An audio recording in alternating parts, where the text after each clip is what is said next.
Rosette. God damn. Okay, no, that's someone else. Okay, Six here. Where's Rosette?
All right. So as we're all coming in, people are slowly coming on in. We'll start talking about the build and what's going on. So it's stupid. It's stupid and it's broken.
We're just letting the peoples come in. If you have any questions, please ask. I'm gonna probably start playing here in like 5 or 10 minutes, but just letting people kind of come on in. I also have food because I just woke up.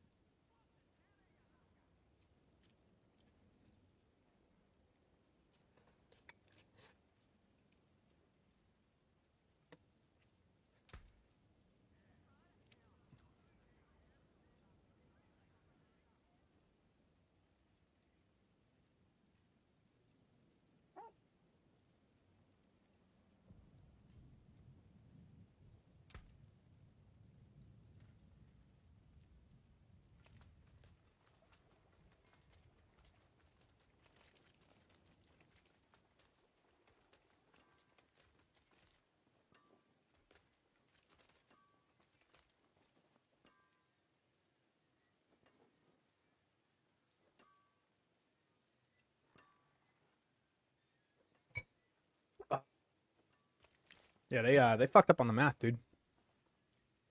I don't think they expected players.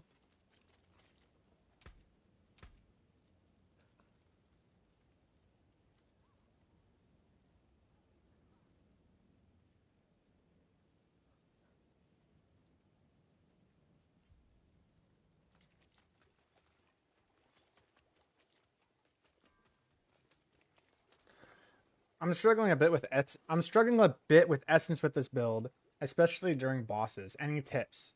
I have the resource gain on the weapon as well. And you're talking about affliction or you're talking about shadow blight? Because there's a difference. Are you talking about which one are you talking about? Because this is not curse. This is not the curse build. Check this out.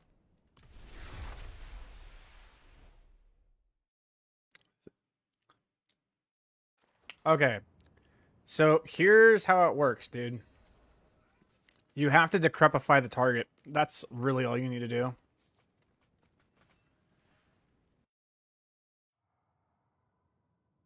Watch. So the key to everything is Soul Rift. And then what you do is you mix it with 2 pieces that have essence per second. Or 3 pieces, actually. I have 3 pieces of gear that have essence per second. I don't run out. I don't have problems. And I have maximum attack speed. So watch. Alright. Boss. There we go. Literally just walk up to the target and I just decrepify the target. And when I do... Oh, I also have Soul Rift Duration on this ring. And I have ultimate cooldown reduction on this ring. So that helps a little bit too. But anyways, watch. Look at the cooldown on my my Soul Rift. Right? So it's about to come off cooldown from a single target, and I still have the essence regen, and then when it pops up, I just press it back up, and I just go right back to full. My Shadow Blights are hitting for a casual 2.3 billion now. Don't worry about it. Everything's fine. Everything's fine. Don't worry about it.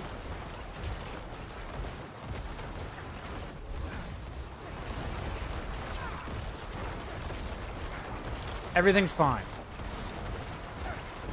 That was a 3.2 billion.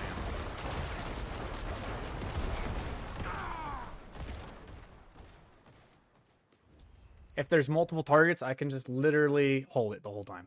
But yes, essence per second is very important. If you want to have that maximum attack speed, you really need those essence per second rolls. They're really, really vital.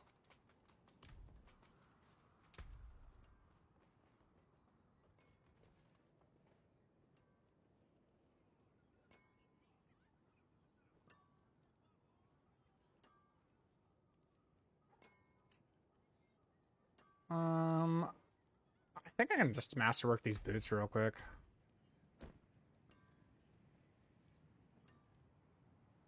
Oh, I have Soul Rift Duration on this. So I have Soul Rift Duration here, and I have Soul Rift Duration here.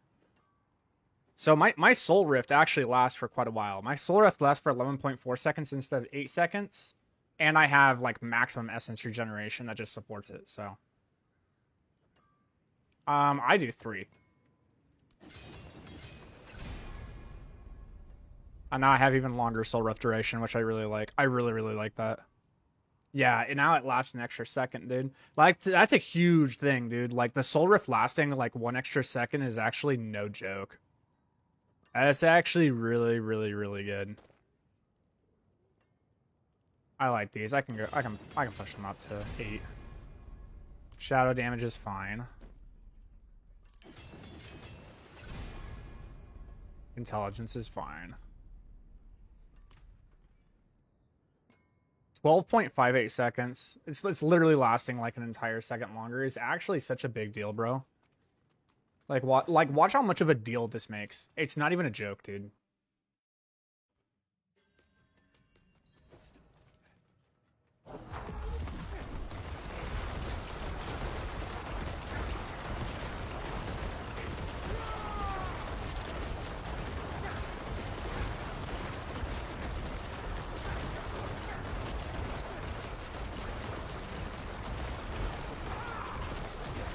Oh no. There.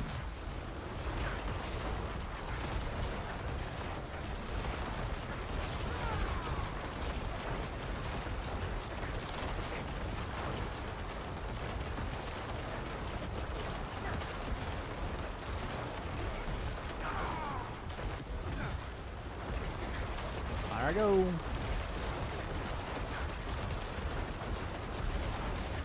How big can we go? How big can we go?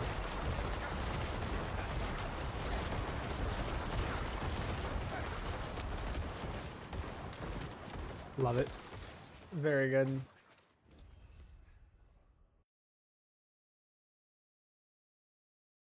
you have a planner or are you using ruses? I'm currently using ruses planner for this build. I don't know. I know that Ruse came out with a build yesterday. He like came out with a little bit of a video and stuff with it. I'm gonna wait until I can get this build like correct, bro, and then I'll release a video about it. Because it's definitely not the best speed build, quote unquote. So technically, this one's just better, isn't it? The intelligence, and I can go with the max life roll on it. If I can get the total, armor roll. Cheers, Harder. I hope you enjoy the season. I do. Thank you so much. Thank you for the subscription, man. It means a lot. Thank you. Thank you. I think I could just roll this, dude. Like, this is actually a really good helm. The essence per second. Until I'm able to get, like, other rolls.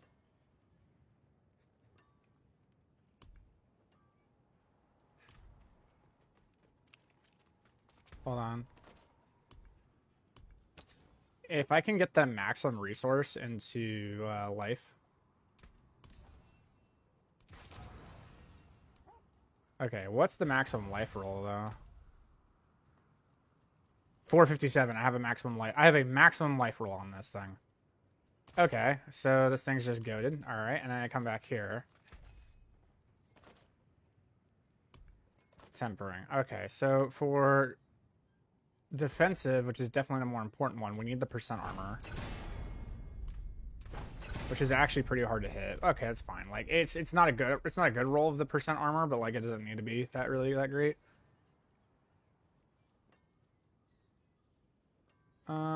Reap duration, sever size, skeleton effect. Let's see here. I really like this one. I'm thinking about doing corpse tendril sizes. Like being able to pull things sounds really, really good. Barrier generation sounds really, really awesome too, though, I ain't gonna lie. Oh, no, it's just soul rift duration. It's just soul rift duration. I was running curse size, but like, nah, dude, it's just soul rift duration. Because I'm not even running Aspect of the Damned right now. Easy, dude. So now I have 3 soul rift duration tempers. It just solves all of my issues. Every single one of them. Okay, and then I'll put disobedience into it. Yeah, it's a disobedience.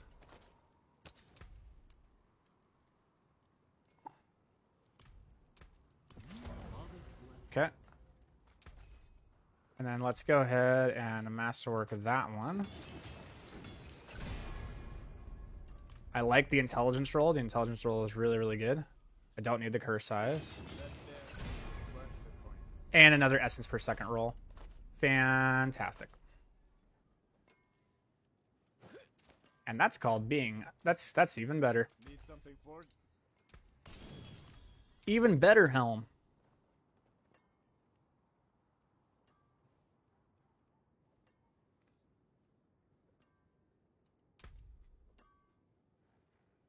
Yeah, my essence gen is pretty wicked. Like, only 23 isn't a big... I mean, like, getting an extra 3 per second isn't, the like, you would think the biggest deal, but it actually does, like, make a difference. And I've also increased the duration of my Soul Rift again by a factor of 28%. So now how long does it last? 15 seconds. I've increased it by almost 4 seconds. Now watch this shit, dude. Let's see how it goes.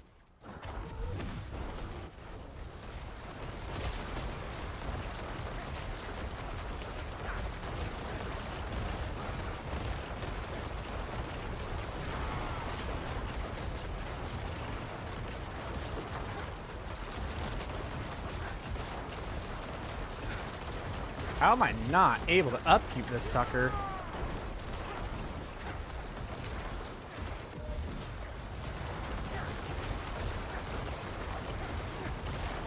Even if it is a boss, like...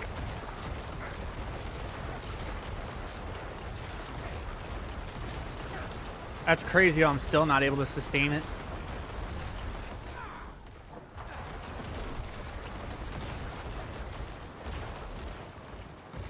It's like one of the rolls on the gloves has to be, like, no boss is going to survive for that long, and you can kind of reset. You can just, like, hit them like that, and you'll just be, like, full essence again. But it would be really nice to be able to just, like, hold down the trigger the entire time.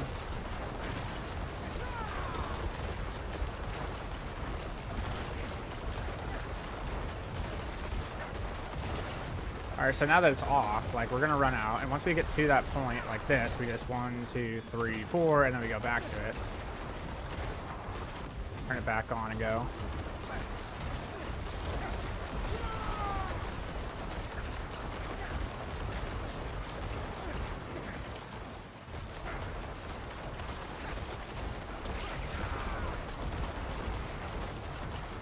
It's like the best that we can do.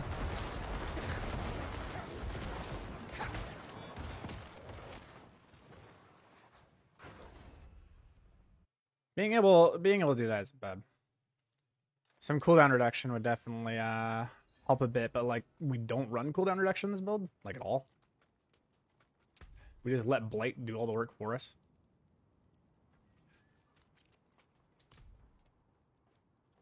You know what might actually help is running that thing that gives us the lucky hit chance. Legitimately, like increasing our lucky hit chance by 15% may legitimately be goated here.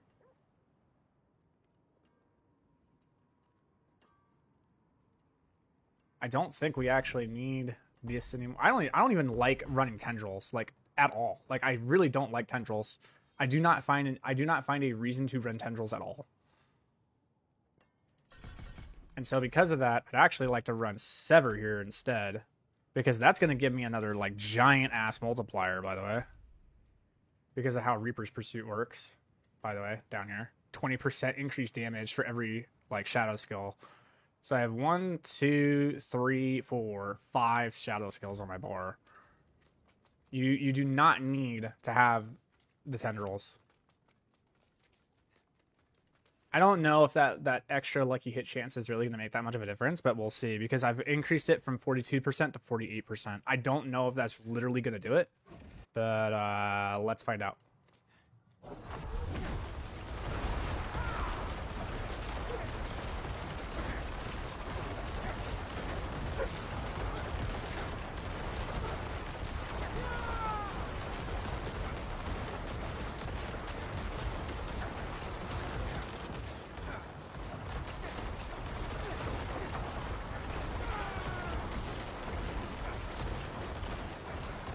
Yeah, there's something definitely like kind of funky going on with the training dummy, dude. The training dummy is not working as intended.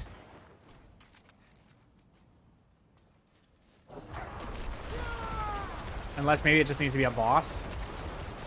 I don't know.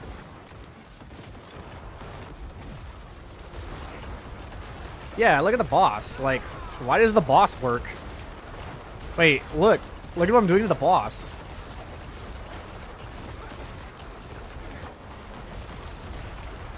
Yeah, reset it. Not using Grasping Veins now.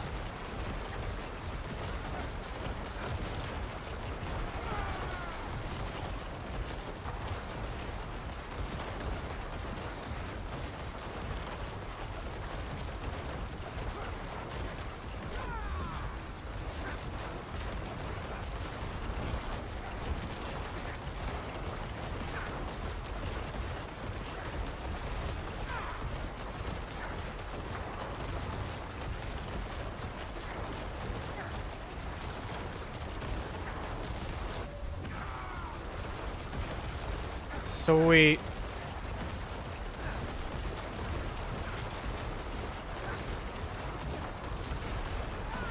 I think I did it. Yeah, we're reset now, boys. Against a single target, I can just hold it. What am I using instead of Grasping Veins? I am using Ring of the Sacrilegious Soul, dude. It's not something I want to do, but it's something I am doing right now. I'm waiting until I get a new ring.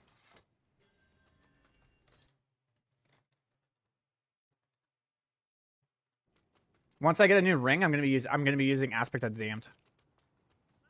Because it's better, dude. Like, unironically, Grasping Veins is so beta. Like, just cap out your crit and then have a multiplier that's stronger than Grasping Veins. Because Grasping Veins only goes up to 50, and Aspect of the Damned goes up to 55. So just put that on instead. And get your crit up that high. Naturally. Don't be bitch made. Just fucking do it.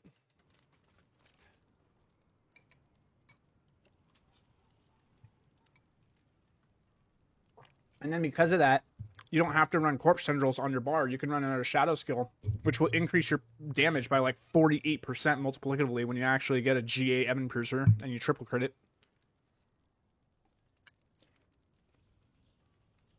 Like, it's no joke, bro. It's big damage. Big, big damage. Oh, you know why it was actually really hard? Check this out, boys. Check this out. Watch this. This right here, unironically, this increasing my attack speed by 15% and giving me lucky hit chance, unironically, is going to be the difference, dude. Check this shit out. Look how fast I reset this now. I totally forgot about that. I didn't even put in my, and put that in. So I'm going to try to hold it here until I get to the 6th second, and then pop, and now we're going to go.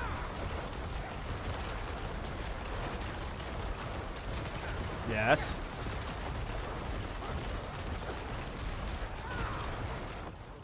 Dude, look how easy I reset it now.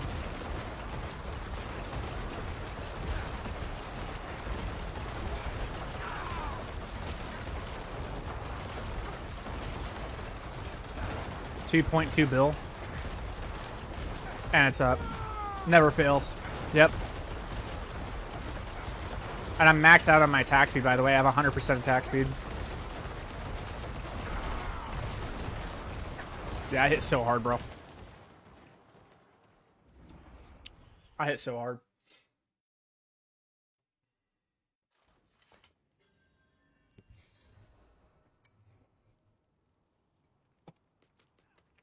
I can't wait to get that ring.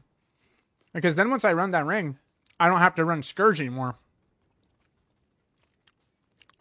I can run Sacrificial. Which will feel really nice. Now, right now, unfortunately, what I actually like legitimately have to do is I need emeralds. I actually need to run. I need to do something that will get me emeralds. I have 2 Forgotten Wisdoms. That's super sick, but like I need more damage before I start doing these for tier 4. Like, unironically, just need more damage.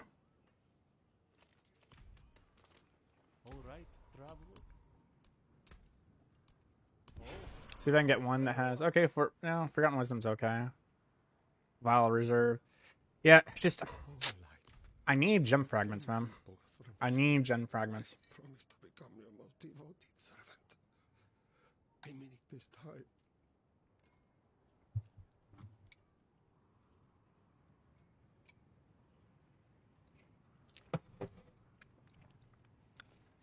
I need gem fragments, and I think I need Paragon levels. 1, 2, 3, 4, 5. I need 5 more Paragon levels. And then I'm pretty set for a while. I mean, like, these things are going to be great to have, but, like, I don't need them.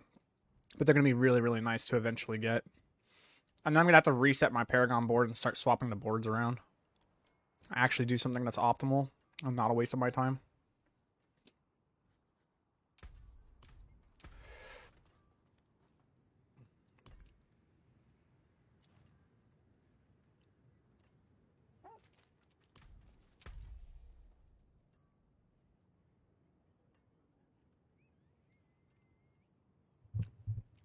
Homie's playing a druid.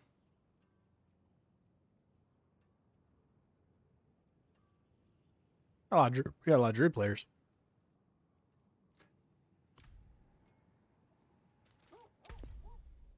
Like, I kind of need to complete this.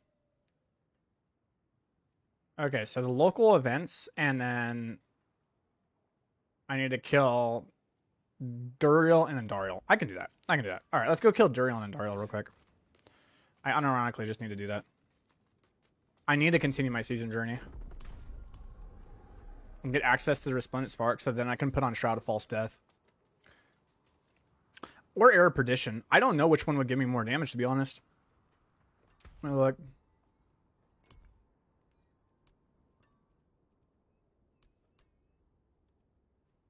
I can't even look at the item.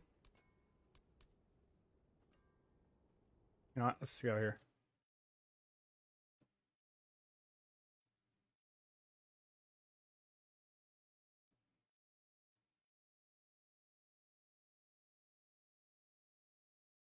Okay.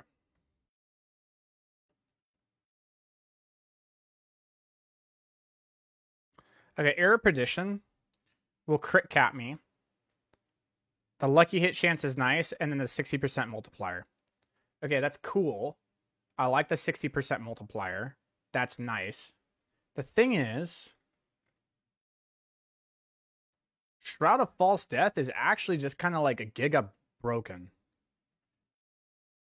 Like, it gives me resource gen. It gives me maximum life. It gives me all stats. And the thing is that +1 to all passives is just like really insane. I'm actually very curious to know like just how much of a damage increase this is. So what we're going to do is we're going to go here. I'm going to go in game. And we're going to write down every single multiplier we have. Because this is +1 to all passives, guys. Every single one that's a multiplier. So if we go here, we'll just go down. We'll just go from the top, right? And it's passives, right? So we have a list. I'm gonna keep this over here. So it's gonna go from 1.15 to 1.2. And you'll see just how much damage Shroud of False Death gives us. Because it's actually so freaking wild what it does. Because then it also modifies Memento Mori, which modifies like the sacrificial multiplier. So we actually have to put that math in too as to like what it does with Memento Mori. You could say it just multiplies your damage out by the extra addition of the Memento Mori, I guess. That would just be easier. But like it's just wild. Okay. No, that doesn't do anything. Okay, so this is already 4. So it's 2% per. So it'll go to 1.1. This will go to 1.2.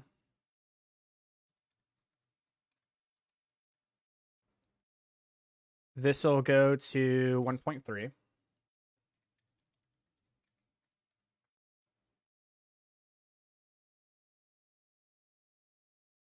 Wait. No, I have Shroud of False Death on. I'm fucking it up. I actually need to take this. What am I doing? I'm on the unequipped. I'm on the wrong. I need to be here. This is what I need to do. What am I doing? Okay, have that. This is, yeah, so this is going to go from 1.06 to 1.08. This is going to go from 1.12 to 1.16.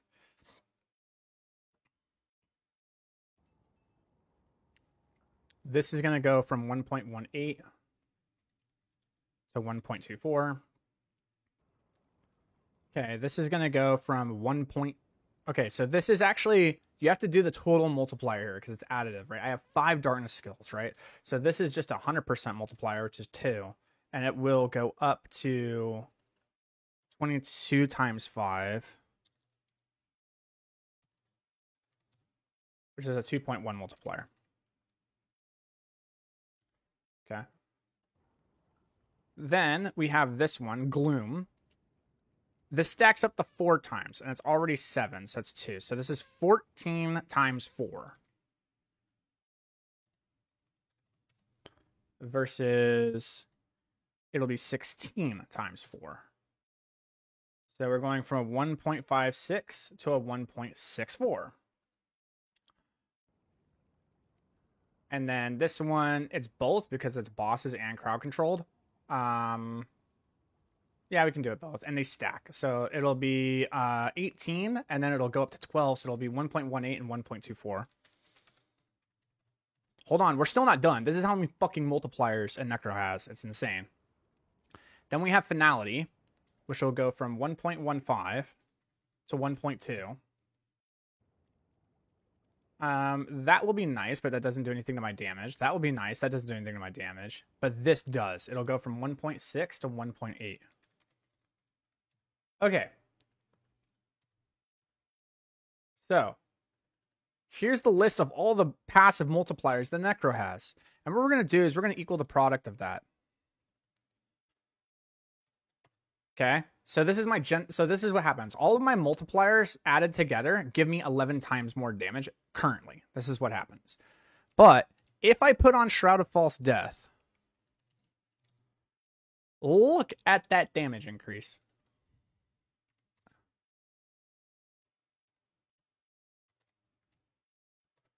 So Shroud of False Death right now is a 60% damage multiplier. So it's just as powerful of Air's Perdition. Air Perdition gives you a 60% multiplier, but you're still losing on crit, which kind of sucks. You're not losing total crit because you are getting a rank into here. So you're going to get a 4% crit, which is decent, but it's not like the thing that does it, right? But the thing is once I put on a ring that has crit on it, which will be great. So that'll give me another like 10% crit that I have right now. So right now my crit chance is this. When I step into a combat zone, I think it goes to 63%. Let me go step into a combat zone real quick.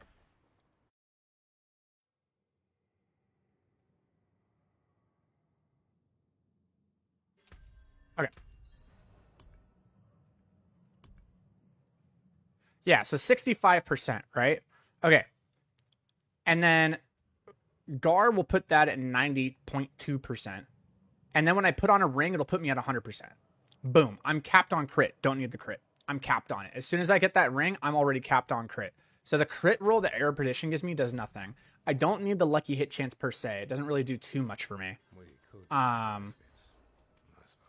But Air Perdition is going to give me gigantic holy fuck levels of life. It's going to give me holy shit gigantic-core fucking levels of all stat. And then it's also going to give me 60% damage multiplier, and it's going to give me like 20% resource generation. It's just an absolutely asinine fucking item for Necromancers. Shroud of False Death is like what Shroud of False Death is for Necromancers, what Harlequin is for Sorks. It's just such a giga broken item for this class. It's so stupid. So that's absolutely the first mythic I'm going to try to make. In order to do that, I need to complete my season journey, and I need to just farm the tributes, dude. I need to farm these fucking tribute of harmonies. Let me ask you.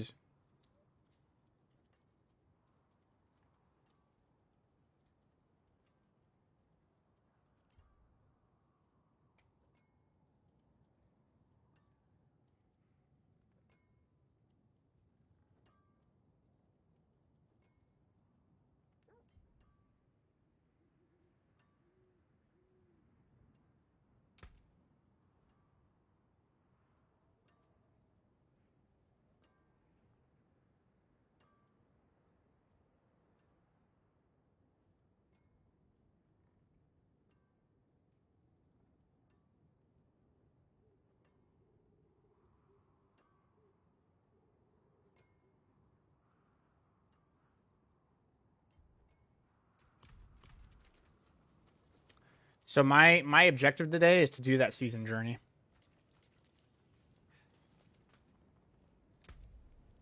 Let's go to the Alchemist, and don't think I need anything for this, but I can go ahead and make some. Let's go ahead and make 20 of these, just so I never have to make these again. All right, let's go ahead and do Duriel.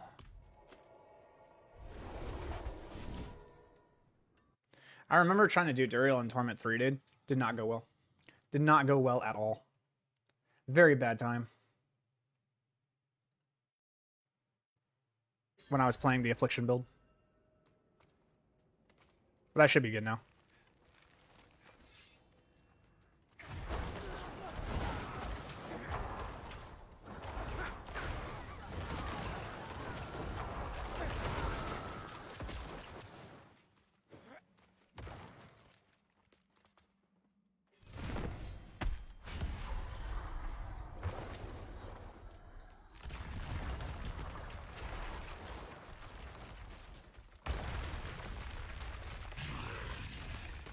Ah, bastard.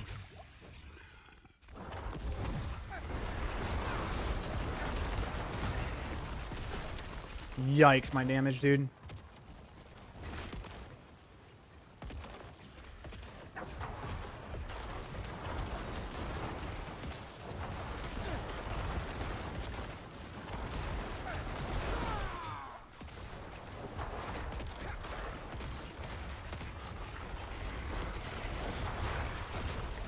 And he goes underneath again. What? Phase fights are great, dude. I love phase fights.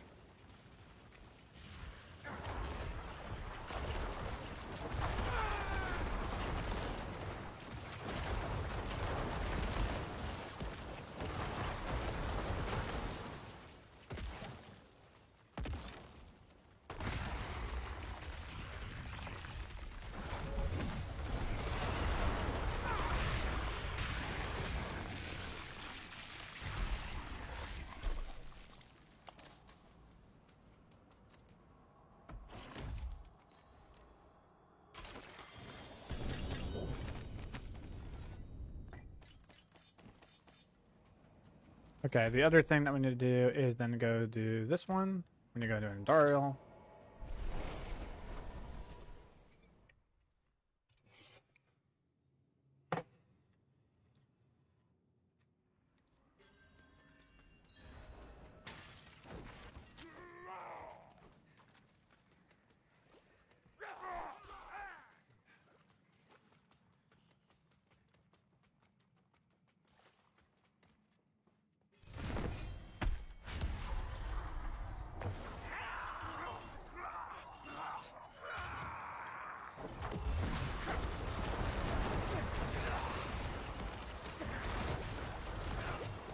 Go do the phases.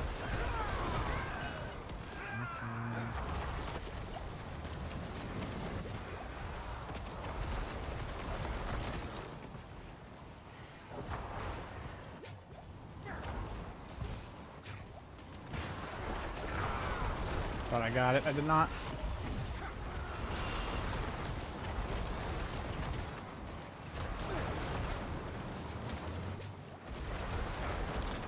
Hate this fight. I hate it. I hate it so much.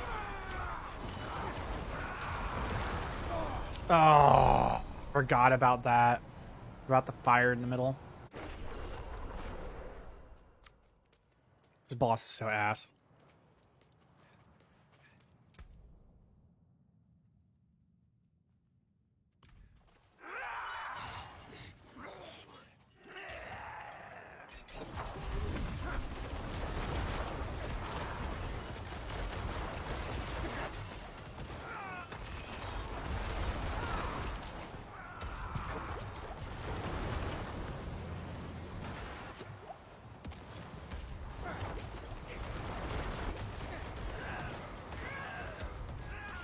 Dude, like, unironically, I'm just, like, taking damage. It's, like, really annoying.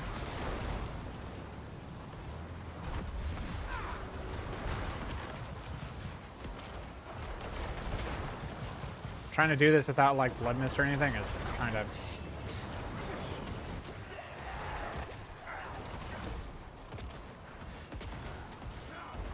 Is she gonna go into her face one more time? Oh my god. Imagine. Alright, I can do this.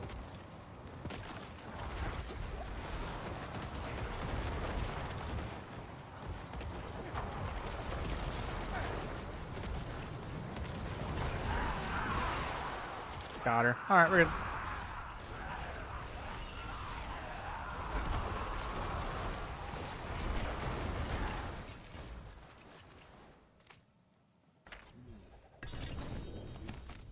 I hate that fight. I cannot tell you how much I hate that fight. I got a taunt though, that's nice. There's absolutely no item that was like good that I got. At least it'll sell for, at least all these items will sell for gold. These all sell really well.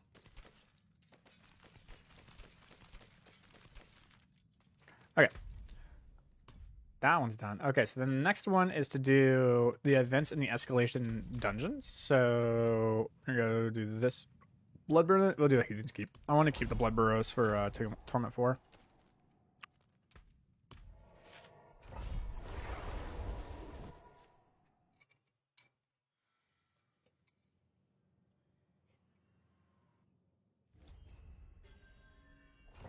Mm. All right, we're go.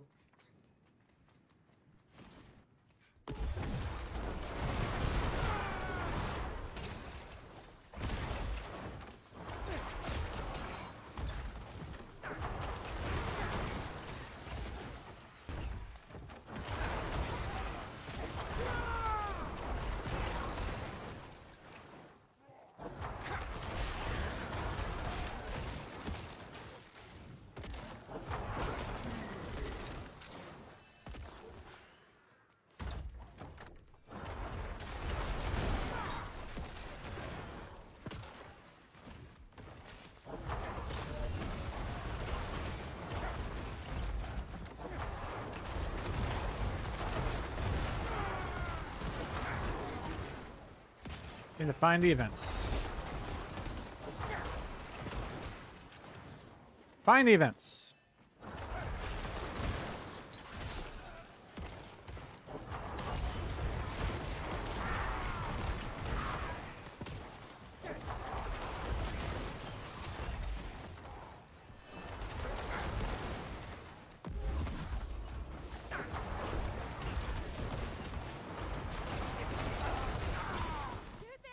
Thank you.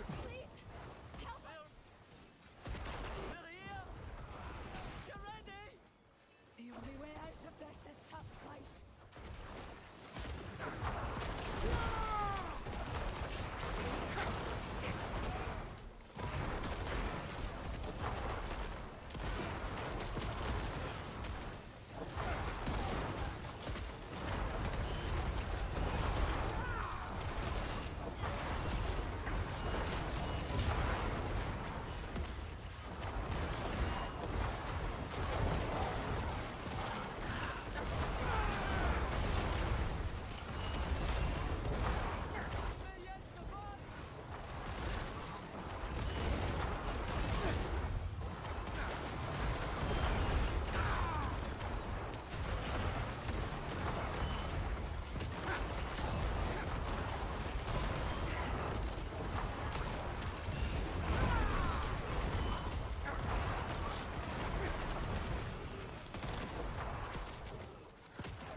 Something for your trouble. Okay. Just need to do one more.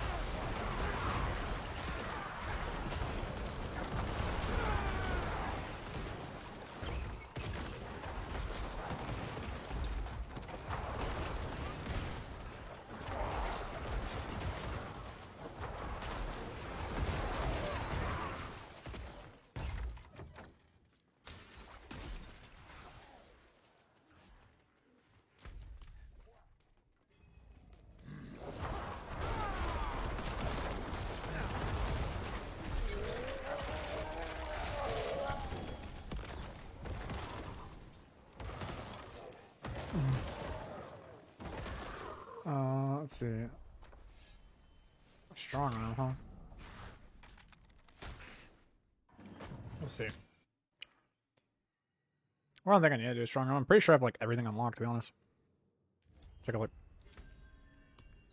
Yep, I have everything. Nope, I don't. I'm missing Tedryless Bundle.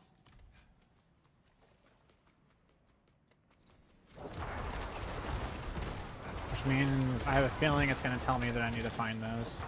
The Arcanus.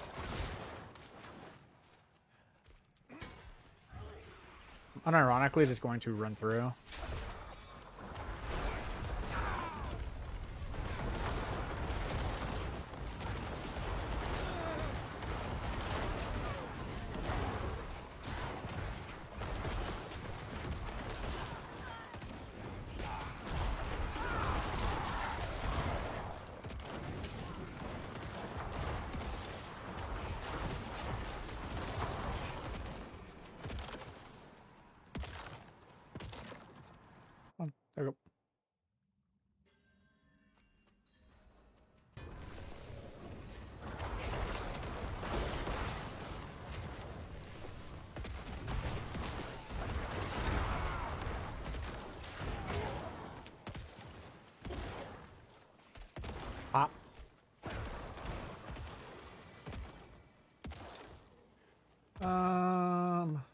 Here we'll do that.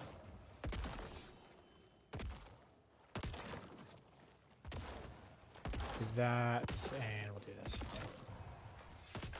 Move fast. Here we go.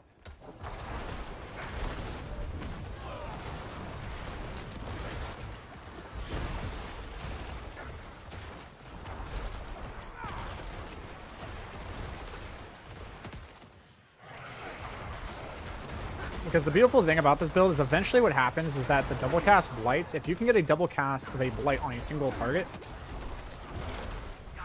then that gives you a guaranteed Shadow Blight proc. And if a single Shadow Blight proc can kill an enemy, then that means that any cast of this going out and hitting anything will kill everything. And that's how you kind of turn it into a speed build.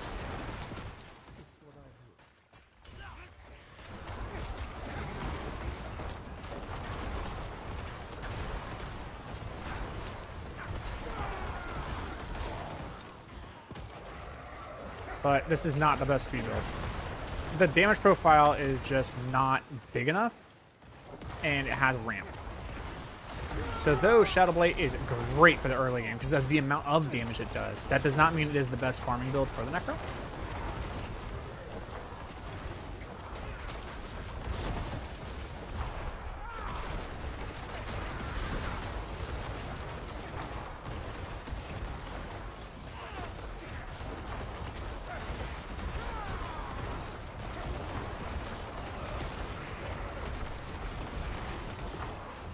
Dude, unironically, it's just like running through better.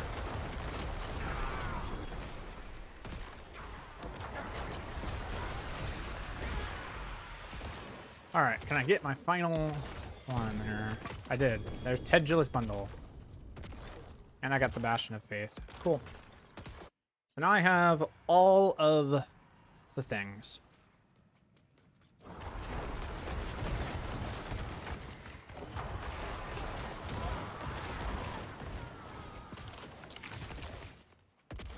Now I just need to go find the event, wherever it may be.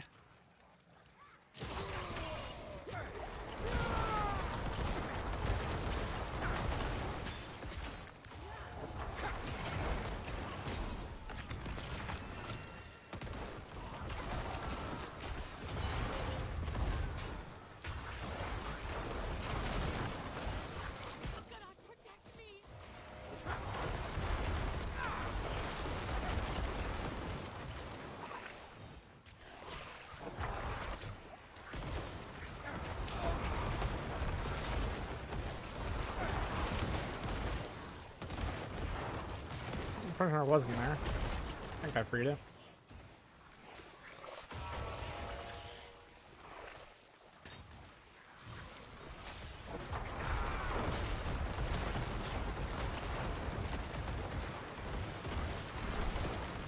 Imagine if Shadowblade did AoE damage roll. Be hilarious. Be great.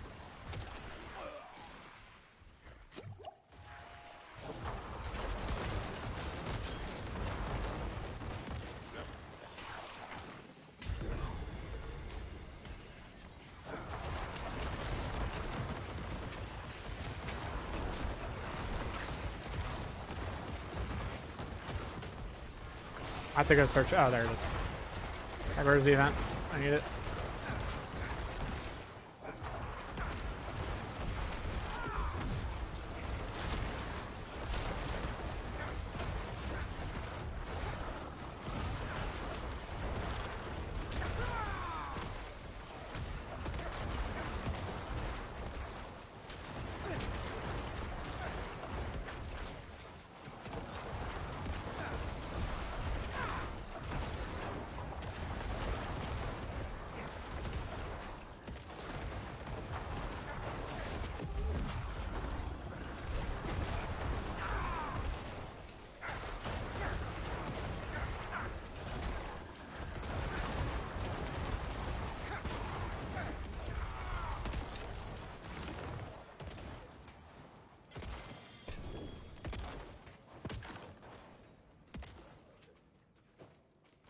Okay, but then I need to actually complete the escalation visual.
The next one I just need to rush through. Pretty sure I got everything I needed. Oh. Alright, I need one more. Interesting. I thought I got the mastery for that.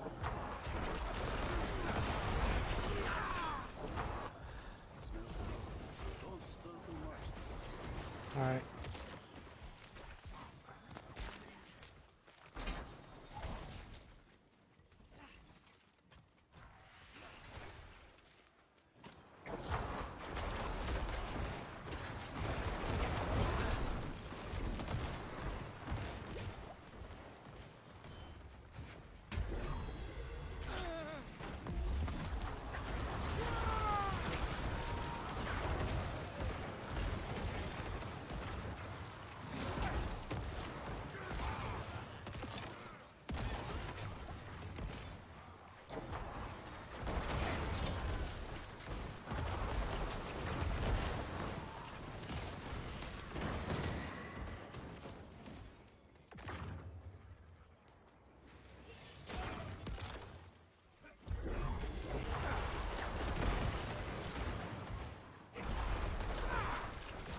Does Shadowblight always crit? Yes. Shadowblight has always crit.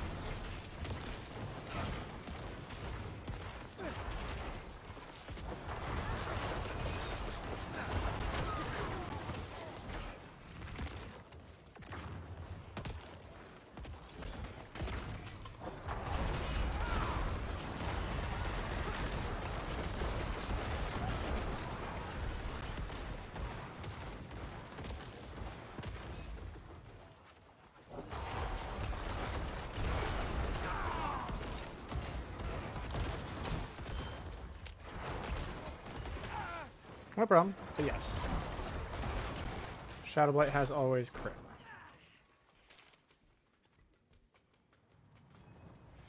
Alright, we need an event, boys. We need to find an event.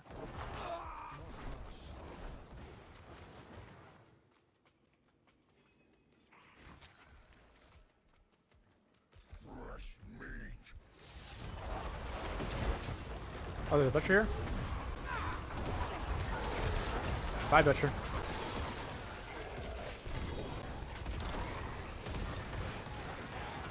Take that, so that will sell. I'll take that, because I need that for sockets. Ooh, there's a goblin. Bye, goblin.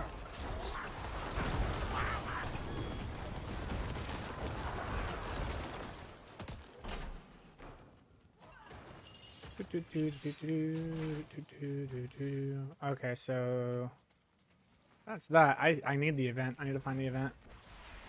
There's an event in every dungeon. Every dungeon there's an event. I need to find one.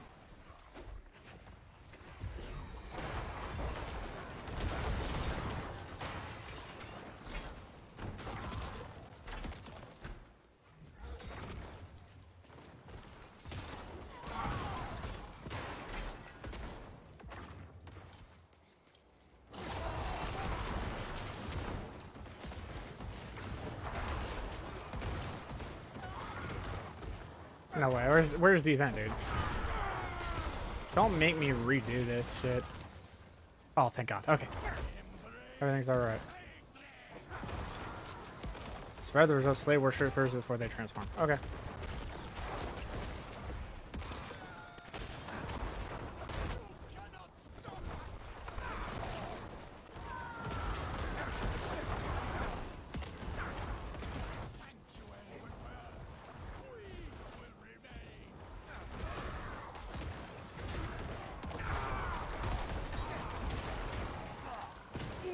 I got the mastery.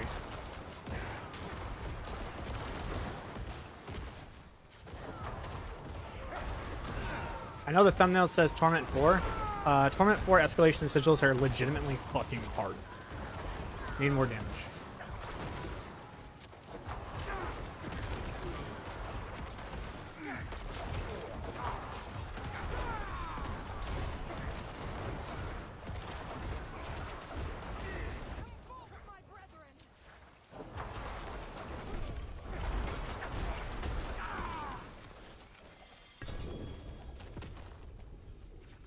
Thank you. All right. So I did complete that one. Claim the rewards. Feels good. Okay. Now I'm on this one. This one. Rewards claimed.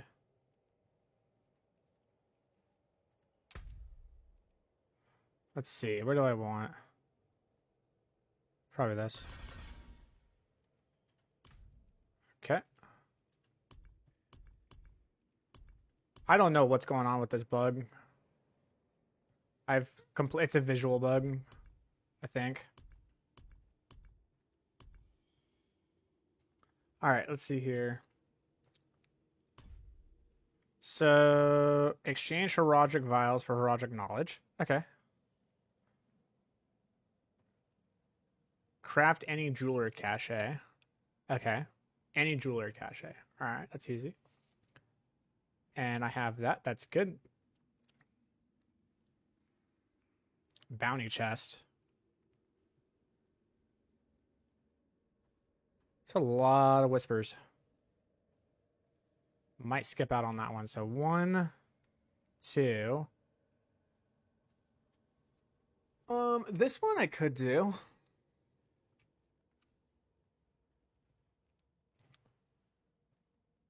With a Herogic Strong Room affix. I've only done 2, so I have to do a couple more of these to get that one. That sucks.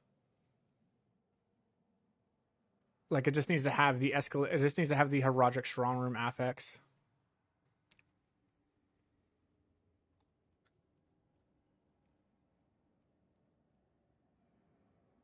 Which is rare.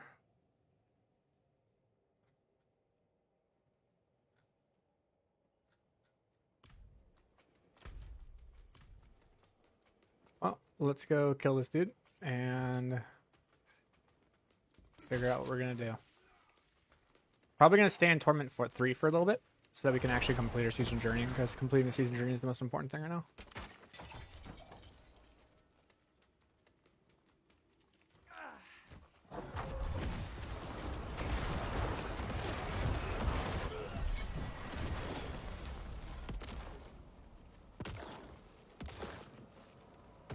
Riches of keys, riches of files, and unique spoils, huh? Alright.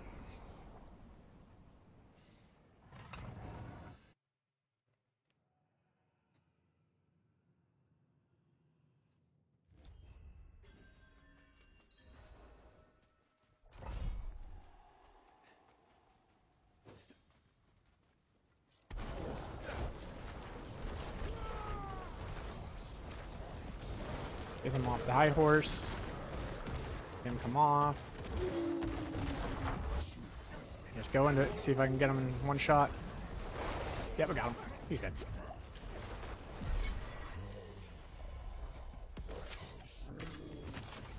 Dude's a freaking loot pinata, dude.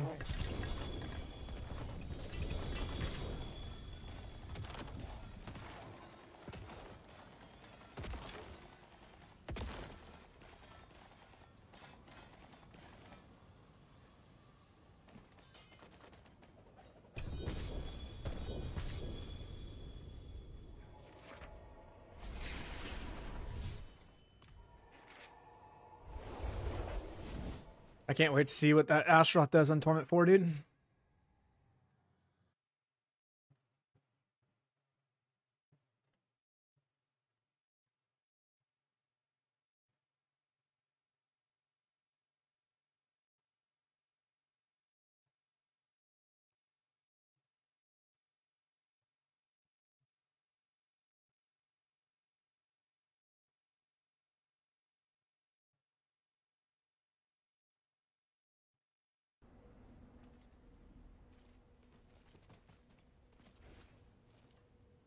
Holy crap. Please. Game. Game. Game. Game. Holy crap. Had to catch up on all the RAM. Holy, that was something else.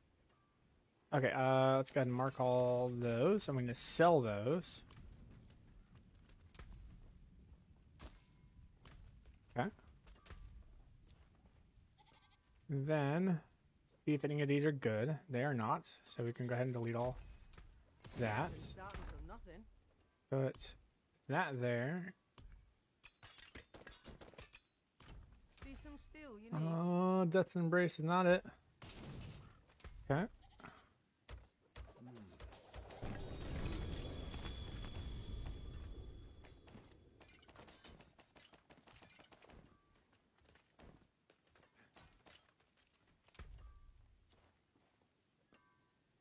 Nope, that ain't it. That ain't it.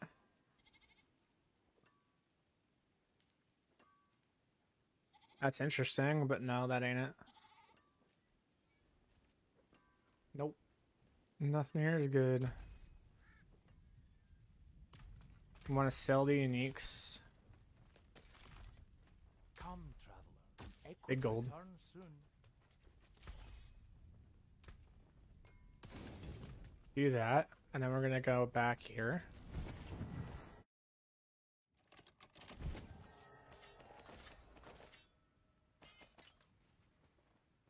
Is there a guide for this build? Sort of, yeah.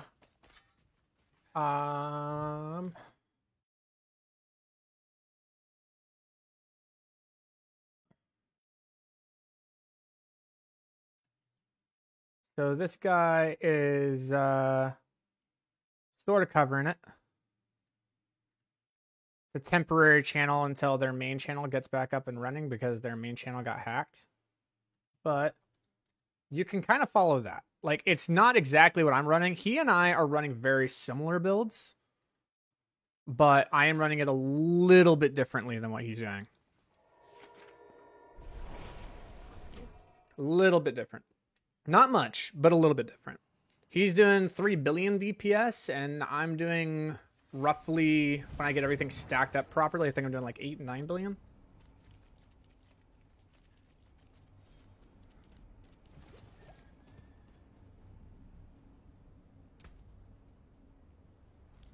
So the thing is that, like, don't take that with a grain of salt, though. It's not like I'm saying I'm better than him. I'm just further along a little bit. Like, this build, when it gets maxed out, these Shadow Blights are going to be hitting for like 250 to 300 billion damage. Like, they are going to be hitting so unbelievably fucking hard. So the fact that I'm saying, like, oh, my build's doing more damage than him, it's just because I'm a little bit further along. I played longer than he did last night. So, like, give him literally the same amount of time that you gave me, and, like, watch, he'll catch up no problem. In fact, I think he's ahead of me right now. Is it a crit version? I mean, they're all crit versions. Shadowblight crits. So if you're not running crit version, you're doing it wrong. What's left, you ask?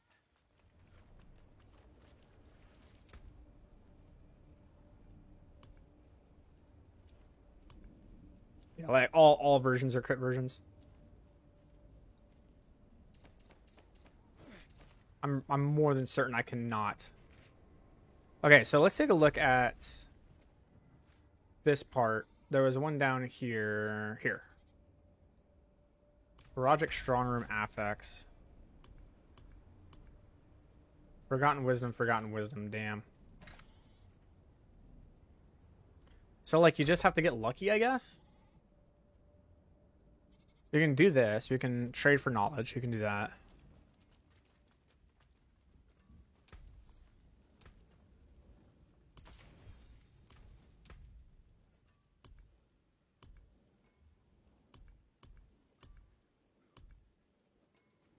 Also, we can do this.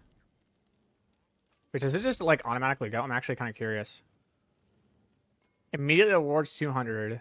Just immediately. You just buy it. It just does it. 200. 203, 250.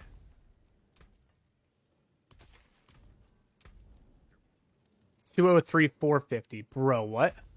You need so much Herodic knowledge for that to even, like, be a thing? I don't even... Okay. They're probably going to fix that, because that's, like, kind of not okay. I don't exactly know how to feel about that one. I'm going to be honest, homie.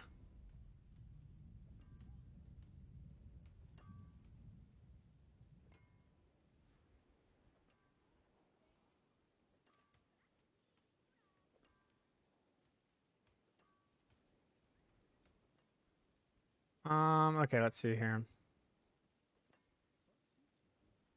The barrier's nice, the unstoppable's cool, but I think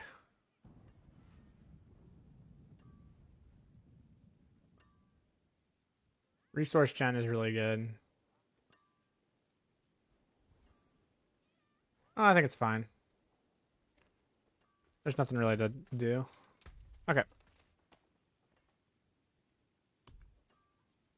Okay, so I got that one done. So we can do this one. Craft any jeweler and craft any smithy cache. Okay. Let's go and go to Torment 4 to do that, just in case there's like, I don't know, a difference.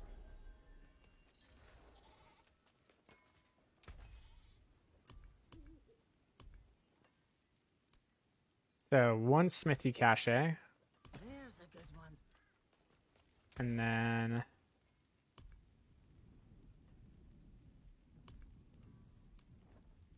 any one. So which one do I have? 42,000, 48,000. This is the topaz. Okay, we'll just do this one. Fairly well.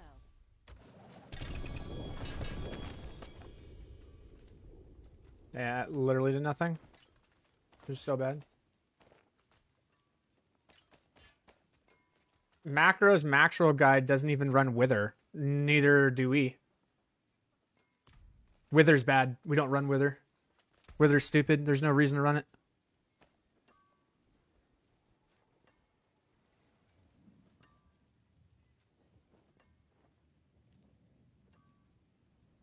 Wither does dick all compared to actual Shadowblight. It actually is a bonus upgrade. It actually does more damage to run Bonegraft and increase the efficiency of your Essence Glyph with the other crit damage nodes that are in that board than it is to actually grab Wither. That is how much damage Shadowblight is our damage. Like, our dots are not dealing any damage. It is all Shadowblight.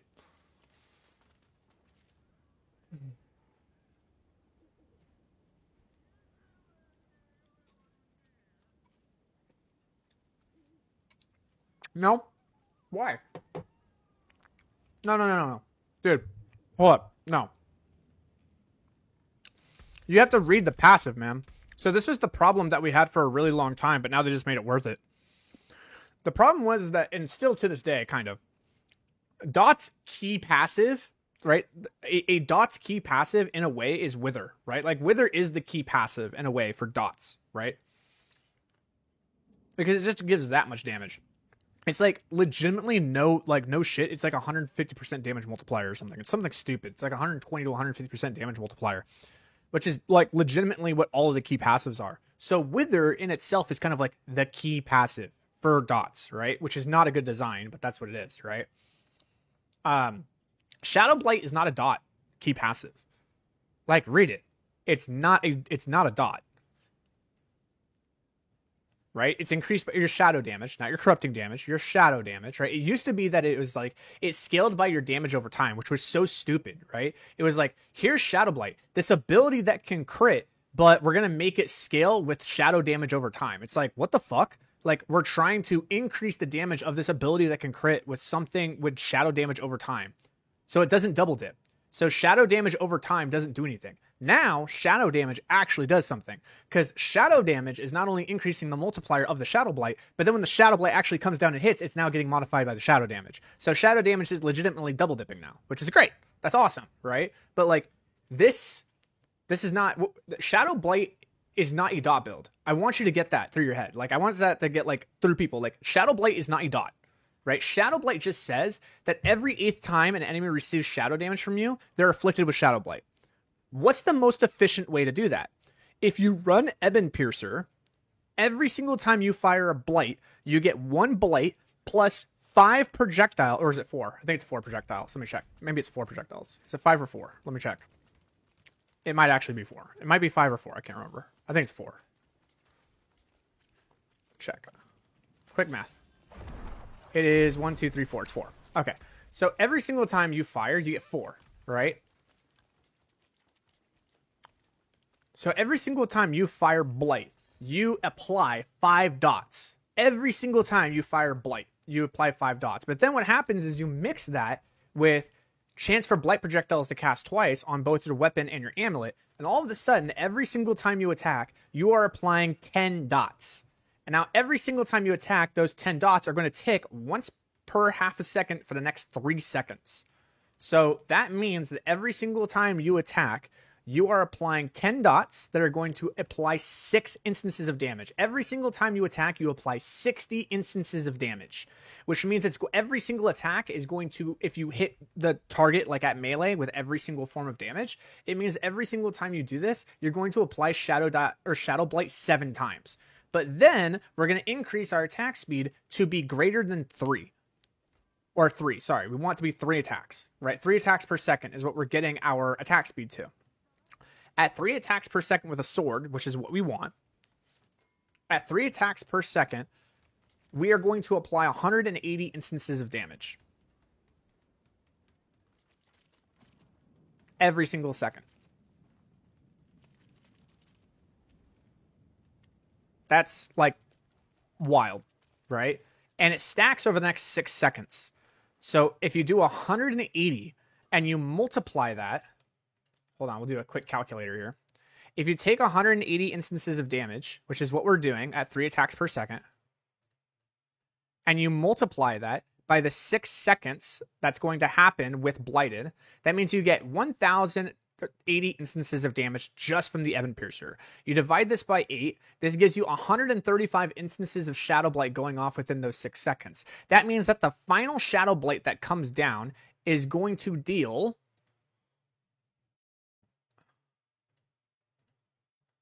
9,450% extra damage. 9,450% multiplicative damage to the Shadow Blight when it hits on the 6th second on the very last tick. Yeah. Kinda stupid. You mix that with some corpse explosions, you could probably get it a little bit higher. I think you can get it to like 9,600%. So what happens is that this aspect right here, consecutive hits with Shadow Blight, key passive, deals 70% increased damage for each hit, resetting after 6 seconds. This actually becomes on the very last tick of Shadow Blight, becomes 9,600%. Now, if you take 9,600% and you divide it by 6,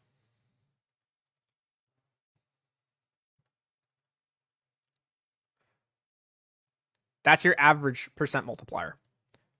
Yeah, so Blighted, they just changed it to now it's a 1,600% multiplier to Shadow Blight. Nice. So we have a 1,600% multiplier to Shadow Blight right there. And then we have a 250% multiplier to Shadow Blight right there. And then we also have a 450% multiplier to Shadow Blight. And that's why shit got real stupid.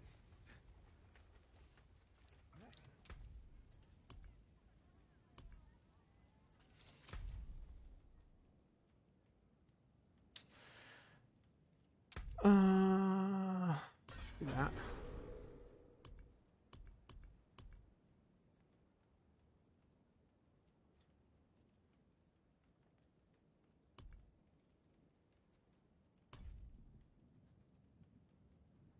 Interesting. I see how that works.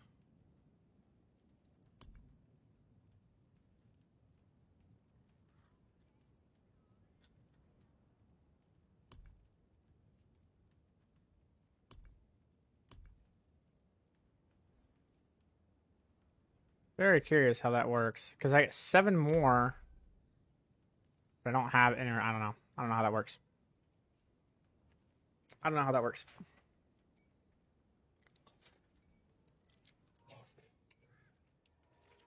The girls home. I'm gonna welcome the girl home, and we'll go back to playing.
Ugh.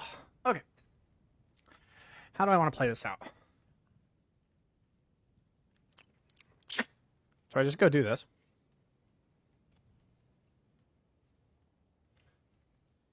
Here's the thing. Unironically, the Affliction build is actually so much better for Helltide. Like, unironically, way better. You just drop.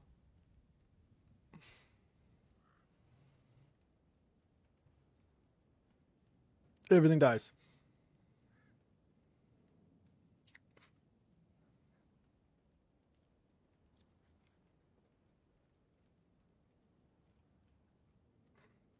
It basically runs everything the same, to be honest.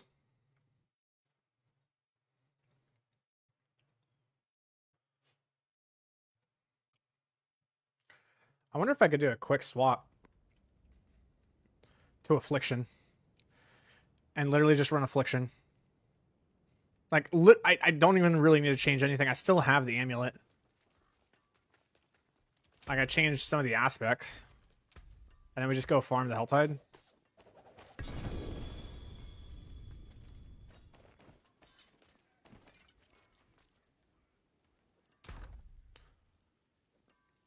Did I don't think I kept the other scythe. I did not.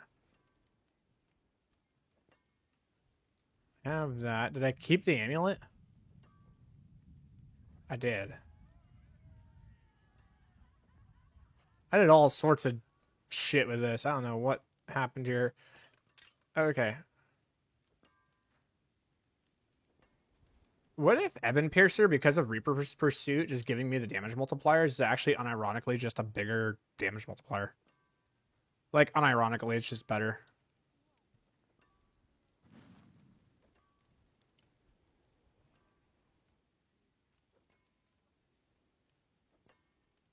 Complaining about dot builds design being shit. That's pretty much every class, dude.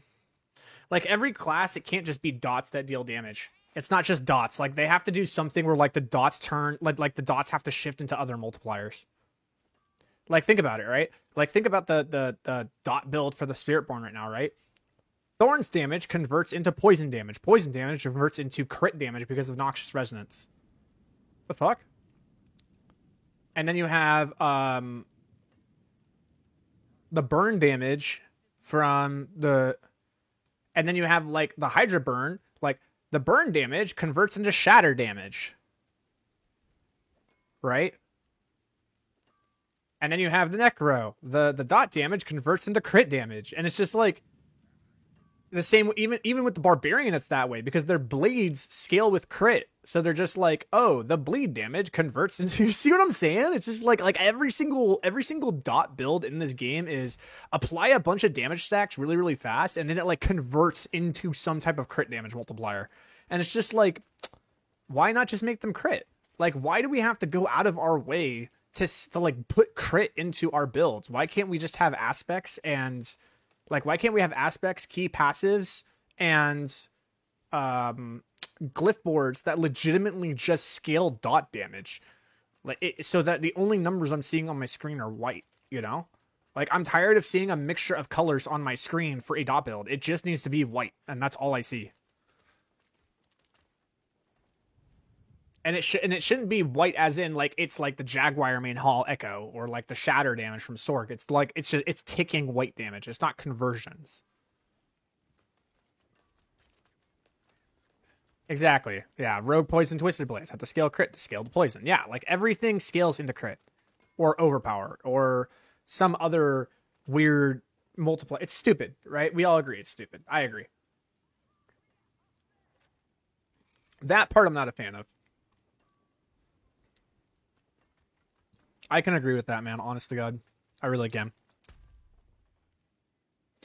You using the unique scythe? No. Because Shadow Blight does not... I tested this. So, Shadow Blight is not a darkness skill. I tested it, right? So, it just says that shadow damage infects enemies with Shadow Blight, right? And Shadow Blight, like, does damage. But, like, the problem with the new scythe, this one right here, the Bloodless Scream, is that your darkness skills, your skills will deal extra damage. The Shadow Blight is not a skill. It is a key passive. It is not something you cast, and therefore it does not get modified by Bloodless Scream. I tested it, tried it, didn't work. Felt really bad.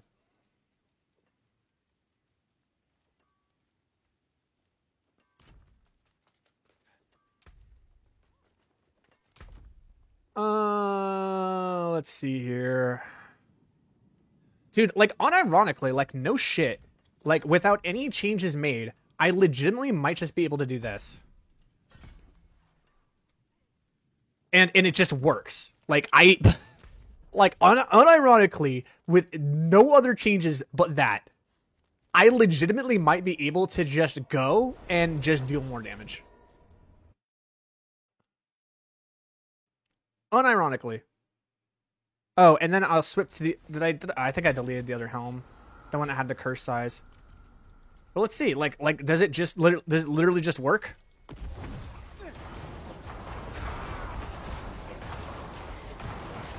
Oh, this is Torment 4. I messed up. I was like, things are taking a little bit of time to die. Hold on. Nah, dude, like, unironically, I literally just changed key passives to Affliction. And because Affliction and Shadowblight are both running off of the exact same multipliers, like damn near the exact same multipliers, all I have to do is literally swap some things. Go Torment 3. And then I just go up here. The wonders of Sanctuary at your fingertips. We'll do like... How may I help you? We'll do Damned. Sacrifice. I think this one needs to be Sacrificial.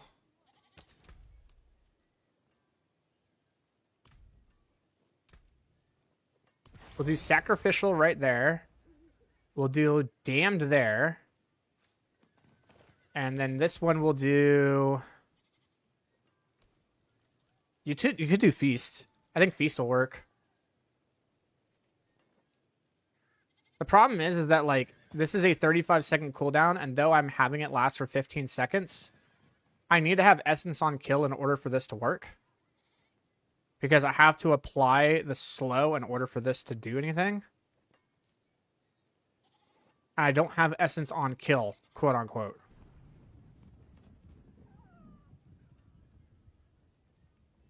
So, Aspect of the Great Feast is actually something that's really hard to run.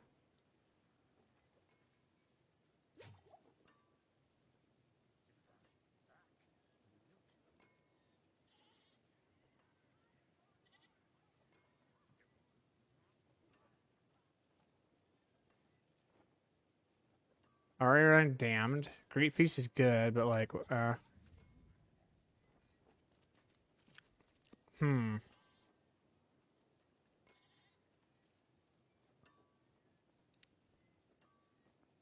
I could do this. But like, I don't have anything that's actually going to create the barrier for me anymore. That's not going to really work. It's not a basic skill. So that doesn't work. Decompose won't work. Sacrificial I already have on. It might actually just be Vehement Brawlers, to be honest. Just like when I deal damage to like the elites and stuff. It also gives me 2 more ranks, which is going to help with the cooldown reduction a little bit. Okay. Blade Gamer. Well, not right now. It's an Affliction Gamer right now for Torment 3 Helltide.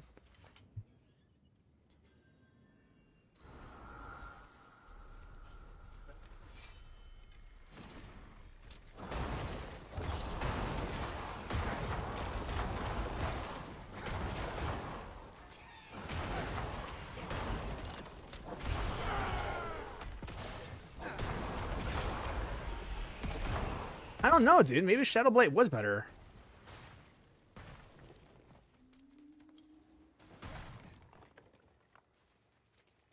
Shadowblight had a pretty wild damage profile.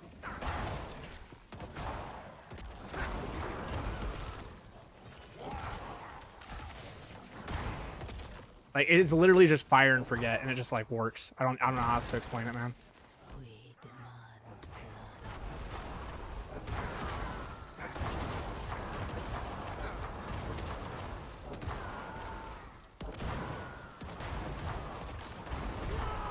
Yeah, it's definitely overpowered when you're leveling up.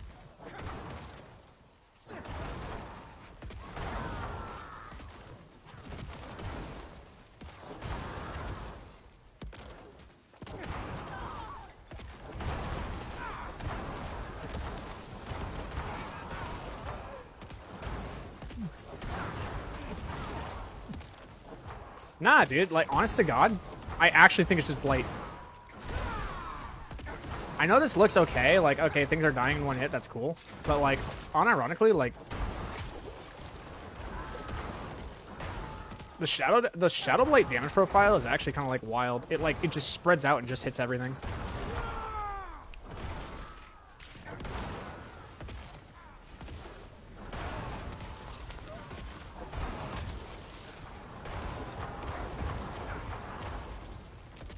Yeah, no, I'm going back, dude. I'm going back to Shadow Blight. Like, it's actually kind of funny. Like, unironically, Shadow Blight's better.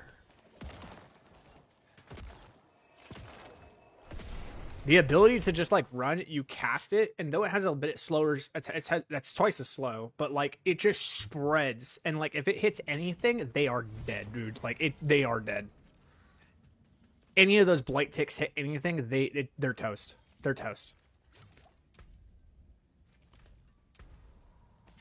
But what we can do to make it so that we'll keep Sacrificial there because it means the initial damage will be higher with Sacrificial there. So then what we'll do is we'll put on Decay.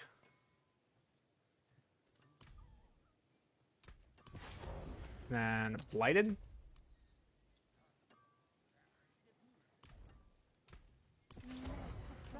And all we do is literally... That's it. Hooray, the swap. Watch it. It's weird though. Like it's strange, like how good this damage profile is. I don't have to curse anything. I literally just run through, just turn that on. That's it, and I just run through, cast that, and everything just dies. Look at that. Like it's so weird.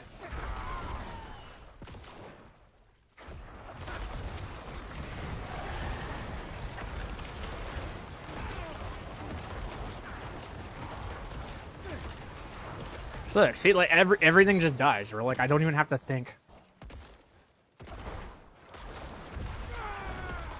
And everything's getting grouped too. My pets will pick up everything that's behind me.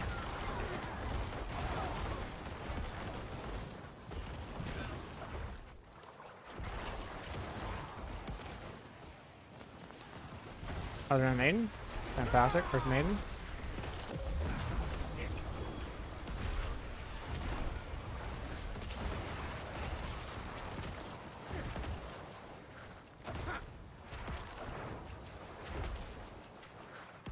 It would, but it does not. So, you know. Beggars cannot be choosers.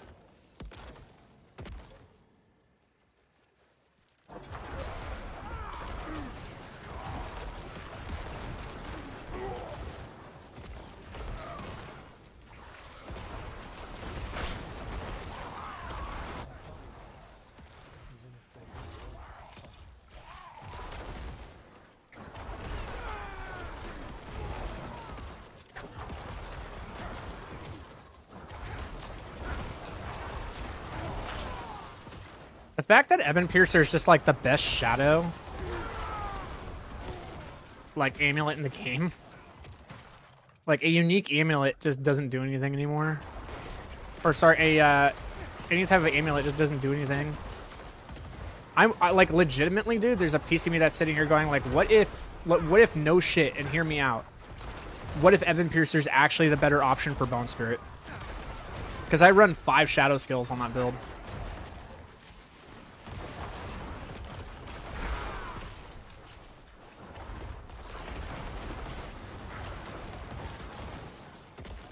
Level with Affliction, dude. Affliction's the way to go.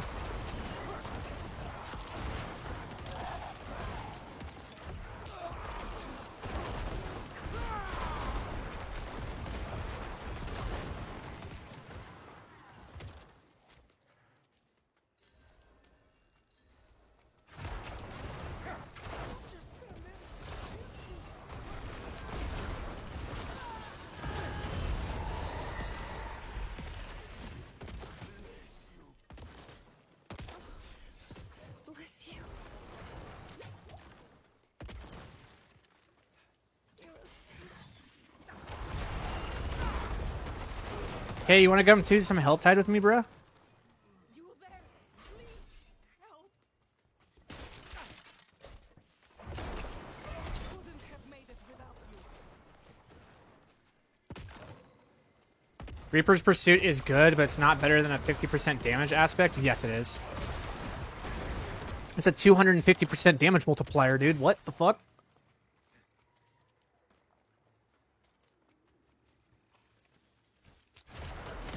And it adds Ranks of Gloom.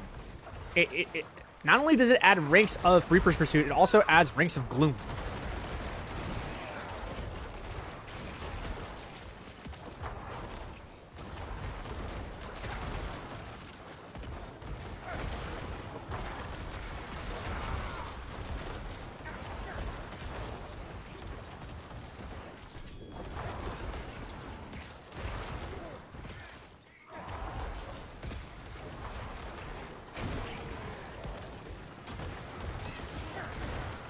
Dude, it is just so fun, man. I don't know what to say. Like, it's sort of lame, the fact that it's not instant, but there is something satisfying. It just feels very Necromancer, dude. That, like, you shoot these bolts of, like, this decaying blight, and the guy is, like, hit by it, and he goes, oh, whatever, and then the disease catches up with him, and he just implodes. Like, just explodes from the inside out.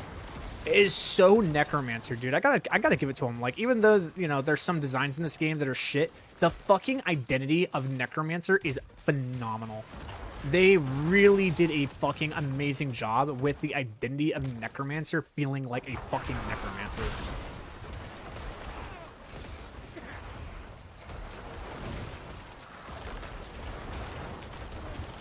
Dude, I can get you guys in T4 right now. Like, if you need me to, I can unironically, after this Helltide, just get you into Tournament 4. I can carry all three of you through if I have no problem.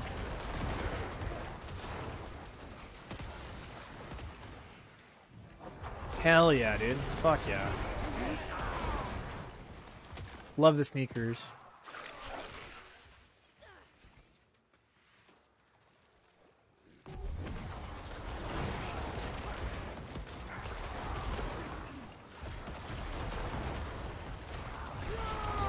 Yay, I needed those. I'm so happy.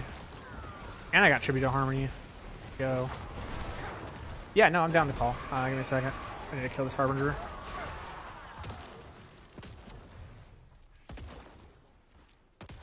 What to level with? Affliction, baby. Affliction. Affliction is the way to go. I should definitely make a guide on that, dude. Unironically. Really should do that. Just, like, cover Affliction real quick. Just be like, yeah, so just put Affliction on. You win the game. Like, you can max out its multipliers at level 50. You're already in Torment 4? Good.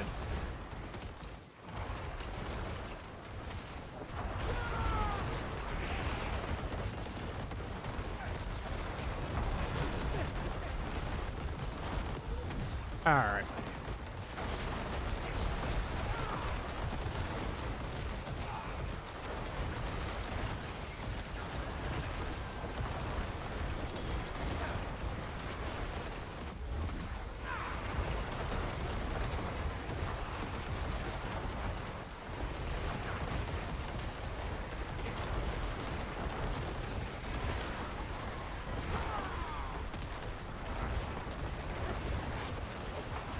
God, how? Mind you, had to work today and yesterday a bit, but I am still in Torment 1. Like, how did I get to Torment 4 as fast as I did? Or, like, why am I doing the damage I'm doing?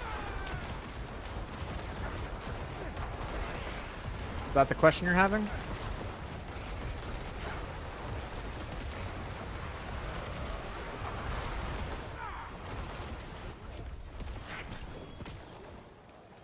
Alright.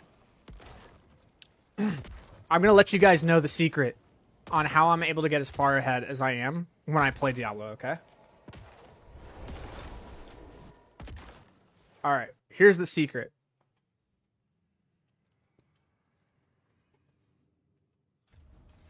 So this is a Secret Labs Titan gaming chair, okay? It's about $600 to $700. It's lasted me for about 6 years now, and I've had a great time with it since. And honestly, ever since I've gotten this chair, I've been the top 0.1% of all players for all games I play. Don't know what happened. I just got the chair and like, I don't know. You know, I was just instilled with the player of Shroud. You know, like Shroud's abilities and Vega. I don't know, dude. It's just weird. Like I sit on this chair and all of a sudden, like something takes over me and I'm just good at the game. It's weird. But yeah, that's basically that's the secret.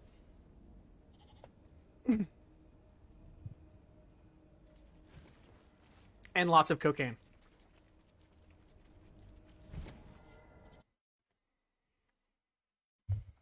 Let me call EK.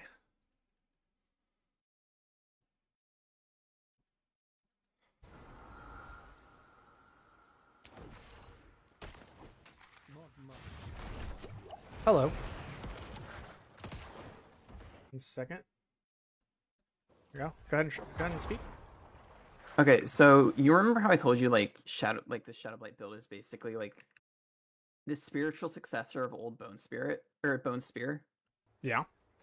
The whole like running gun thing. Mhm. It's so much fun. Have you been playing it? No, Like, I've been playing did you- Affliction, but I've been Oh, okay. watching people play it. Dude, it's very fun. It feels like season 4.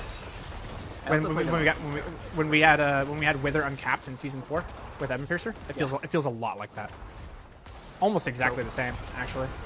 It's like the I mean, yeah, it gameplay. makes The sense. You're gameplay is pressing the same buttons. the gameplay is exactly the same. Same buttons, same gameplay, everything. It's just you're scaling the damage a little bit differently, but it's really cool to see the functionality of like how the build, like, okay, we want to attack as fast as possible because that's what's actually going to stack the blighted up faster and stuff like that. It's just cool. It's fun, dude. It's a lot of fun. It is fun. And it's honestly, in my opinion, a little bit more satisfying to play than Dots are. Which is more of like a personal thing, but I like seeing that. Yeah, Shadowblade can overpower, dude. It's fucking insane. Does that mean like Which is funny because Does that mean that the final version is going to be running fucking Ahuzal, dude? yes, actually, you should already hear that. But it's funny because on the PTR it couldn't overpower. It could not. It could not. They changed that shit. So now it's even more busted, bro. It also Yeah, means, but and it also means that like our, unironically, we might. No, it's blood skills, right? Bloodbath is only blood skills. It's 40x modifier in general, and then it gets a bonus to blood. It's still better. That's what we run because we don't have a 5th one. We can't find a 5th fucking multiplier, or 4th multiplier in our There you glyphs. Yeah, we just run it. 40% multiplier to 40% multiplier. We just take it.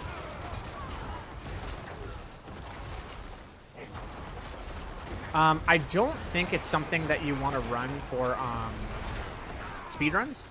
I don't think the overpower variant is something you want to do. Kind of like Lightning Spear from last season. You don't run overpower variants for speedruns. You go more into like straight up frontal hit. You even like, you're just supposed to run Decay over Sacrificial.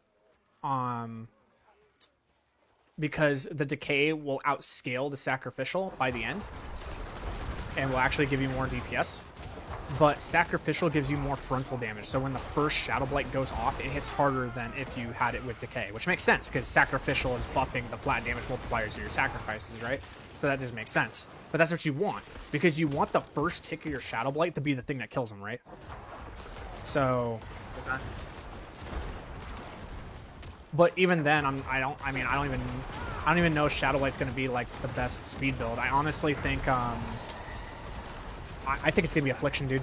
I honestly, God, think Affliction with the fucking tech that we had for Bone Spirit, we're like moving, because now what happens is that when we move and we cast our Curse, that's what's gonna reset our Metamorphosis cooldown. But it does the damage. So we just move, cast Affliction, the whole fucking screen dies. So when we get like Giga geared, and Affliction can actually legitimately just hit for like 200 million, like every single hit, and we are like crit capped and shit. I legitimately think that like Affliction with that setup is just gonna be like the knees bees, bro. It's gonna be good. But I think right now it's kind of like hit a wall because we just don't have the stat lines to like carry us through Torment 4, you know? I mean, I think the bigger problem is there's no uniques and there's no aspects that buff Affliction. Like imagine Shadowblight if you didn't have Damned and you didn't have Blight. That's basically what Affliction is, right? It just doesn't have any support in the game that's not a Damned multiplier. Evan Piercer multiplies Affliction. Yeah, but there's nothing. Oh wait, no, it specifically doesn't. says I don't actually think it does. Actually, let me read this. Hold on. For each darkness skill, on your skill bar, gain and damage. Yeah, okay, never mind. Yeah. And then that's like, is Gloom say this? Yeah, it is generic. But does what does Gloom say? Does Gloom say skills? When you hit enemies with darkness skills, they take increased shadow damage from you and your minions, stacking up to 4 times. So you have to hit them with blight in order for Gloom to actually go into effect. which like you were hitting them with, Which you were already doing for like elites instead anyway. So like, or like your soul rift and stuff like that. So it's like that wasn't really an issue to get online. right. But like there's no like aspect of decay or blighted aspect where it's just like specifically giga buffs, specifically affliction, right? All it has to work with is just generic. I mean, buff power, so I think the direction they took affliction with this season was exactly what it needed to do, man. I don't think it was intended, and I think it's probably gonna get nerfed too. Like, I think affliction. What they did with affliction is exactly what it needed to be. I agree. Like, I would love if they just don't nerf it. Just and don't be touch like, it. Okay. Yeah, it's just a good early game stat stick to get through, and then it just falls off a cliff later, and you have to transition out of it, and it's not going to carry you to. Like, I think that's carry your perfect. endgame. I think that's perfect. Yeah, I would too. I think that's I would love absolutely it if they just perfect. keep it. I think it's perfectly fucking designed because it does. It falls off a cliff because it doesn't have those aspects that you're talking about, right? Like, that's the problem. It falls off a cliff because it doesn't have those aspects. So like, tone it down a little bit. Like, I think it's a little excessive right now, but like keep it strong. if I were to do anything, I would lower it from 900% to maybe 600%. Come in. Hey, dude. Yeah, I mean, I don't know. I don't like hitting its top out damage, but I think the conversion of how much of the multiplier you get per stat needs to go down, so that way you're not fully capping it at level 45. You know what? You're right. No, what? Okay, so here's the problem with how it runs, and I think this is the fix to the problem. It needs to not run off of the post mitigated stat lines from your sacrifices. That's what needs to happen. Yeah, I think sacrificial, you're capped. yeah. As soon as you get sacrificial, you're capped. You make the sacrifices a sacrificial, and all of a sudden you're capped. And I think that's the change they need to make. I think it's fine the way it is. It just needs to take in pre-mitigated sacrificial bonuses. Like, the sacrifice bonuses should not be modifying the damage of affliction. Or sorry, the actual the actual scaling of the affliction, from the actual key passive. Yeah. You know what I'm talking about. Yeah, I agree. Yeah, that's like the only change I'd want to see in it. I think the identity of just a really, really good early game. I mean, it kind of invalidates every other build for leveling, right? Which I don't think is a bad thing necessarily, but... No, I don't think that's a bad thing at all, because that's what every single fucking class has. Every class has some build that is so much giga stronger at leveling than any other build that, like, that's just what you run. The only thing that's weird about Necro is that Affliction is actually, like, that much better than every other build. You know what I'm saying? Like, it's kind of stupid. Like, if you get curse-sized tempers with Affliction and Sacrificial, you just win the game? Yeah. You know what I'm saying? Yeah, like, it's yeah. kind of... And by the way, when I said eclipse other builds, I mean, like, other classes builds. Like, the best leveling builds for other classes. Oh, yeah. Yeah, like Firewall Hydra was, like, considered by far and away the best leveling build for like 8 seasons, and then all of a sudden Affliction showed up this season. Like, people ran Affliction because it was just a straight 45% multiplier. That's the only reason people grabbed that key passive, was because, you know, other key passives require you to have other stat lines for things to work, but Affliction was just like, hey, you curse it, now you do 45% more damage, right? And that was the reason why people ran it. That's the reason why I ran it, right? Same. And then all of a sudden, my Sever build, and it was doing more damage than my Sever. Exactly! I was like, wait a minute, this is actually doing more damage than Sever. What the fuck is going on? Which is what I messaged you about, if you remember that. Yeah. I was like, yo, dude, like, it's actually doing more damage than Sever, and I have Reaping Lotus. You know what's funny, by the way? Affliction working with pre-mitigate, or like the post-mitigated sacrifices, yeah. It didn't used to work like that either. Yeah, they made some changes, dude. Oh, did Yeah, you know? like Did you? when Oh, and Affliction can fucking overpower too. Did you know that? Yeah. It's insane, Yeah, dude. yeah. It's like, what the fuck? And all that undocumented changes. Not in the patch notes, not in anything. It's just like under the hood changes that they decided not to mention. Yeah, I mean, but Great. honestly, I'm down for it. Because it's not breaking the game, right? Like, Affliction is not breaking the game in any stance. It's making leveling easier, and it's making leveling enjoyable, dude. Because, like, I don't know, dude. There's something so satisfying about just dropping a curse and watching the screen explode. And it's just Okay, like... I would say it's kind of breaking the game in terms of it makes Necro a must-pick in the early season, where you can just, like, build a Necro, get it ending super, super quickly, like 2 times as fast as any other class. Use that to, like, fund your ult, and then, like, if you want to make a start the season, you just start with Necro. Okay, so right? here's the thing, right? So the Paragon that you run for Affliction, the stats that you run for Affliction, basically all of the gear, minus, like, what do you call it? Minus the aspects, right? Runs the exact same shit as Shadowblade. So what happens is like you don't have to make any major adjustments. You just, like, once you get the aspects, the gear that you're running is the same gear. You just need to get the aspects. The tempers, even the fucking tempers are the same, bro. The tempers are the same. Weren't the Shadowblade tempers shadow damage? Huh? Weren't the temp? Oh wait, never mind. You Right, can no, get- yeah, but you No, can no, you can I max understand. you You see, can run yeah you Shadow. can yeah, but you can max out Affliction's fucking base stat line just by running Sacrificial. You don't have to run Yeah. Shadow damage. That's what I was, like, confused about. I'm like, they don't. You run different stats. You run crit damage, and I'm like, oh wait, you don't need to. Never mind. Yeah, exactly, right? Like, you don't need to. That's the beauty of it. Yeah, sacrificials.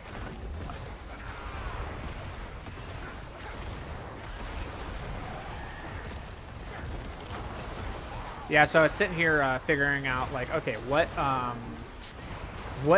unique, like, mythic am I going to go for first? And I haven't made my decision, and I think it's the right decision. It has to be. There's no other decision. It's fucking Shroud of False Death, dude.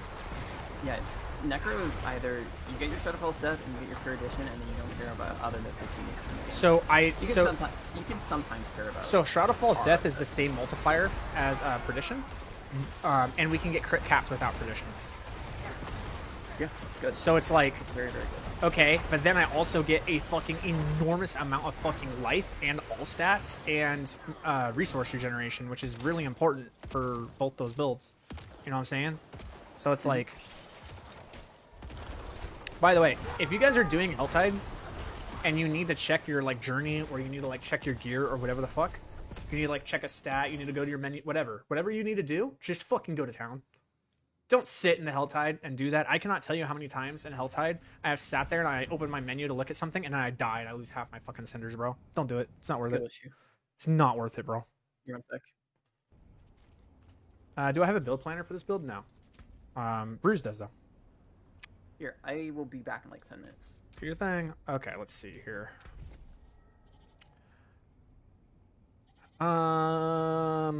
Tortured Gift of Mysteries. I need to open 5? Damn. All right. Fuck. That's 3 Helltides. That's kind of annoying. All right. And then I just need to defeat Blood Maiden. That's it?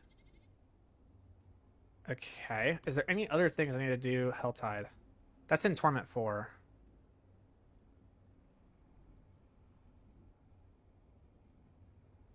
Defeat 200 monsters before the Hellborn's arrival after increasing your threat level to max level 4. That's super cool. Complete Artificer's Tier 70 or higher with more than 5 minutes remaining. I'm pretty sure I can do that. Complete 5 local events with Mastery and 30 minutes in Torment 4. Time starts when first event is completed with Mastery. That's easy. I think I already have this. This is green.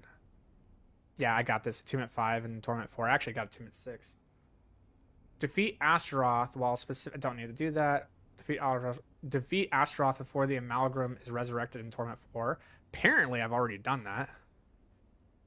I don't remember doing that at all. Complete a run of Escalation Nightmares without dying in less than 10 minutes in Torment 4. Can totally do that. I'm pretty sure I can do that. I mean, you're flying, but I'm pretty sure I can do it.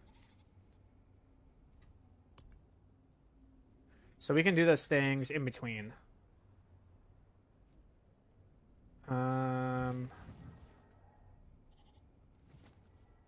Yeah, this whisper thing is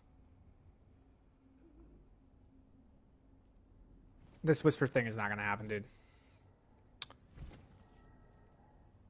Yeah, the whisper thing's not gonna happen. So we need to do this. So we need to go kill the Blood Maiden 3 times. That's what we need to do. And we need to go open the other Tortured Gift of Mysteries. And I thing is that, like it said, Torment 3 or higher, so we could do that in Torment 4 as well. We can complete the other Torment. I do have the power to do it. I was just doing Torment 3 for this, but like...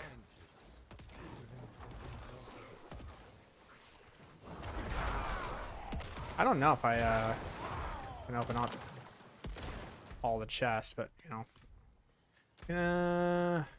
I do want to just complete the Blood Maiden, though. I don't know if I can kill Blood Maiden in Torment 4. That's a kind of a challenge, man. Unironically. I don't know, I might. I do have some pretty nutty damage.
Okay, we'll wait for her to reset. And when she comes back down, I'm just gonna like drop her.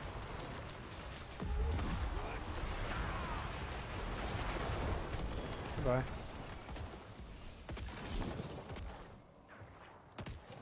I think that's it for...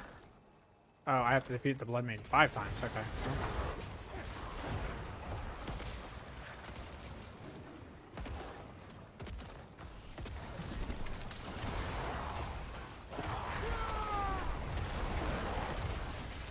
I'll just save my ult for when she drops. I don't know if I can, but I'm gonna try to drop her.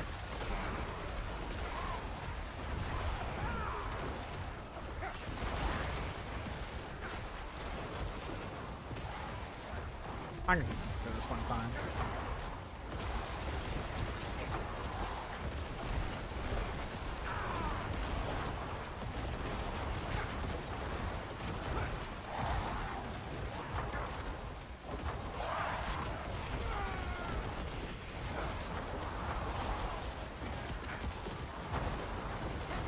Strats, bro. There we go. So it drops down. And right here.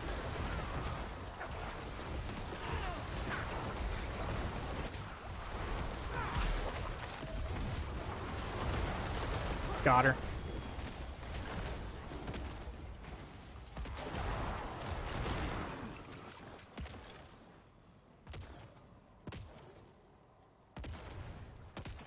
Well, I need to do the Blood Maiden one more time, so... Guess we'll head up to the other Tortured Gift of Mysteries that I needed to open.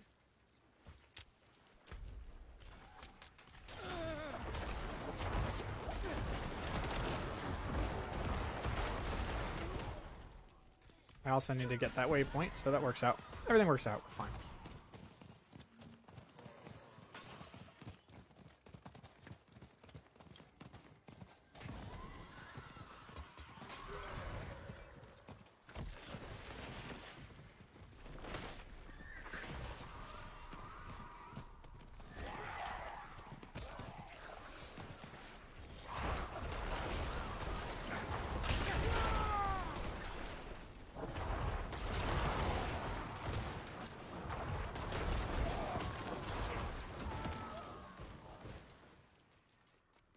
Hey, sorry about that. I'm back. Welcome back. Thank you. What'd I miss? Gonna be honest, man. Not much. Jack shit. Okay, is it just me, or is it like unreasonably hard to get GA gear? No, is it just me or is it unreasonably hard to get levels? That too. But like, okay, speaking of that, you know what's funny?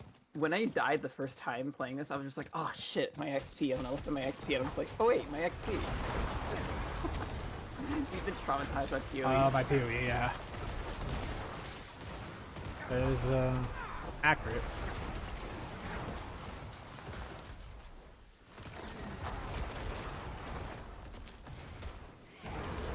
But no, like, where are you going for GA here? Because I've just been doing hits for old vendors, and it's just like, there has to be something better. Like, is it really just whispers? Like, No. For GA gear, like how do you obtain it? what's like the, not just obtain it, it's like to farm, you know, speed farm. It's like, probably like Astaroth or like regular legendary gear or like uniques. I mean, Unique's just for the said ladder boss, and, you know. Yeah. Actual GA gear? Yeah. Probably like pits with rolling, dude. That's what I've been doing. It's so fucking slow. It is. It's pretty bad, man. Not easy. Because like, I wanna swap from Affliction to- Necromancer is one of the few classes that like doesn't depend entirely on fucking uniques, bro. I know, it's bad, dude. Like, every other class is like, oh my god, ROSS, and we're just like, oh my god, that's the legendary ring. Like, Yeah. ugh. I mean, to be fair, like Necromancer has some pretty wild multipliers, dude. Like the aspects are pretty wild. Oh yeah, we have some sick ass ones. And we have really good tempers too. So it's like, it's hard. It's just hard. Yeah, like I did the math and found out that with 3 attack speed, with just Ebon Piercer alone, without like accounting for any procs from without counting any procs from like your Catalyst or from Subo or from like anything else, literally just from Ebon Piercer, you can get the final multiplier of Blight to be 9,560%. It's like what? Oh my I gosh! told you about, Oh, I told you about the Lucky Hit Shadow Damage check for that book, right? is that really better? Okay, so on the PTR, it was very, very close, but not better when you triple hit it. But after the nerfs to it, even though they were like 20%-ish nerfs, it closes the gap a lot. So if you're not using a piece of gear that you don't plan to triple GA the finale on, just go look at Shadow. Okay, okay. Feel Finality better. cannot be the best roll unless you get a GA. If you get a GA Ebon Piercer and you like level it all the way without hitting any rolls into the Blight, what is that? I mean, let me find out. I'll fucking find out right now, actually. Change item, Ebon Piercer, 12 out of 12. Chance for projectiles. Yeah, so you have a 48.8% chance for Blight projectiles to cast twice, right? And then Finality, when you put it into your weapon, gives you how many ranks? Like 6? It's 8. 8 I have ranks? to go back and look. Let me check. Changed item. Let's go two-handed sword. Temper Finality.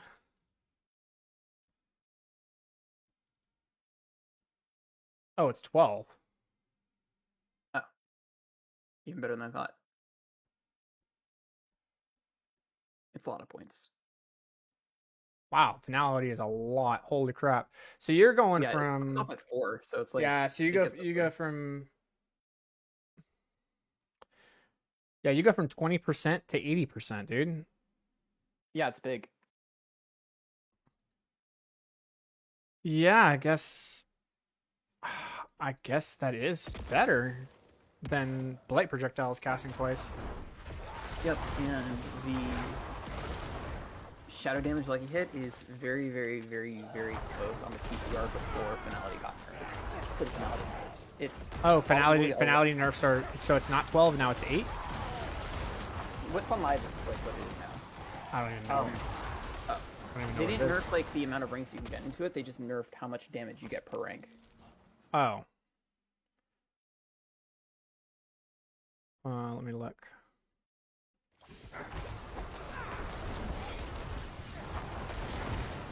Let's see here. Yeah, no, the finale nerfs are in the whatchamacallit. Unless I'm getting it confused with the one where they nerfed and it's no longer damage while fortified, it's just damage. I might be getting it. No, it's just damage. It's not damage. So it went from 6% to 5%. Yeah, but that But- one's not finality. No, it is not. That's Titan's So Fall. I think I might have gotten Titan's Fall and finality mixed up when I was talking Yeah, about nerfs. finality is just finality. It's the one where you gain damage after casting an ultimate. I just get the names mixed up. Let's go back. Maybe finality. I thought both got nerfed, but now I'm second guessing. It might have only just been Titan's Fall I got nerfed. I'll think about it. But point is, if you're not triple masterwork hitting the finale, the lucky hit chance is better. So if you're just kind of like still building out, go ahead and put on ultimates to shadow. And you don't even care about the proc damage. Like you can just go into like full int or like full HP or like whatever the fuck you want. You know? And that's better than Blight projectiles casting twice and just putting on like way more fucking effects of the Shadow Blight. From our testing, yeah. And by our, I mean those. Really? Because according to O's, the lucky hit shadow damage didn't feel like it had an ICD. Or if it did have one, it was a very, very, very, very, very, very low one. So we didn't have enough time before PTR ended to go with this test. To like get a Right, but like the proper- damage that's coming from the shadow damage tempers isn't critting, right? Like it doesn't crit. It can crit. It's just like Doombringer. Really? Yeah. It's like Exal's Doombringer, like any other like that kind of proc damage. Really? Yeah. Interesting. Which is probably even better on speed farm builds, right?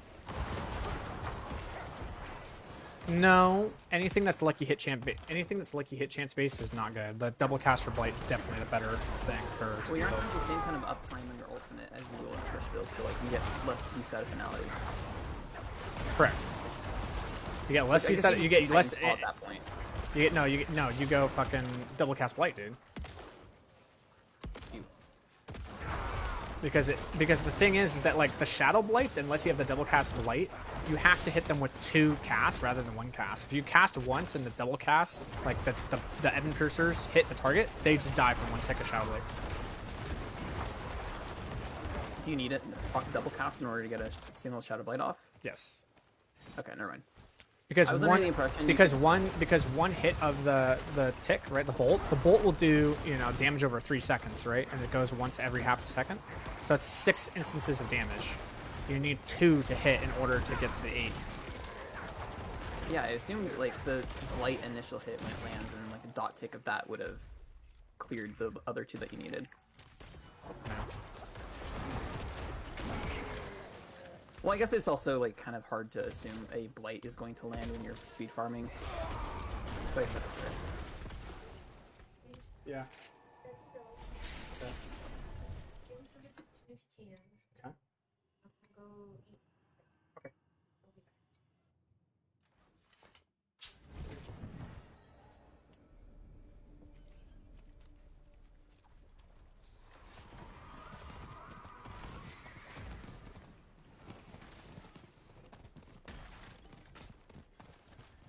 Hooray. Got it. Never didn't have it. Always existed.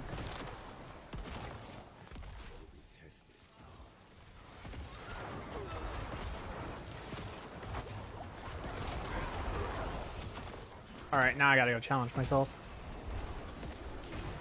I don't know why build is strong enough to do this, but I'm gonna fucking try, bro. I believe in you. I've seen you in these.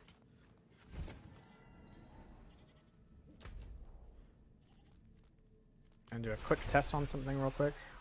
And then we're gonna go for it. I'm gonna need all the necromancer powers.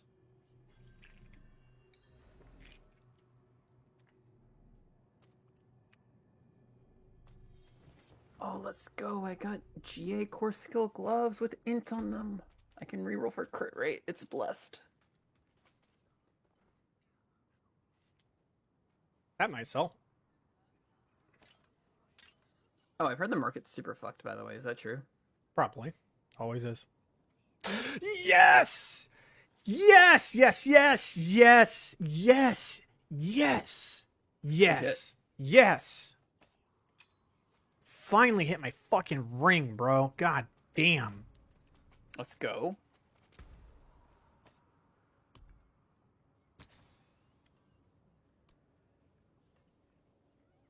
Oh, man.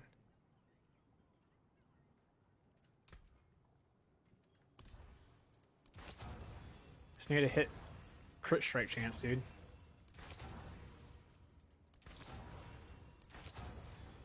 Bam.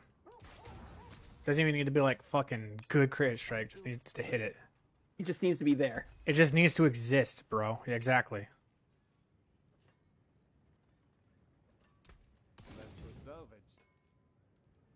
Alright.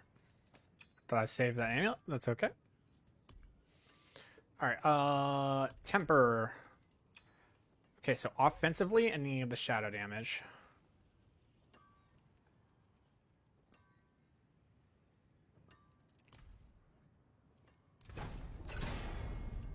First try. Easy as that. And then from here, we're going to want ultimate cooldown reduction for the resource.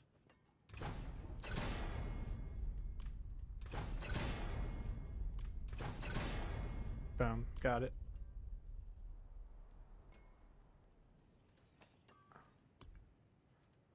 Okay, from here. Wow, they actually hit that? Holy fuck. Beautiful. That feels good. Alright, what's my attack speed now?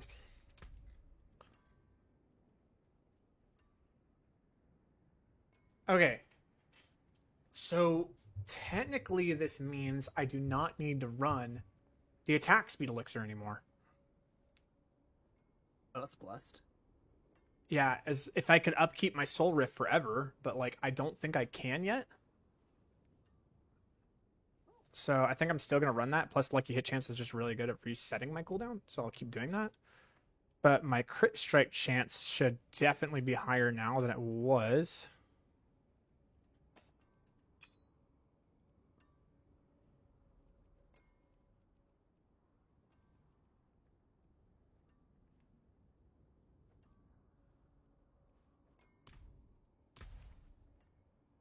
Come back and see us. Why is my crit so fucking low? Are you in town? I am, but like I had it That means you higher. don't have 12. That means you don't have the 12 from Inspiring Leader. Because that won't show until after you get out of town.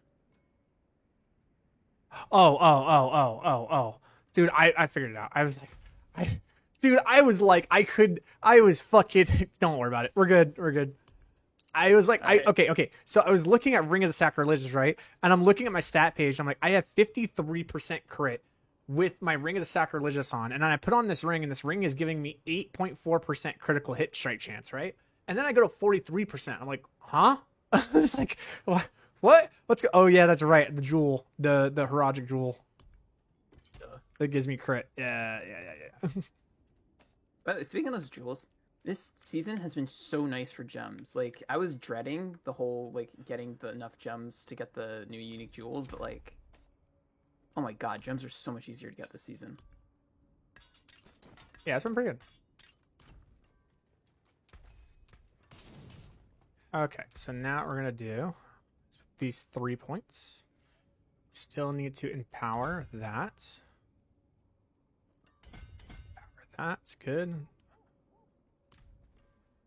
Okay, so now, if I go to my Paragon and I take out Scourge. Scourge is bad. We don't like Scourge. Scourge It's is a crutch. No one likes it. Scourge is a lie.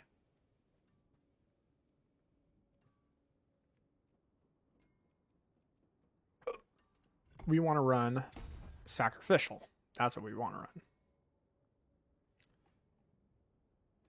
Now, because I have the shadow damage, it should be good. Yes! All right, I'm capped. Okay, now I go here. Now we're going to put in... Now I could put in Damned. No, Damned is definitely the way to go because I'm just cursing everything, right? Yeah, it's Damned. It's Damned. It's not Great Feast. What the fuck am I talking about? It's definitely Damned. Okay, let's go find out damage numbers, dude. What's your highest hit so far? 2.8 billion. That's kind of a big number, dude. Like, I don't know if you were aware of that, but that's kind of big. Here we go, boys. We're going for the biggest, dickest damage. And we'll do... This goes there now. Okay. Boss. Boss. There we go.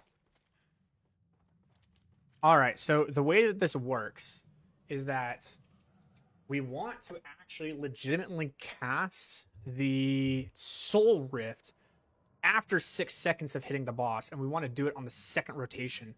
So we want to do this like for 5 seconds. We do it with Soul Rift, and then we want to cast the Corpse Explosion 3 times, and then immediately cast the Soul Rift, and we should just do fucking nutty damage.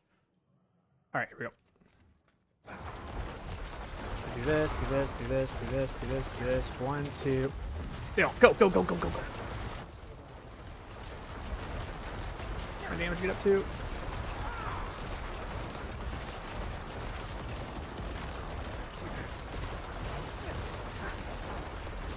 Okay. Wait for it, wait for it. 1, 2, 3. Go.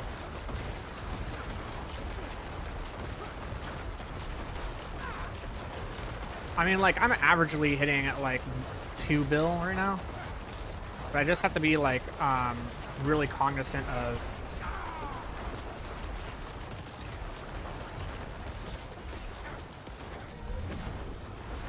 keeping that up at the same time. 2.9. Your record. Can you get the 3? I'm gonna try, boy. I'm gonna try. You need a cheat? Go ahead and make some instance, you know? Going, Just going, get that going, last going, little going, going, going. Nah, I didn't reset.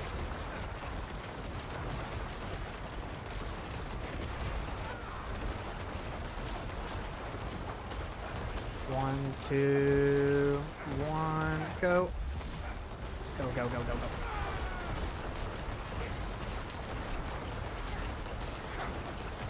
Like 2.8 and it reset.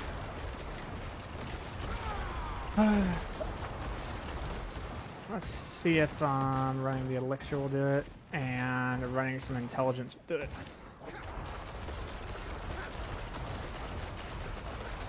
Oh, that's good.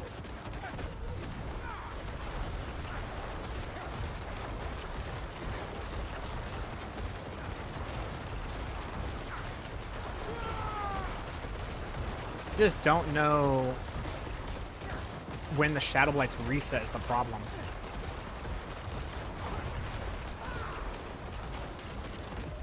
Just gotta send it and believe in it, dude. Not for real.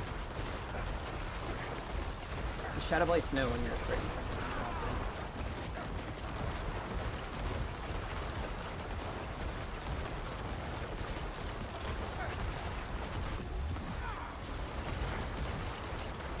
Is my mic cutting out at all? Or like getting laggy? And you have to like really pay attention to just keeping it up the entire time.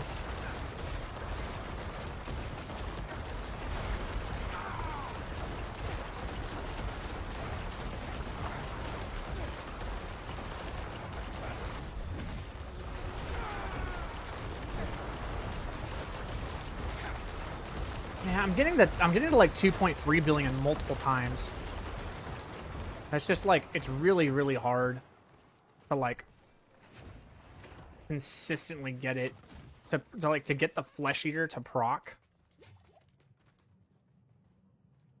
Flesh Eater is just kind of a bitch to proc manually is the problem, man. Yep.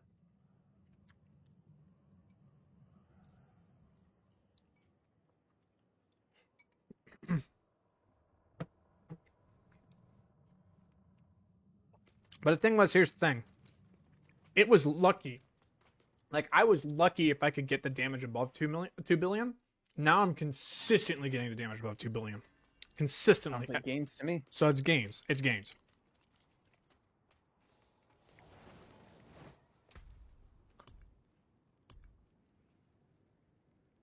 What level have you been able to get your ghosts up to so far? I think most of them are like 50 right now. 50, 55. But now what I'm going to do is I'm going to go into Torment 4. I'm going to do an escalation dungeon, dude, against Astaroth. And like fucking... I have to be able to do it in less than 10 minutes, so I have to rush it. You have to go somewhere in 10? No, it's literally it's one of the season quests. Yeah, so it says, where are you? Here it goes. Complete a run of escalating nightmares without dying in less than 10 minutes on Torment 4. Okay, I was like, you know how we were like really excited for the escalating nightmare dungeons to be like really, really hard and stuff? Yeah. I was so disappointed that they didn't really feel that much harder until I got to the Atheros fight. And then he kind of kicked my ass the first time in Tier 4, and I'm like, okay, I see the vision now. Yeah.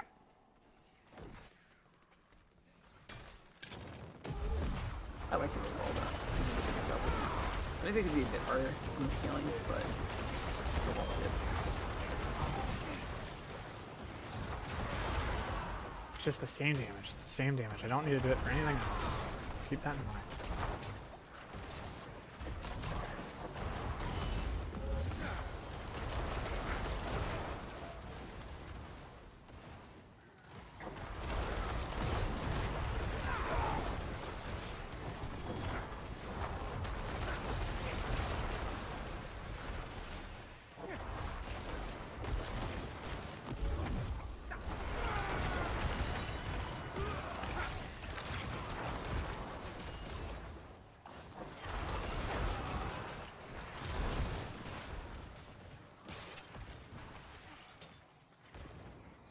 There's the bosses. Right.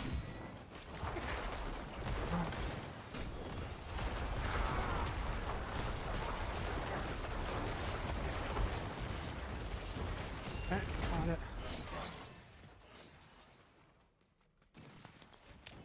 Run as fast as you can. Where do I go? What's the vision? Deposit the Animus. Where? It's gotta be up here.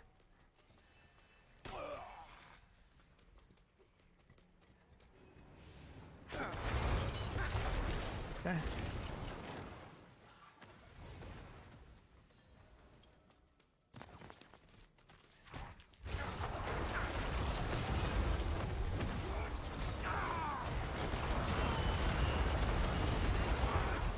Yeah, people who are brand new to Diablo 4, this game is amazing. People who have been playing this game since the fucking game launched just find every reason they can to complain about it. Just like League of Legends.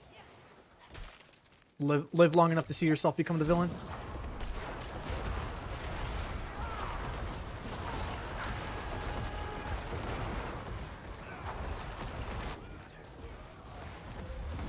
Or live long enough to see yourself become the villain. Like, there's no other option.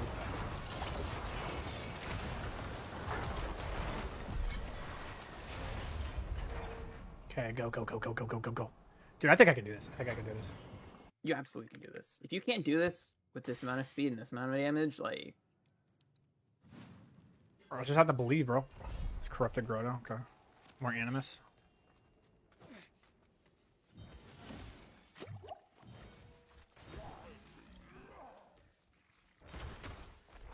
Got Protection Shrine, bless.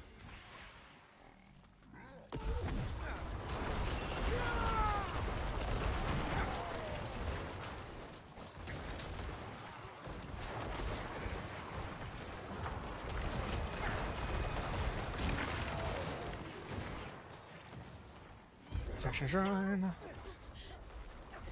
I don't know, man. I have a feeling there's gonna be a fucking animus up there. I feel like I'm gonna have to go up there. Otherwise, I'm gonna backtrack.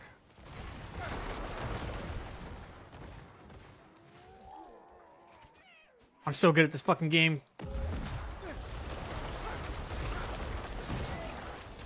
All that Path of Exile first act mapping really prepares For you for real, dude.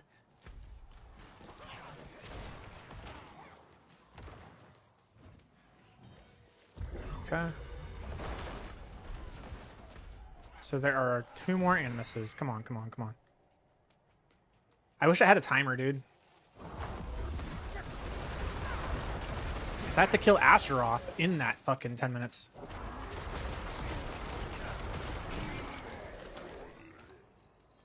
Let's go, let's go, let's go, let's go. Speed, I am speed. Destroy the corruptions, okay.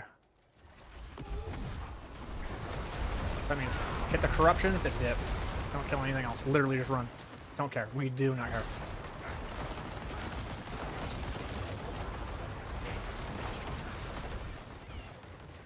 All a waste of time. All a waste of time. Don't care. Don't care.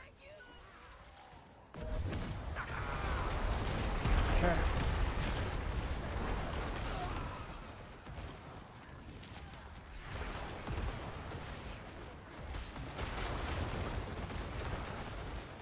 Where are you? There you are.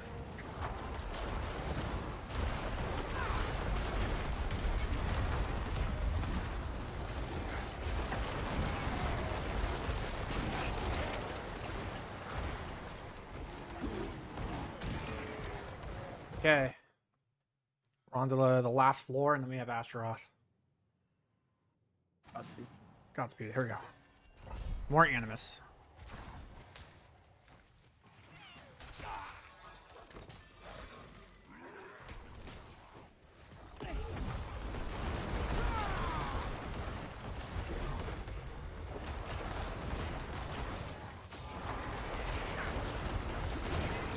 Come on.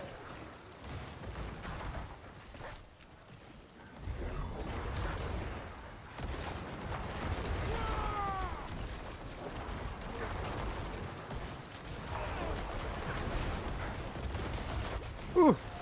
Nope, nope, no, no, no, no, nope. Can't die, can't die, can't die. Okay, okay, okay, okay.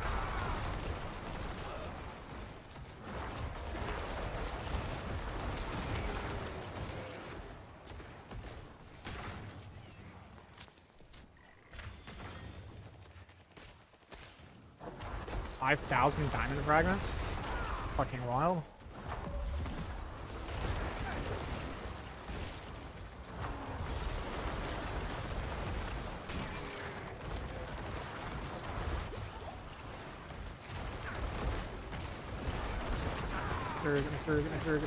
Take that. Oh, I like taking diamond fragments. Yeah, the escalating sigils, dude. When you get those boxes, they carry like 8,000 of those gem fragments each. Oh shit. Yeah, it's so nice. I don't have to go to a horde to do gem fragment farming. It's just like your obisite farming and your gem farming all in one place. So good.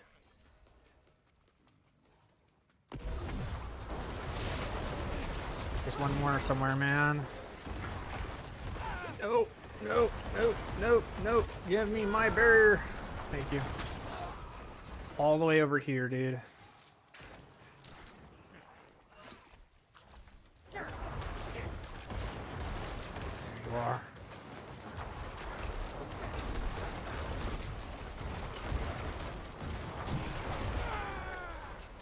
It's Animus. Destroy the corpse piles. Man, they are not making this easy, man. Fuck. Okay, that one. Go, go, go, go, go.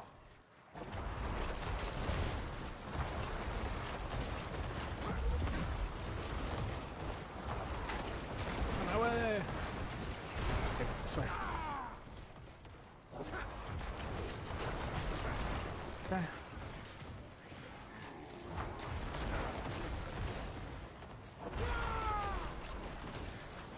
here. Nope. You're like, I know this place. It's like a little short. Yeah, right here. Okay, it's done.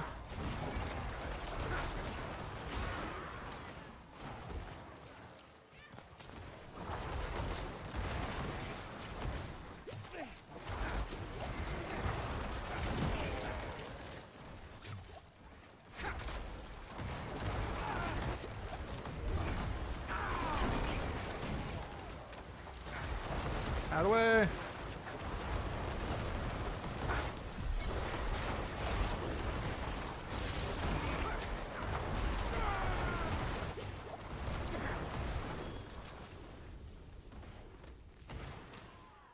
Okay, one Astral fight. Look, Oh, fuck. unironically, the Astaroth fight's probably going to be the quickest part of this entire thing.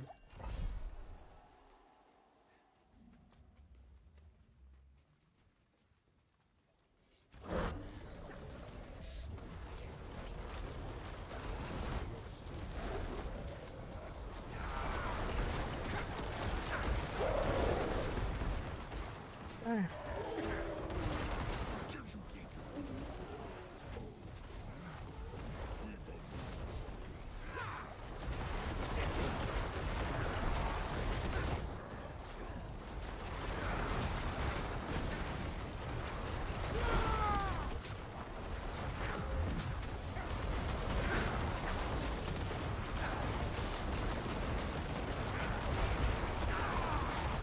Did I do it?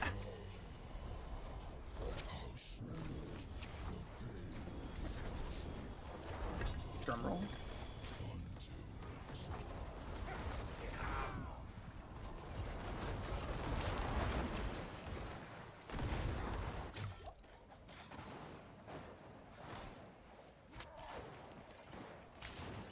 Did you get it? I don't think I did. Wait, I did. Well, I don't know. Let's see. Yes, I got it. Let's go. Nice. Yes. Fuck yeah, brother. This build is correct. Man, I wish you started timer so you can know how close it was. I don't know, dude. But it was close as shit. Because I had to backtrack. Nothing feels worse than backtracking, homie. Double backtracking. That feels good. Good job. Thank you.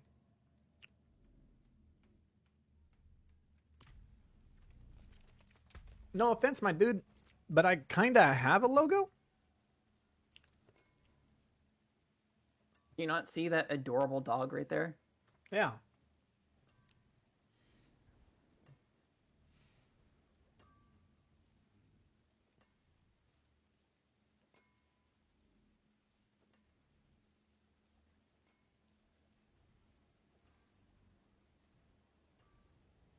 I feel like that's a really quick way to solve the essence issues with this build early on. Fucking Long Shadow. Corrupting effects have a 35% chance to generate 3 essence, and damage from Shadow Blade always generates 2 essence. I feel like that's a pretty easy way to solve some essence issues early on when you have Evan Piercer, but like you don't have like the essence per second rolls on your gear.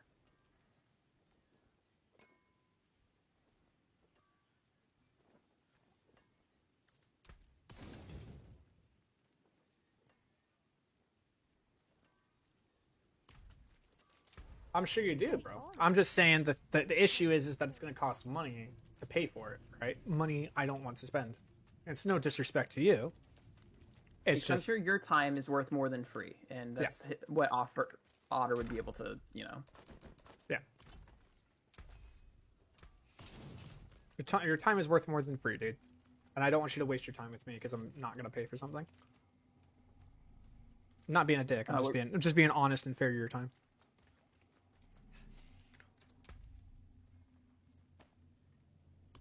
Okay. That feels good. Feels real good. Dude, I have so many tributes to Harmony. I'm so excited, dude, to run these tribute harmonies. once I get this Resplendent Spark. Okay, so now what I need to do is, I don't think I can do it, man. I can definitely open up the 2 Tortured Gifts of Mysteries, but I just like go for it, I guess. Like, cause I'm gonna have to do a couple Hell Tides. And then I also need to complete a Pit 70. And then I need to do 5 local events. I'm definitely not gonna complete that. This one, I need to open up these 2. I still need to do Escalation Nightmare Dungeon with the Strong Room. And I have one... Oh, Escalating Nightmare with Horagic Strong Room affix. Completed 3 out of 5. So I have to do 2 more that just, like, have it. Kind of wild, I guess.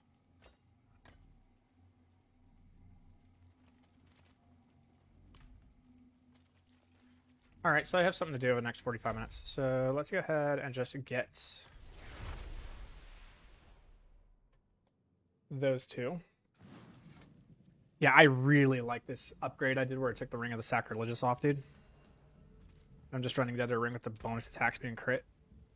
Yeah, it turns out if you can drop Ring of Sacrilegious, kind of a good upgrade. Yep. Oh, So max roll of Separation. now my like that. crit strike chance is 87%.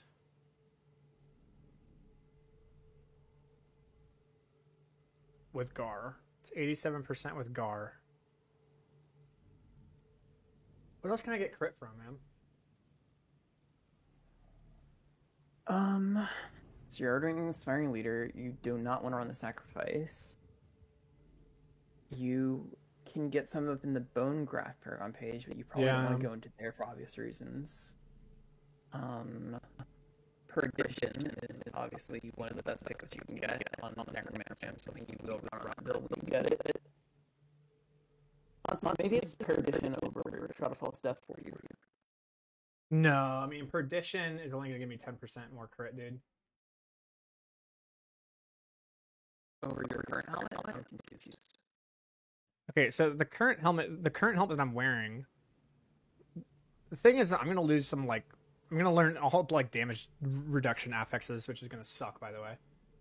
By running Shroud of False Death and Air of Perdition, I now lose Disobedience, and I lose fucking Hardened Bones, which just sucks, but it is what it is. But,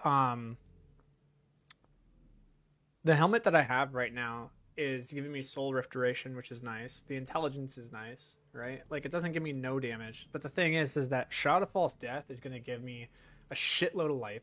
It's going to give me resource generation.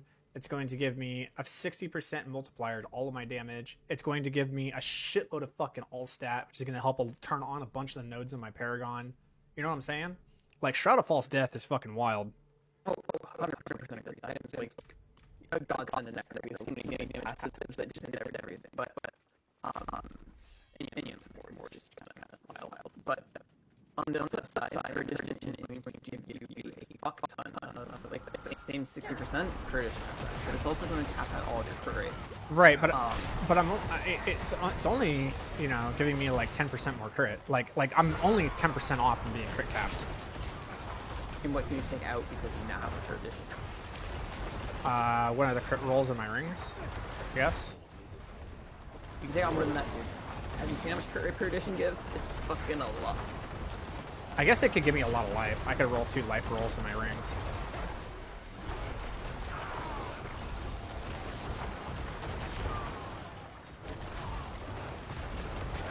Like, because you don't need to hit core stats on Perdition because you know obviously you can just go triple into crit rate and just get like 40% crit on that. There's a lot you can drop. So I don't know. It's a bit of a toss-up, but I'd personally give it Perdition spot. Crit rate.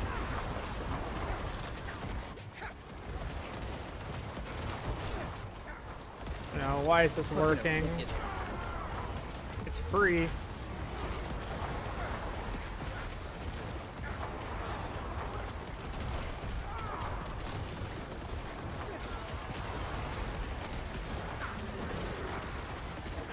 Oh my god, I fucking love Corpse Explosion! It's working with Shadow Blight!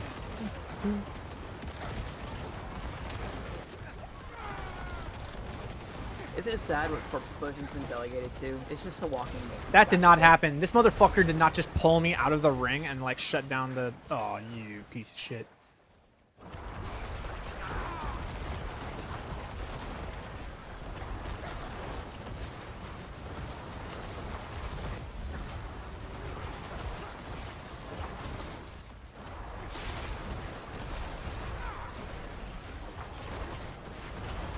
Alright, I have a genius plan. It's a genius plan. I can't go wrong. I don't know if it actually is, now that I think about it. Do you think that doing the Blood Maiden will spawn more monsters than me just killing monsters naturally the way I am right now? Yes, in the long run, because it's going to pull people towards you, and those people are going to have their things triggered, right? When they get their sins. So entirely. Yeah, but I need to kill 200 monsters. I'm gonna do it.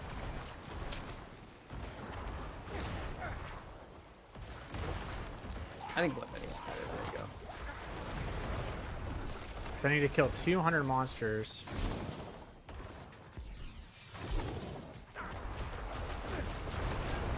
Here we go.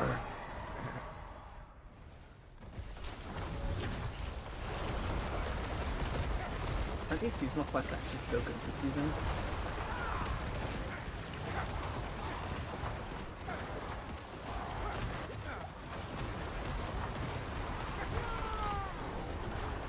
Yeah, they're actually like difficult, dude.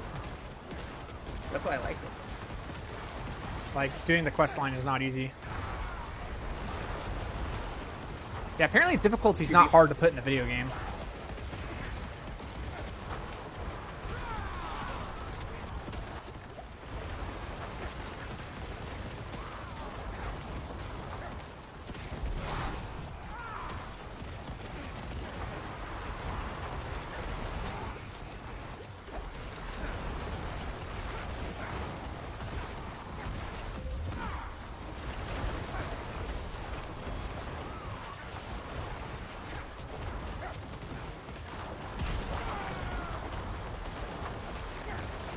She's gonna go up. Dude, my damage is kind of nuts.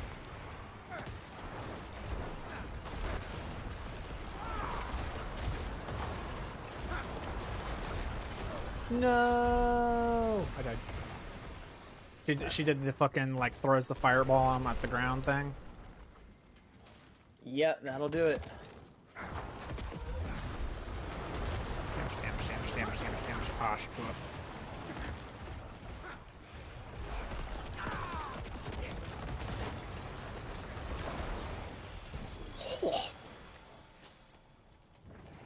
Okay, I don't know if it actually works. Let's take a look.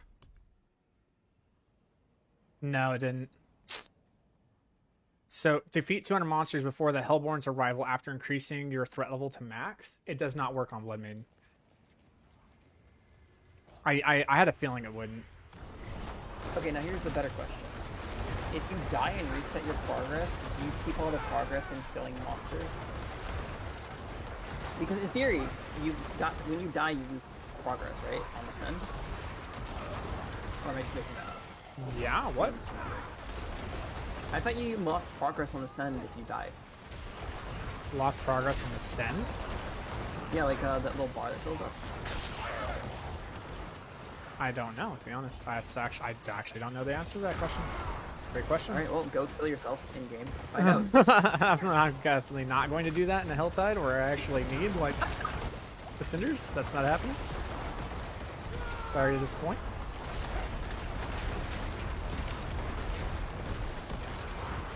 Yeah, Shadow Blades are just, like, inconspicuously, just, like, nonchalantly hitting for 500 million.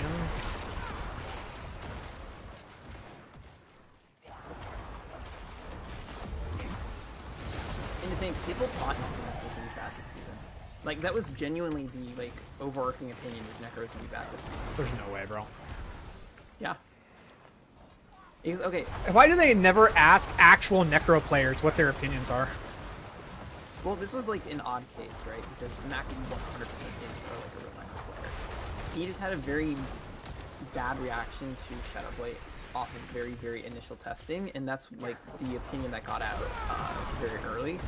And then people worked on it more, and it turns out it was just really, really good. It was just a case of testing too many things in a PTR at once, right? Can't be Right. 100% accurate on all of them. So, but unfortunately, okay. With that word being, got out. good. Word got out that it was just bad. Before people had the opportunity to update their opinions, and then buffs happened, and then yeah.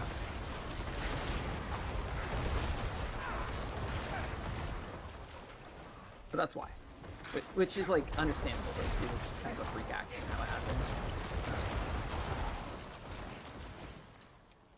Well, I like it. Yeah, happy little accident. Yeah, affliction and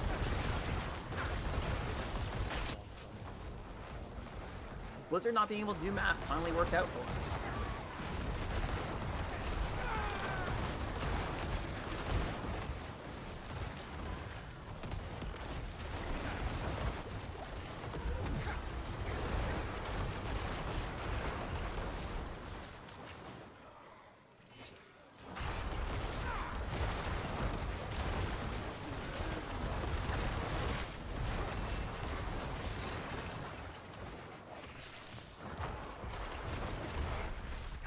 all right. Let's see here.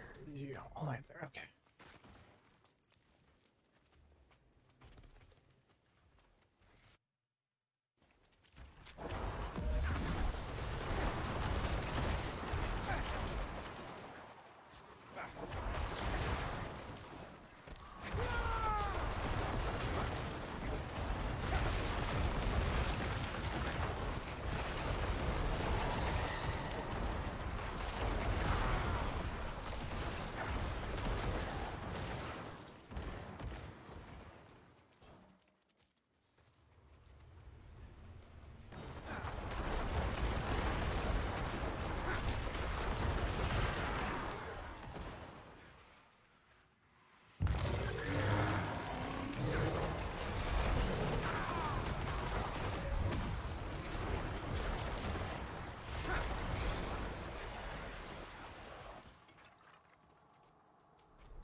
The damage that I did to Astaroth makes me wonder if I can kill Belial.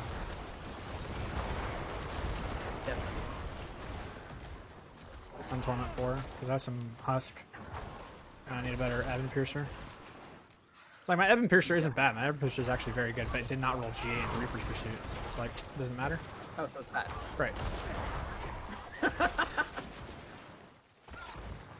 Yeah, exactly. Nor did it roll GA into Blight Projectiles can roll twice.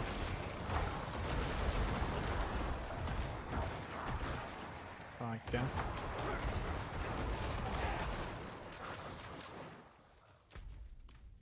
Just stand there. Help me.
fact that I only have to detonate fucking 3 corpses now is like a godsend. How do you feel about the new way that they track flesh of your fire? There's been a lot of Great. mixed I opinions on love it. if it's good or bad. I don't understand how people could say it's bad, man. Same. I like it a lot. Like why? Oh, like what? It just refreshes on its own now? Like what the fuck? Why are you mad? Excuse me? There's literally zero downtime on it. I know CDOT is the most notable one. It's like not like that. Why? I'd have to go back and read his DM to figure out why, or to remember why. I don't remember the top of my head. Okay. Oh, when he wants to come back to the world, it makes sense. Let me know.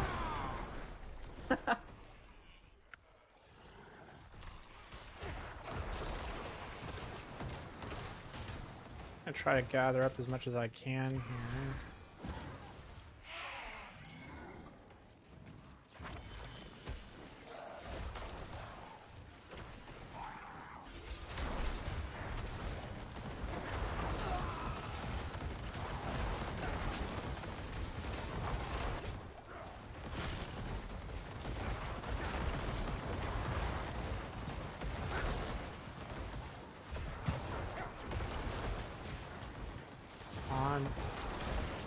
Turn on the line. Try not to put too much into it.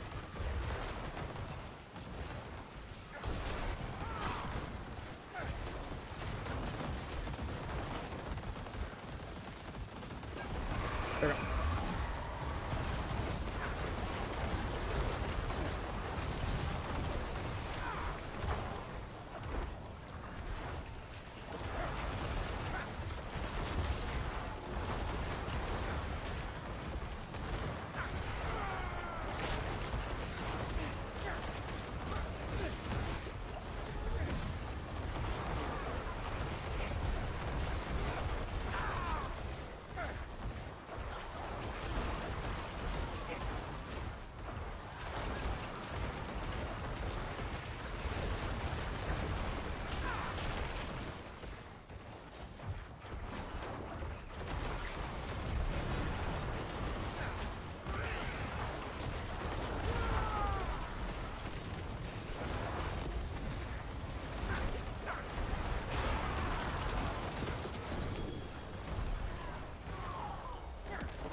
That enough?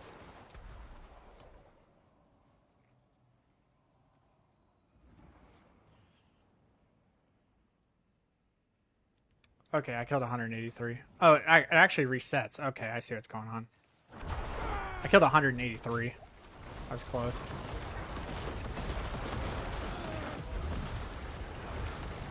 Just need to get back up to max threat level. We'll be fine. A little more health is good for you. Well, yeah, I gotta redo the Helltide after this anyway. So I have to open up the 10 chest.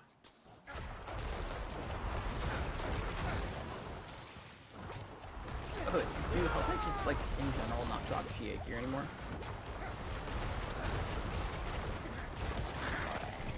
Yeah, they do. Really? Yeah, I mean, like, not like randomly, like you have to open chests and stuff, but yes, they do. I don't think I've gotten a single GA piece of gear out of a Helltide chest yet this season. Really? Because I just got a couple.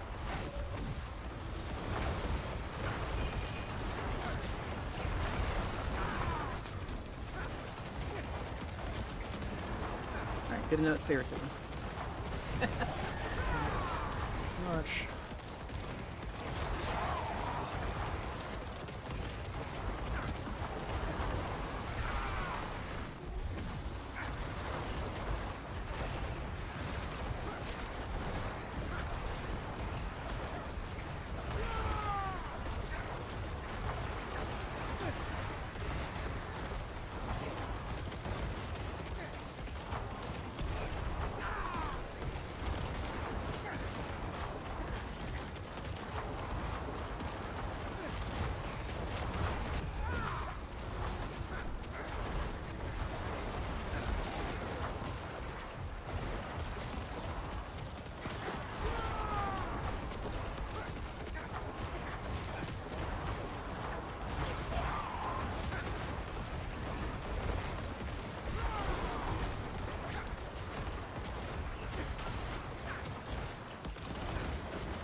Dude, this Raptinus Soul Spire is fucking, like, what is this? Jesus Christ.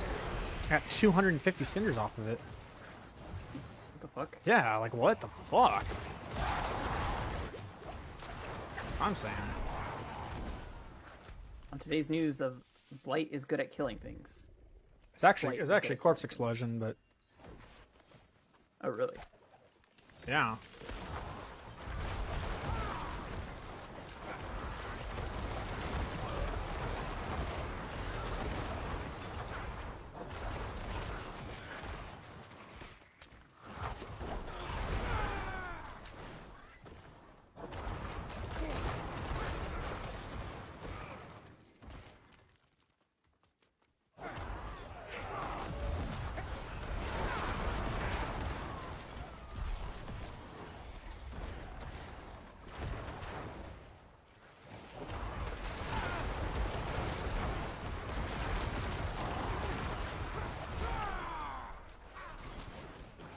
Yeah, I don't know who likes doing whispers enough to want to complete 12 whispers for the season journey, but fuck that.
I think I can do it. I think I'll just reset. Instead of waste my time. Hopefully get it. I'll just guarantee get it when I do it over there. And okay, we're gonna go. Let's do Belial, dude. Let's do a Torment Fort Belial. Sounds like a good time. It's going in. I'm going in, boys.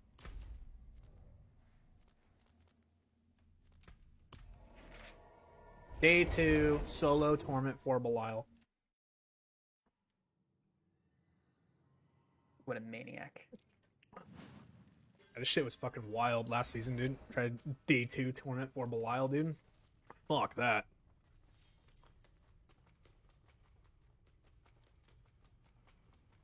Alright, ready? Here we go.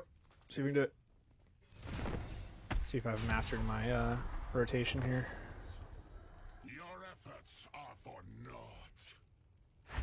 So we're actually going to allow the first couple seconds.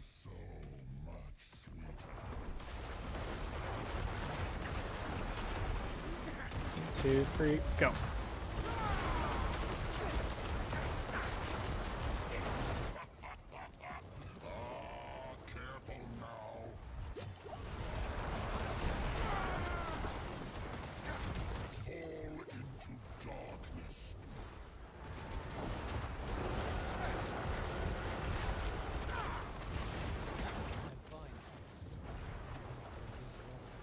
crap. Almost had him. Almost had him. I got messed up on the damage cycle a little bit. I got this. I got this. Be crushed like the insects you are.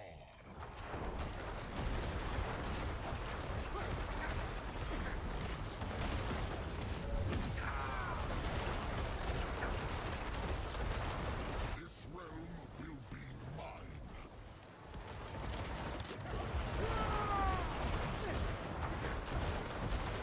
Seeing is deceiving.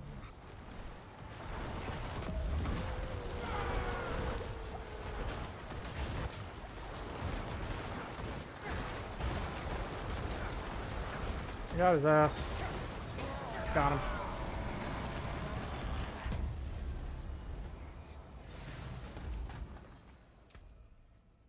Gregoire. Okay.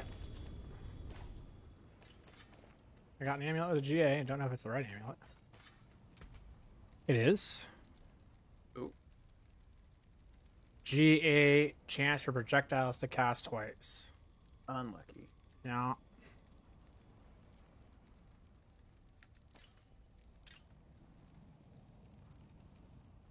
Alright, we go again. Just drop me a mythic, dude. Call it a day.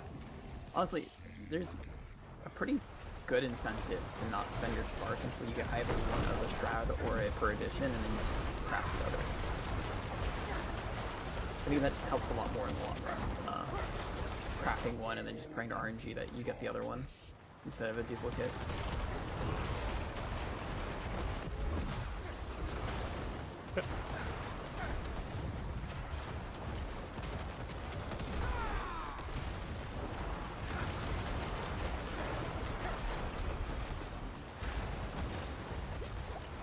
Too fucking good, dude. Too good at this fight.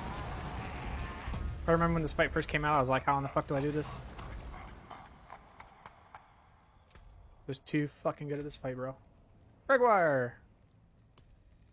Try again. Okay, I got another amulet. And I got a Lith rune. Look. It was the correct amulet. GA to Gloom. Damn. Close, but no cigar. Close, but no cigar.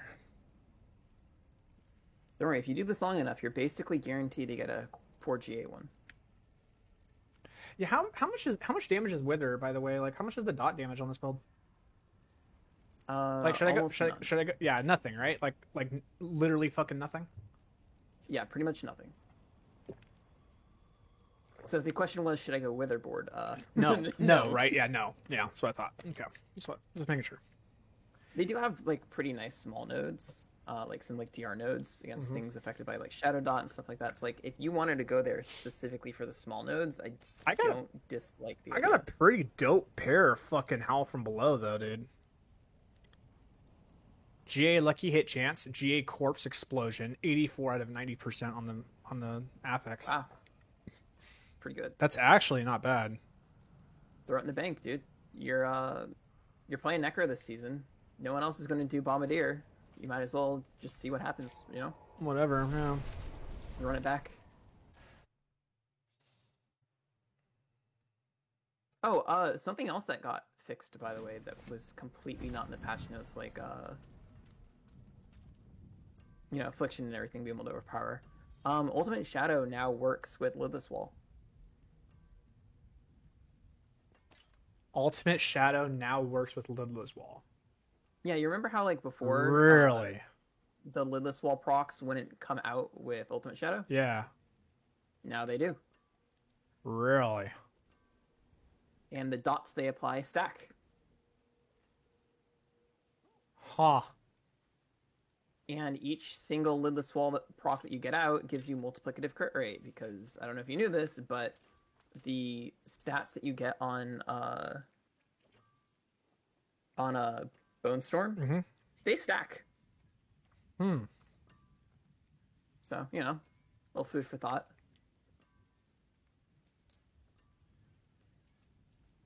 I am definitely going to take that into consideration.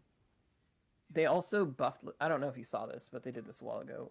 They buffed lidless walls so that way the spread of, you know how like before if you went into single target you could only get like one bone storm proc on an enemy Mm-hmm. because like they weren't big enough to have multiple lidless wall procs on them. Right. They buffed that so that way there's no like detection of am I too close to another bone spear or another lidless wall proc. So you can just stack all of them on one target now. Wow. Huh. So yeah, just food for thought. Yeah. Definitely thinking. Definitely thinking. If you find a good lidless wall, there's stuff to play around with.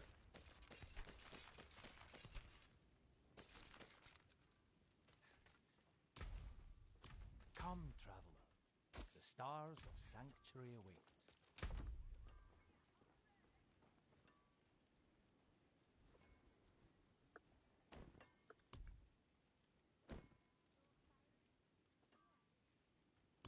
Yeah, definitely thinking. Oh shit, someone did message me. 551. 1451.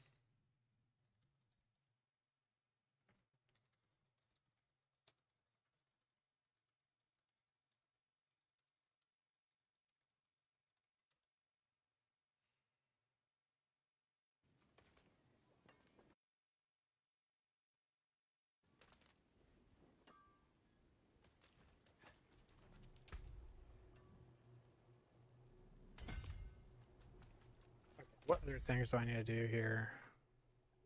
Damn it, I teleported out of the fucking pit before I leveled up my glyph. Okay, that's going to be automatically completed on the next one. This one I need to do. That's just like, hopefully you get it. Complete Escalating Nightmares with a Herogic Strongroom affix. And it's only, like, hopefully you get it, because there's 4, right? There's 4 affixes that you can get. So you have a 75% chance that you're going to get it. But, you know? Right? Can't you just start one that's guaranteed to have one? As like the one of the dungeon Yeah, but passes? it's an escalating. Escalatings are hard to get, dude. The escalation sigils. Is there an easier way to get them that I don't know about? So I don't know if you saw, but they posted a thing that said we're addressing the drop rate issue of Escalating Nightmares dungeon sigils along with some other bullshit. Okay. Evidently it's a bug that they're not dropping at the rate they're supposed to. So hopefully within the next 2 days they're not going to be as rare. Okay. All right. I love how we as players, like the elite players, no offense to anybody else, but I just love how we the elite players, when the season starts, we're the ones that have to fucking somehow complete the season journey with the bullshit bugged fucking crap where like things aren't working the way they're supposed to be working. You know what I'm saying? Chat, I believe you guys are elitists. Don't listen to them. You're elitist in my heart. Yeah.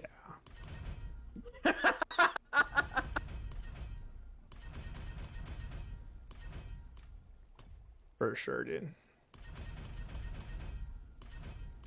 For sure. I stay.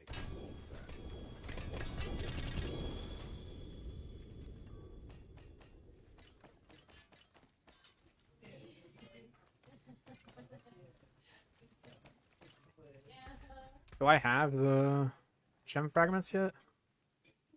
29.2 emerald fragments. I'm so close, bro. I need 30k to upgrade the 2 sigils or the 2 glyphs that I need to be level 46. And then I can start putting in some Any real. hordes yet? Huh? Have you done any hordes for the gems yet? Yeah, but look, dude, I'm gonna be honest. Hordes is kind of the last thing that I want to do right now. Dude, I feel you. Like, I'm not feel trying to be a dick, but like, it's kind of like the very last thing that I kind of want to play. I'm actually more willing to play Helltide than I am to play Infernal Hordes, bro. No, I feel that. I feel that.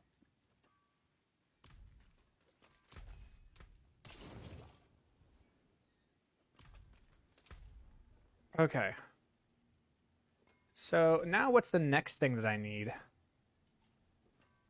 I guess it would just be a double GA weapon, dude. That's like a double GA sword. I really need a sword, a 2-hander sword. Well, hello, shining beauty. That would What be GAs are you looking for on it? Int, obviously, and just probably some additive. I would probably say like Int Life, dude. GA Int Life. Because here's the thing, like, yes, you can go additive on the crit damage and shit like that, but like, why? Like, just stay Because alive. HP doesn't. I mean, okay. To be fair, I haven't really seen you dying, so like, I assume survival. I wish you should have seen the stream yesterday when I was playing with Ruse, bro. I wish you could have seen it. Well, yesterday you were playing Affliction. True. True. Okay, you know what? I got a really good sword, and if this sword just fucking hits on what I want, I'm just gonna switch to it. Because attacking faster is better than attacking slower. It also gives me this crit strike damage, which is like super giga. All right, boys, here we go. We're gonna go for the temper. Now, when you said for the temper, you said that finality was just the way to go. Yeah, if you're planning to triple GA crit, finality is the way to go. Okay.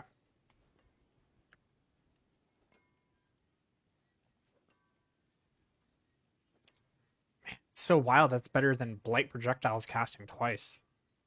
Yeah, turns out big multi is fucking big.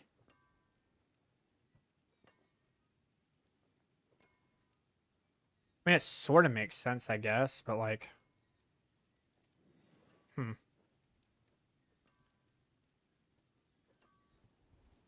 I know it's so counterintuitive because every other build in the game just goes for double projectiles every single time, but this is like,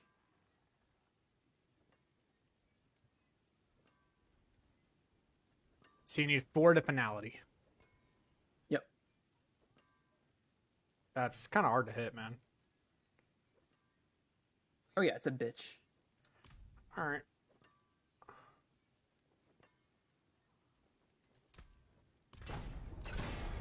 I got 2 to finale.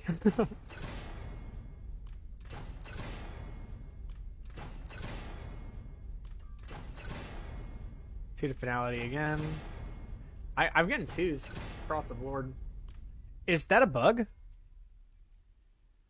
Like, I'm not trying to be that guy. I'm just saying that, like, every single roll I had on this weapon, I got 2. I never even had a 3. Unless the only rolls are 2 and 4. You know what I'm saying? No, it goes 2 to 4. Okay. You can get 3s.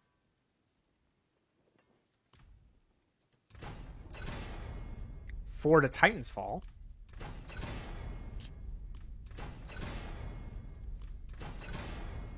Four to Titan's Fall again. Didn't get it. That's a hard affix, dude. How the fuck? That's brutal. That feels bad, man. Yeah, it's like Ooh, Blighted got upgraded. Magic is neither good Ooh. nor evil. Ooh, piece of candy. How may I help you? ooh, piece of damage. Is that the only other upgrade would be max, right? Oh, 34.5%, dude. May your road be fair. 34.5% out of 35%. Okay, game. Just edging you at that point. I'm edging so hard. I'm edging so hard right now, bro. Okay, it's kind of, that's a really hard roll because you have to get 4 to finality and you have to get shadow damage. You have to get both in order for that to work. That's rough, dude. It's kind of a pain in the ass, but it is worth it because it's a lot more damage. It also means that you need to get GA Blight projectiles cast twice on top of GA Reaper's Pursuit on your. Yeah, I was about to say. I was just like, they're really better than Blight projectiles cast twice if you have the G. So like, unless you have a double GA sword, if you just have a single GA sword, I think I'm gonna go for the double projectiles because I'm only gonna go for something that big if I'm have the double GA in the sword.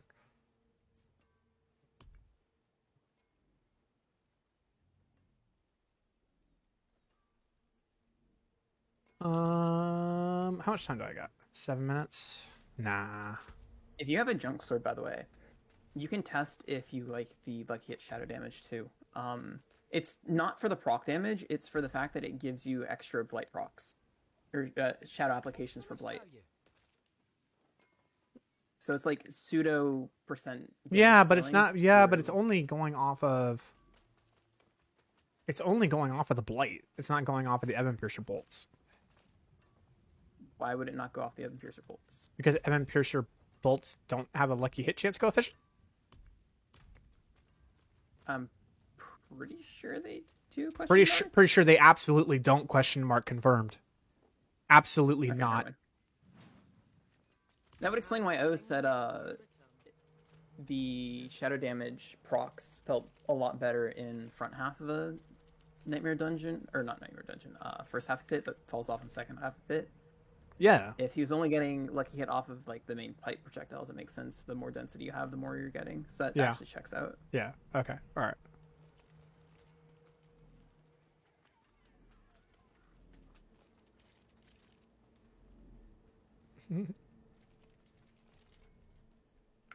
Just, dude, the reason why Evan Piercer doesn't have that is because it broke the game when they did that. Remember in the season 4 PTR when Evan Piercer did? Yeah, but it I fucking thought they broke the fixed game. that I thought they fixed that by making the lucky hit chance to cast projectiles, or lucky hit chance to proc shadow damage have an ICD.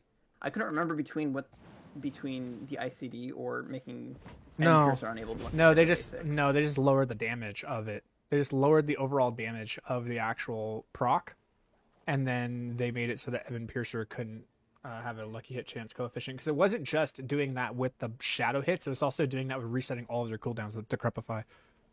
Yeah, that makes sense. Like, this is before we had anything above Pit 100. Like, Pit 100 was the max, and we were running Pit 100s in like literally 2 minutes. Good times.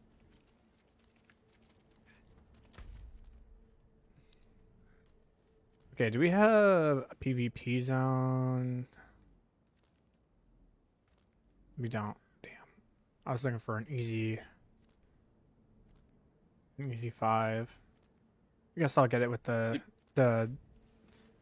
hell time I'm about to do in 5 minutes.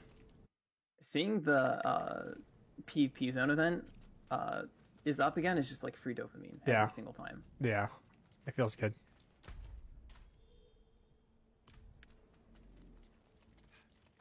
It does feel good. Dude, I've almost got all of my glyphs up. It says max I can get them. And I haven't got a GA, an ancestral ring with a crit chance on it. And I don't mean having GA in the crit chance. I mean like just an ancestral ring that rolled crit rate. This is insane. I'm losing my mind, dude. I fucking hate this rerolling.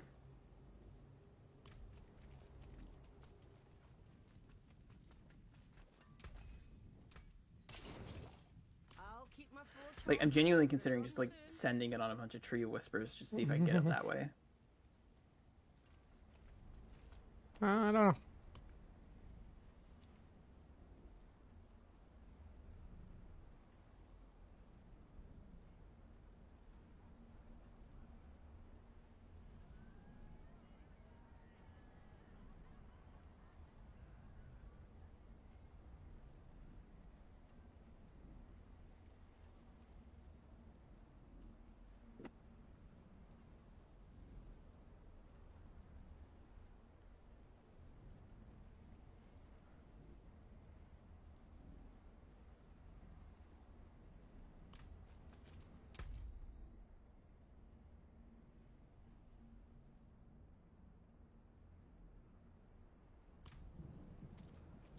Alright, I'm gonna go to the bathroom real quick, and then we got a hell tide.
Ugh.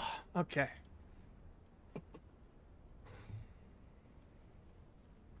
I'm back. Welcome back. Thank you.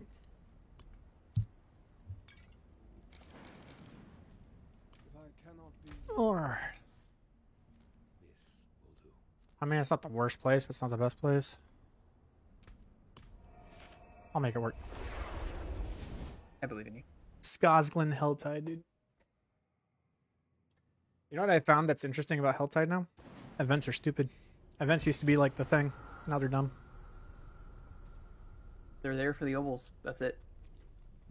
That's literally it.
I really like the new Flesh Eater only being 3, dude. I don't know. It's so good. It's really good. It's like really, really, really good. Hey, baby, what's up?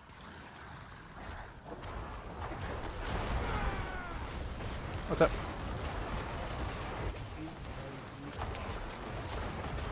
What? Brand of my television? Samsung. Samsung what? Oh, yeah, a QLED. Yeah. Yeah. It's Neo QLED.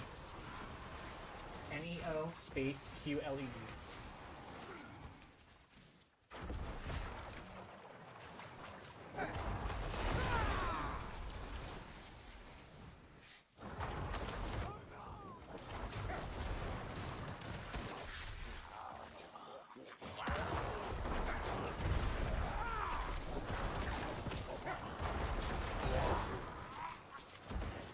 Nom nom nom nom nom gold. Holy shit, those fucking goblins, dude. What the hell?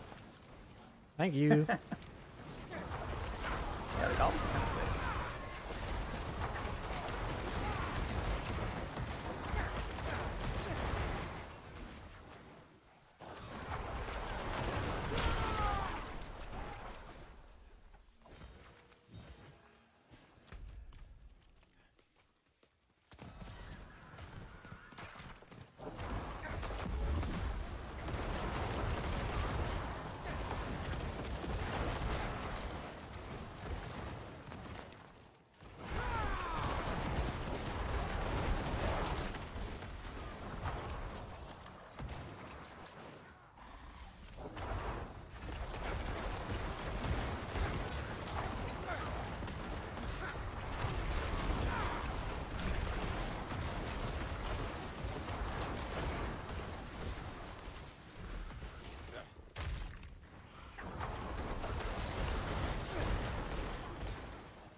It is done.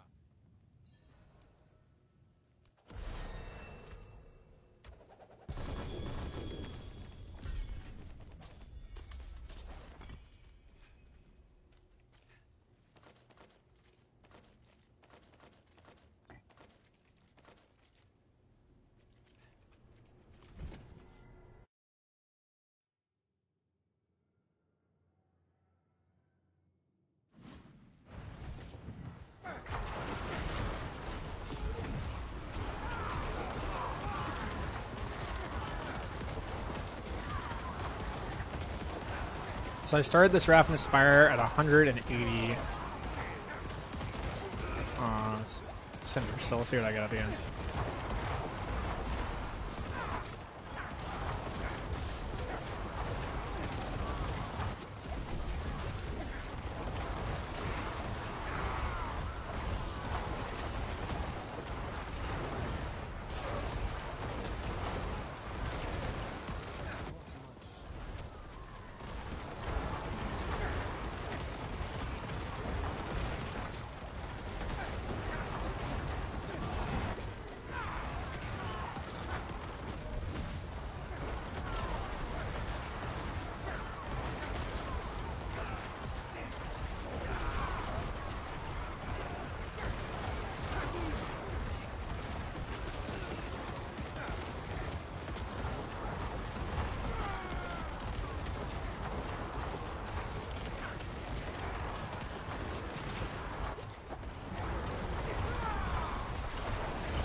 Oh, ended at 325, so they're gonna be about 150.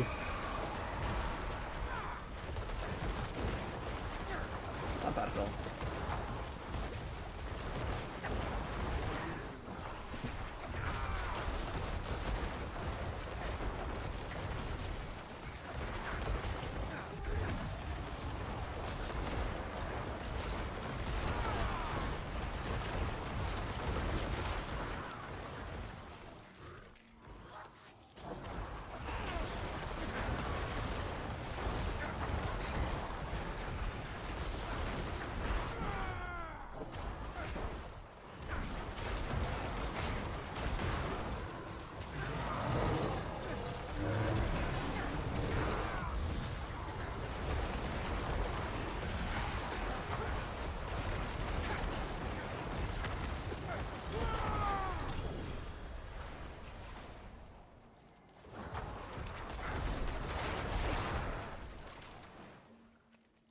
Do do do do do do do do do.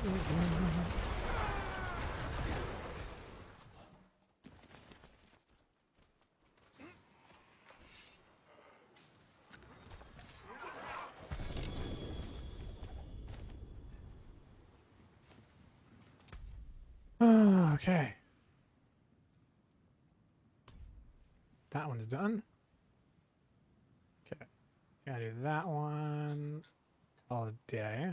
And this one, got that one, that one, that one.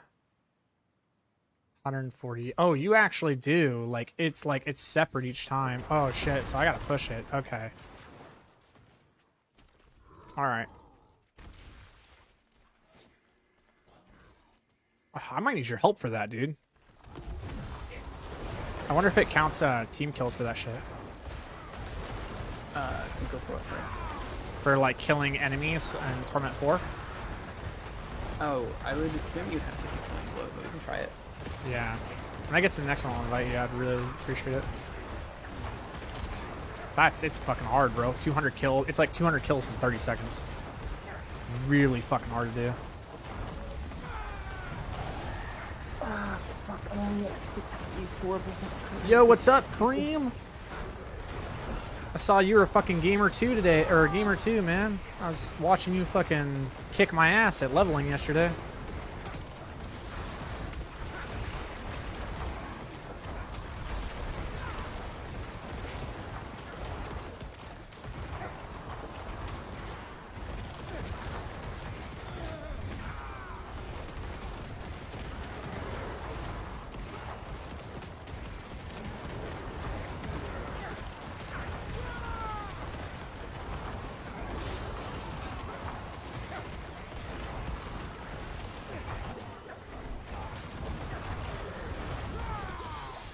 Fuck.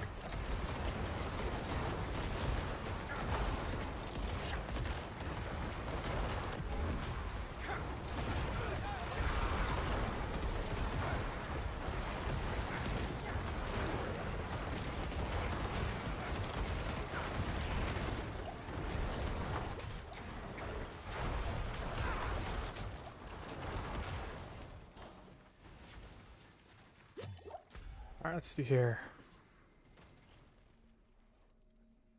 I guess we just kind of like work our way across, right? Now we'll go down here.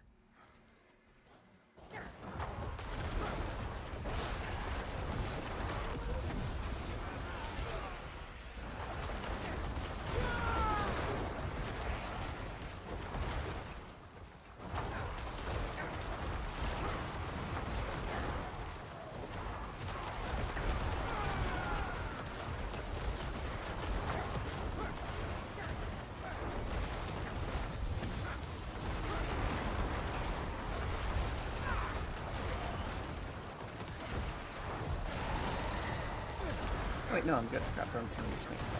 Never mind. I am right on target. Like that. Yeah, dude, I fucking put together the Bone Spirit build yesterday.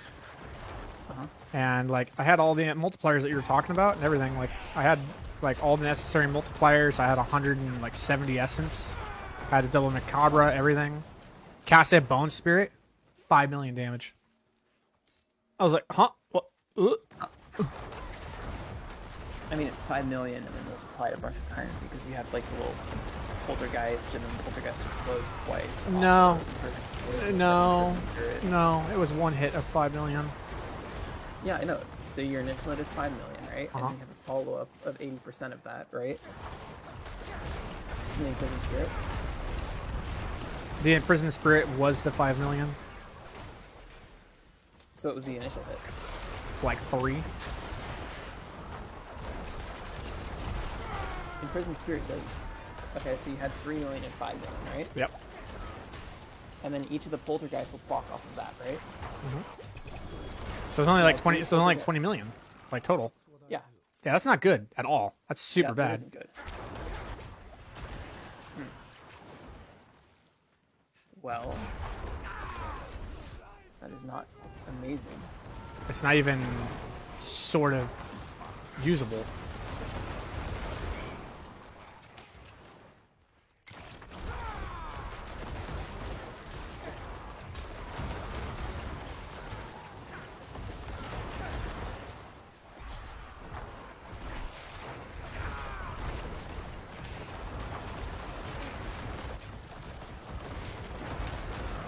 Okay, I'm gonna be ready for this shit here.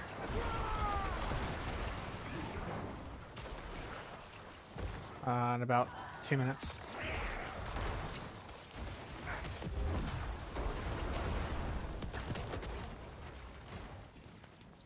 If even that, maybe like next minute. I might. Can you grab someone else to help? I have to go in just like 2 minutes. I will be back later. Like I have to take a break. I've been playing for like 18 hours. I'm on my own. Fucking challenge accepted. I believe in you, dude.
Okay, I have to like get a massive fucking group together.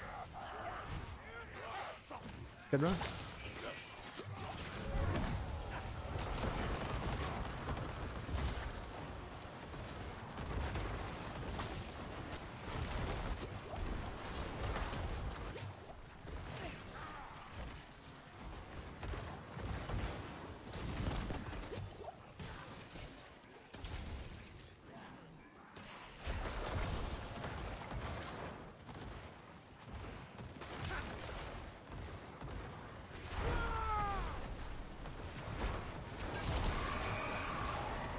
There's no way. There we go.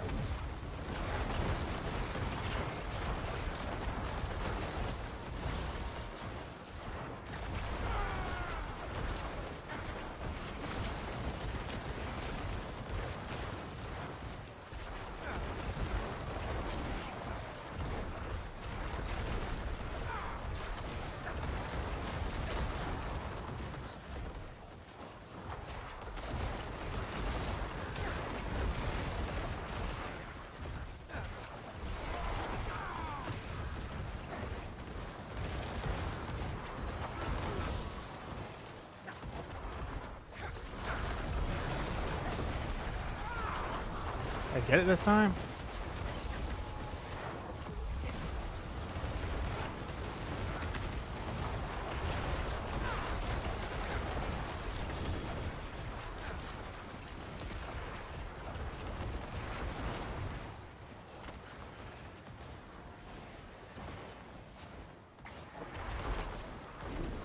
Alright, I gotta give my head a break. I'll, 169. call it. Fuck. Hope it goes well, dude. Hey, Alright, bye, chat.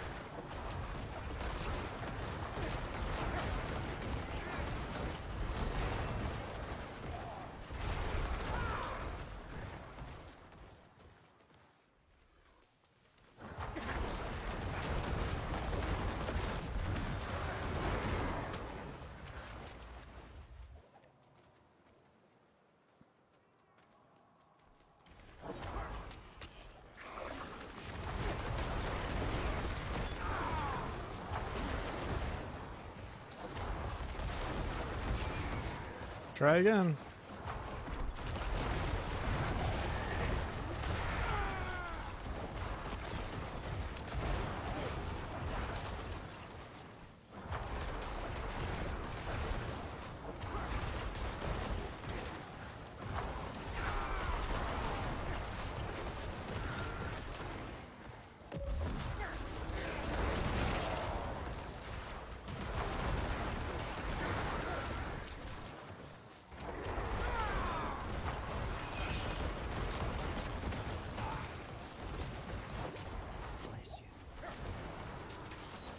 Oh my god, stop.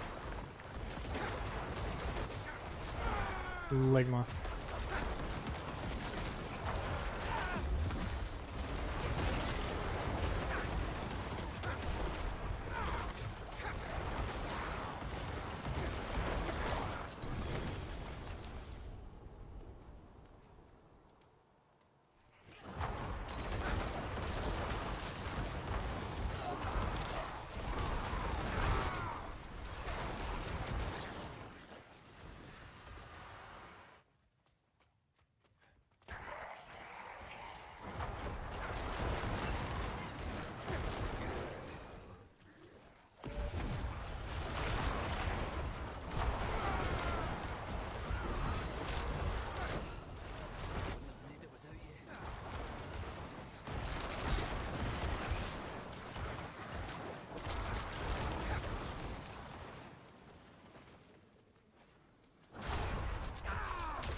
I'm going.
Okay.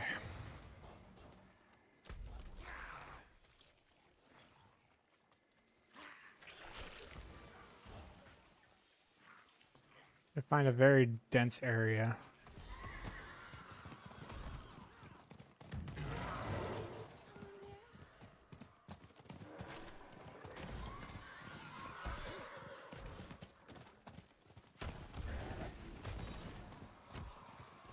Oh, I don't know. This might work a little bit. I don't know.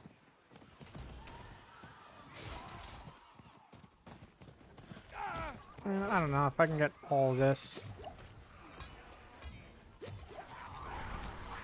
Yeah, we got a good amount of density here.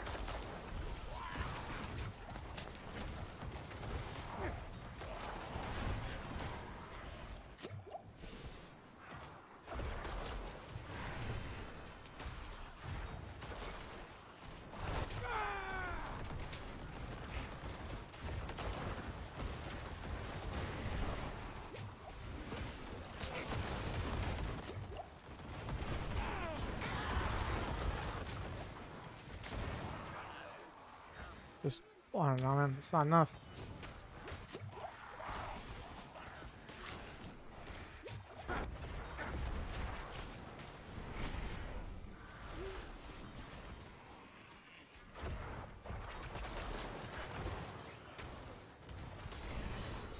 Still can't get it started.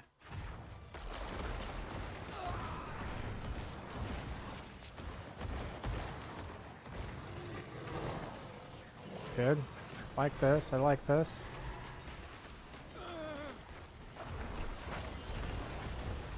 Oh! It reset!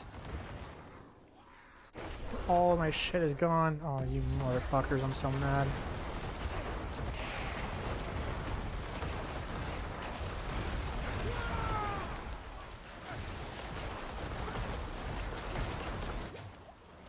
That's the only way to do it, man. You have to like get this huge fucking pack together. Like the progress is actually really slow. It does not move up very fast.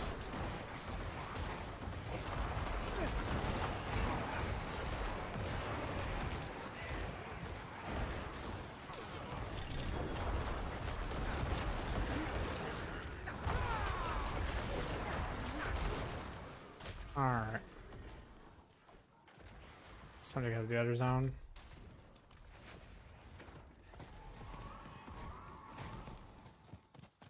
I'm gonna get like 2 more chances to do this.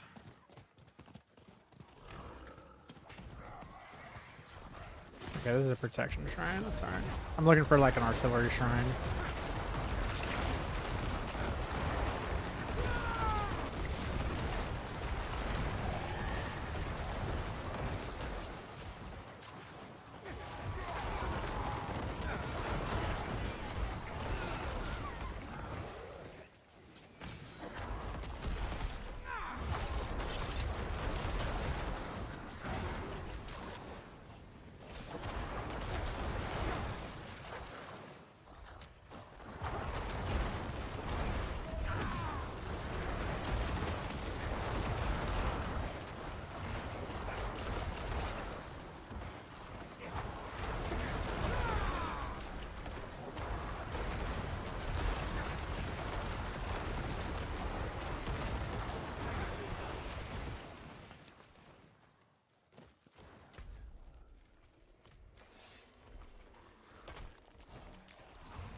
I farmed up this spot.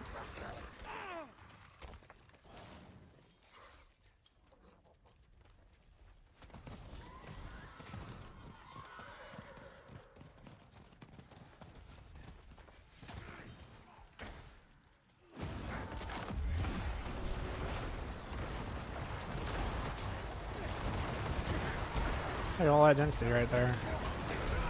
I don't want to leave that alone. Mark that. It's over there. It's like kind of crazy actually.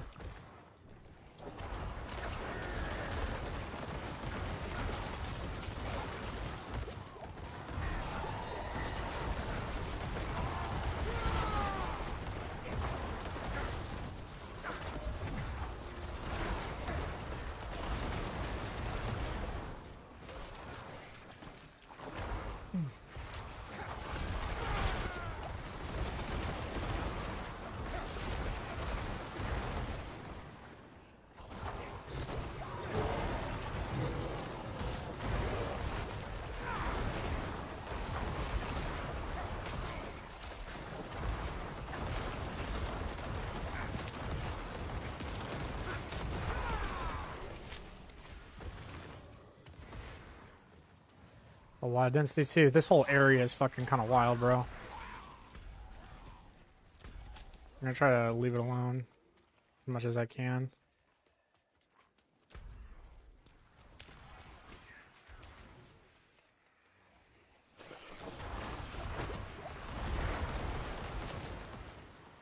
Like if you just take the path right down, kind of shoot behind you and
Someone there? Someone there? okay.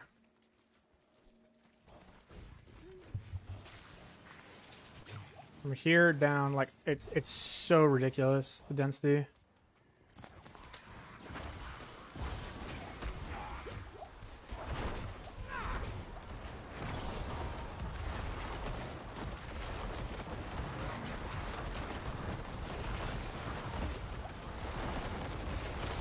Come on. Go.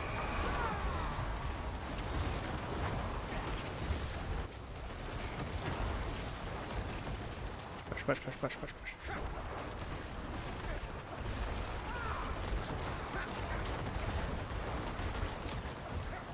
Through. Why is it not attacking? Why am I not attacking? What the fuck was that? Like, like, my character just decided not to no longer attack.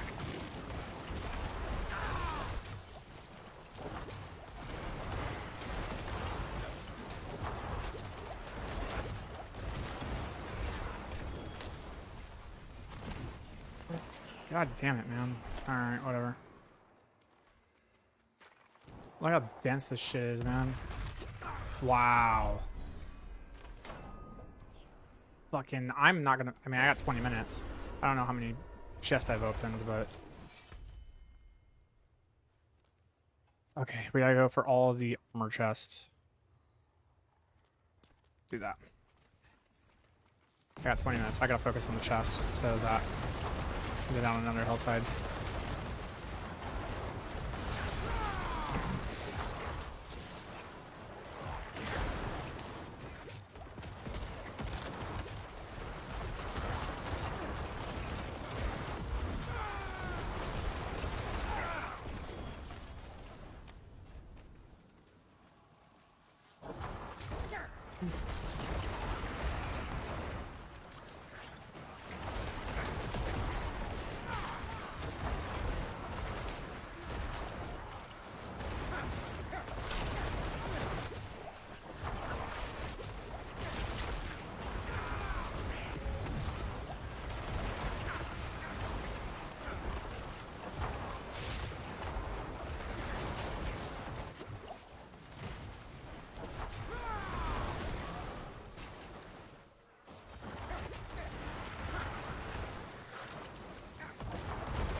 get it?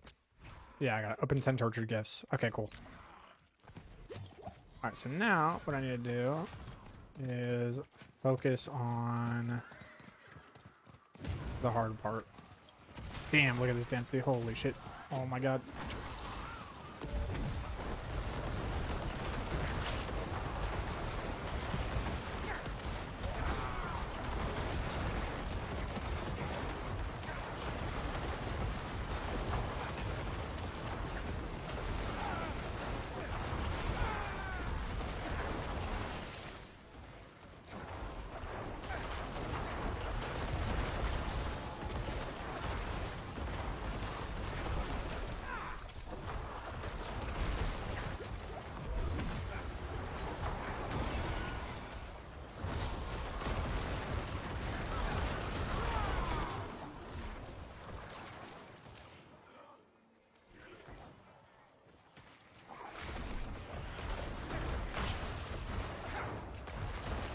What did I kill last time?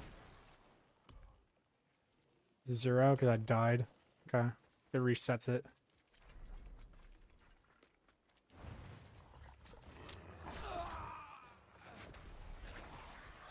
That's not what this shrine is. Lethal shrine. That's actually pretty good.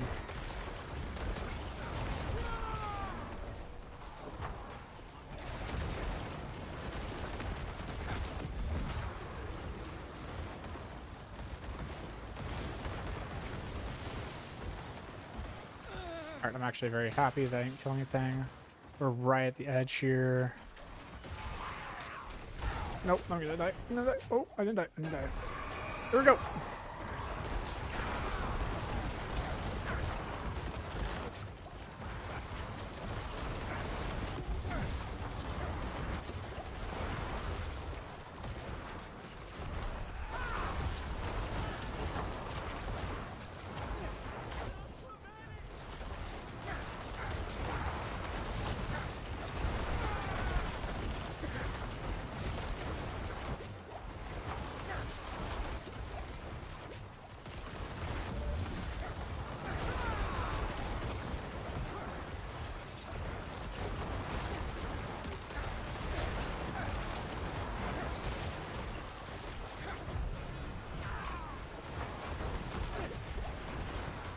What I do?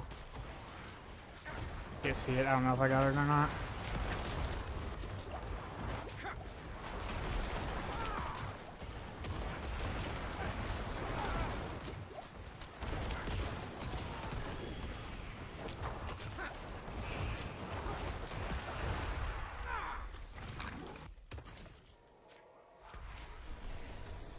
$191. God damn it, man. 191. Oh. I need a shrine, dude.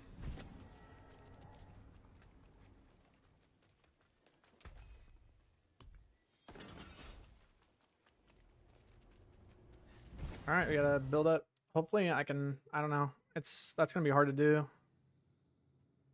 I might be able to do it. I mean, I did it in like fucking 8 minutes, right? I should be able to build back up.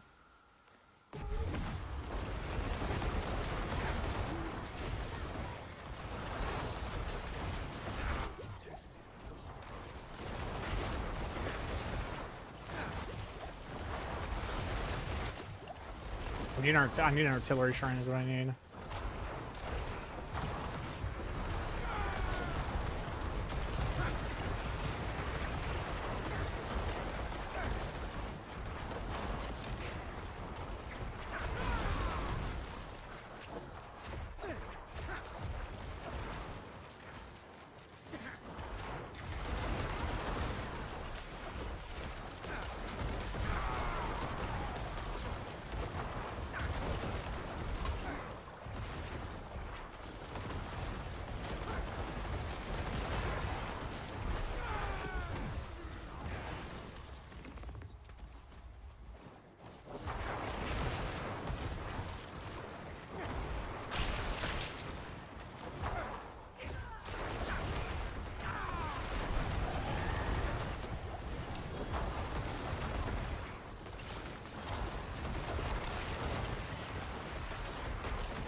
This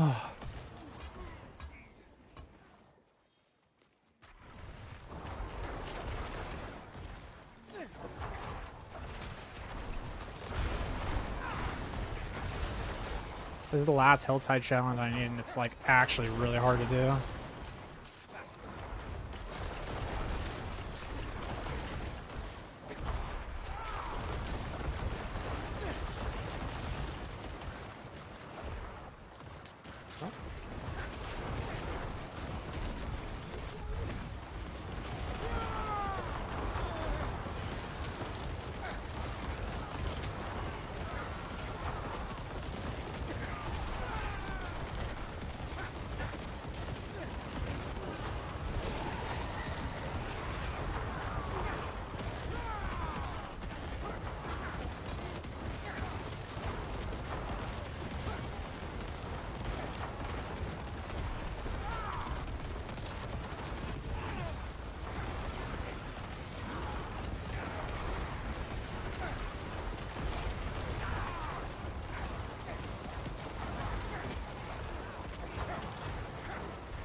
God damn it, that's it.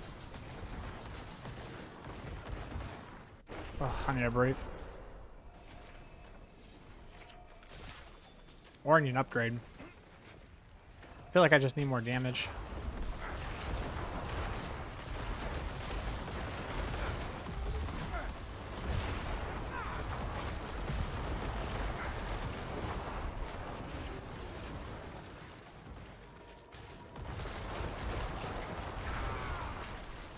The best place to get my damage gonna be in pits.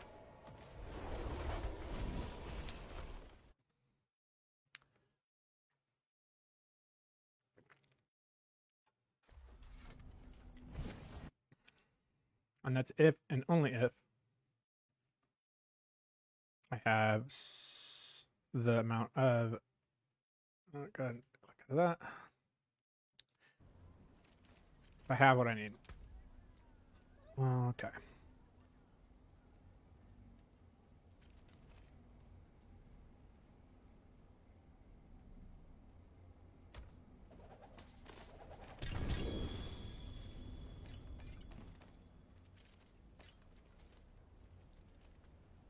Man, nothing good. I forge more than horseshoes and nails. What do you need? Oh, aspect of decay. Decay was upgraded. Okay, hold on.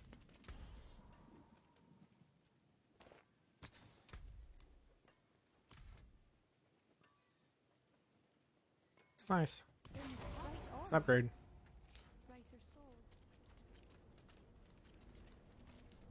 Oh, that's why I was dying. That was out. Okay, let's see here. Do I have what I need?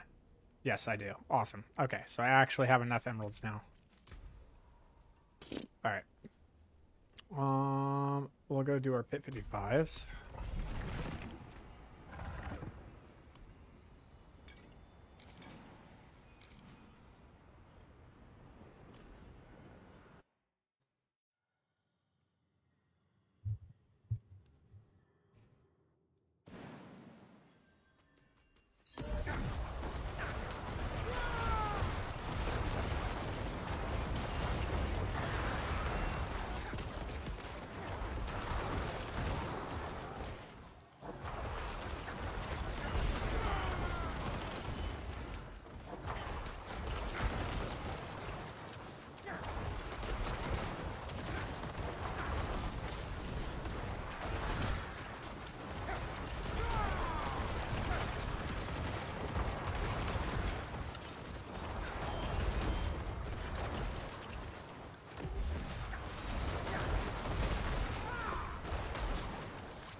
Where?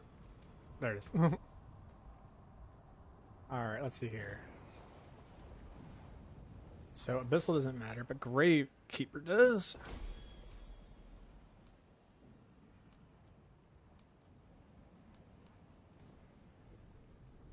Passed it. There we go. So Gravekeeper and Abyssal are now online, and the first one I want to run up is going to be Abyssal. And great, both of them. Both of them are going to be really, really powerful to get more and more upgraded.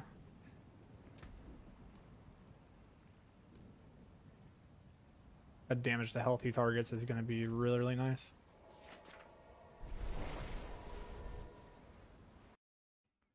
Because that's like super important for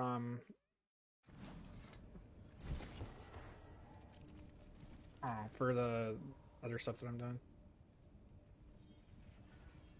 Probably should do 60s though.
This is a 60, right?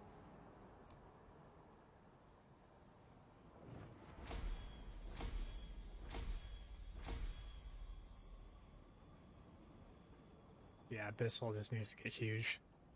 and Essence. Abyssal and Essence need to just get massive.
Now I gotta go 65. We gotta get Essence and Scourge. Or Essence and Abyssal, both to level 70. We get all our close to level 70, it's gonna be like mega damage. Looks like Blight, regular or Shadow Blight? Shadow Blight.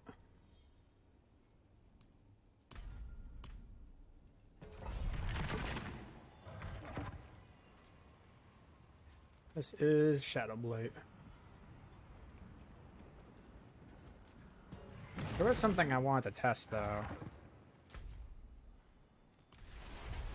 I wanted to see if Sacrificial or Decay. Sorry, Sacrificial or Bladed was better. How does it compare to mages? I mean, you see what it's doing.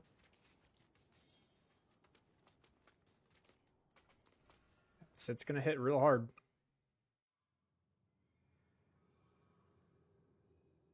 It's not even like 1/100th of its power, dude. Like those Shadow Blights, when we get this build fully cracked out, are gonna hit for like 250 billion.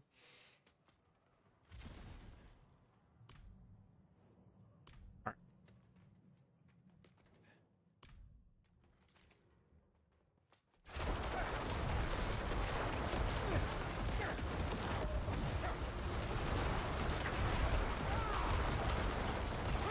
Okay, so I got like a 2.2. That was a good one. Let's keep doing our thing. Wait for it to reset.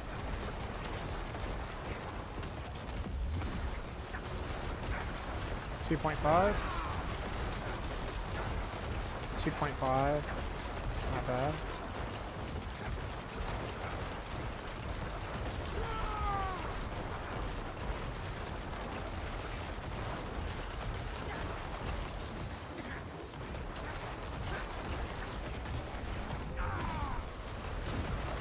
$2.4, 3.5, 3.5 billion, maybe.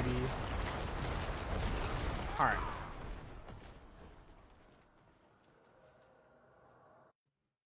Now, if there is like a legitimate difference in how these multipliers interact with each other.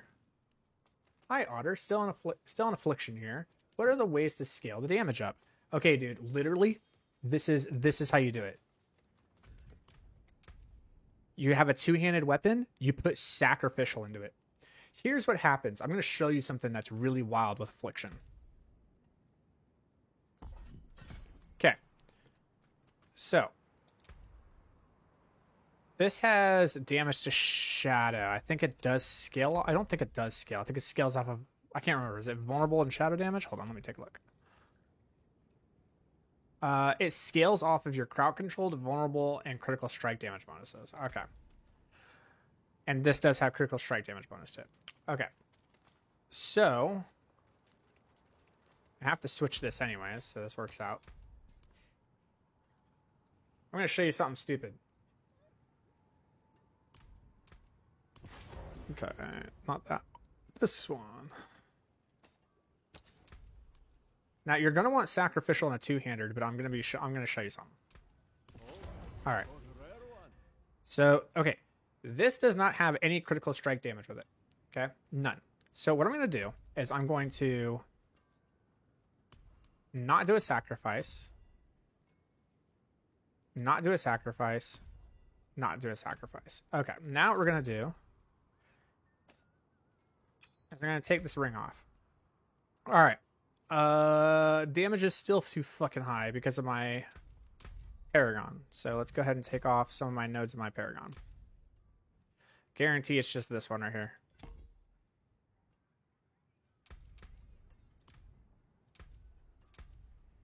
Still 900%. Jesus Christ.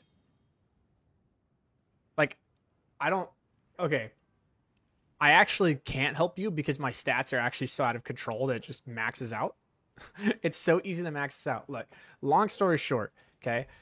Put sacrificial into a two-handed weapon and then come here and do Reaper's Sacrifice, a Cold Sacrifice, and the Iron Sacrifice. And then make sure that in your skills, you have Memento Mori. All right? You got Memento Mori, sacrificial, and a two-handed. And you have those sacrifices, and your affliction is going to be capped. That's it. That will carry you all the way to tier 3, like just by itself. It will just take you there. You don't have to do anything else. All right. So now we're gonna do the next thing. I should still have. Okay, so I still got the intelligence, armor, and thorns. Okay, there we go. All right, so what I'm going to do here, now that we've swapped this out, I want to see here if we're able to increase the damage now. Okay.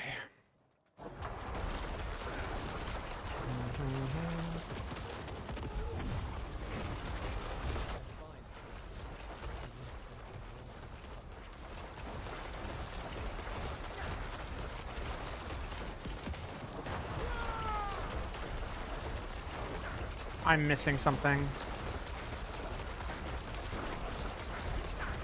I'm missing something big. Yeah. That would do it.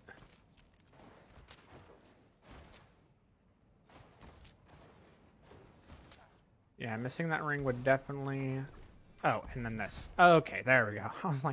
I was like, my damage is, how do you put this? Shit.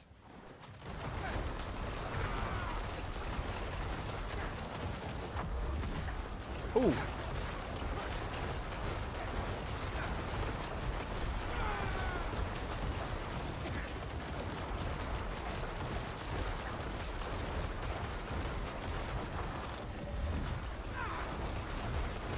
Go, go, go, go.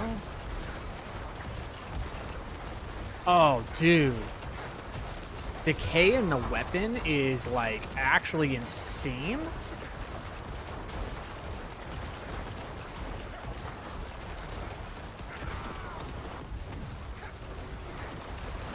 $4 billion? And, like, I've hit that multiple times now.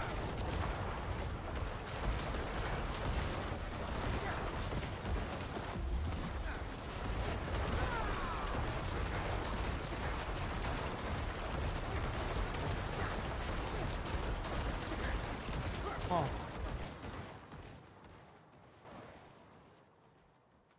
Wow. So maybe I'm hitting the wall for it. I capped it. Maybe it's time for me to try to get luck, Ebony. Thanks for that. I use Starlight so I don't have to waste a stat on Corpse Tendrils. I don't use Corpse Tendrils. I don't even use Starlight. In fact, I have an extra multiplier. You want to know how you get away with it? You want to know how you get away with that shit? Necrovariance. Oh, Prada, what the fuck's up, Prada? What's going on, dude? I know I'm not playing Path of Exile. I'm betraying my people. The way you do it, dude, look at this. 7 essence per second, 5 essence per second, 8 essence per second, and then check it out. Soul Rift duration, and then you got Soul Rift duration, and then you got Soul Rift duration. Yeah. Uh-huh. And Soul Rift just fixes all of your essence issues, and then when it goes down, because of Decrepify, it will come back up before it falls off, and you can keep it up, and you'll never have essence issues. And because you never have essence issues, you can now just straight up run everything here. And then you can run the Aspect of the Void, which will group everything for you with the Blight. So you don't need to even run Corpse Tendrils. And then you can run Aspect of the Damned. Boom. Big Giga Boy damage.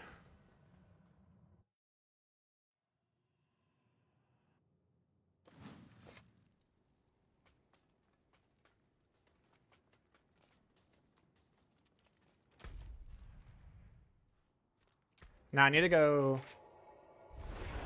Got to edit for like 8 hours, stopping by, saying hi. Oh, that's awesome, dude. Have they announced anything for the next league for Path of Exile? The only thing I've heard recently is that they're going to be trading the trading system. Like, that's all I've heard. I don't know what they're changing in the trading system. They won't tell us, but they're like, yeah, we're like redoing the whole trade system. Yeah, August is when the next league is going to start. I know that, but do we know anything else? We just know that in August the league is starting, and that's it.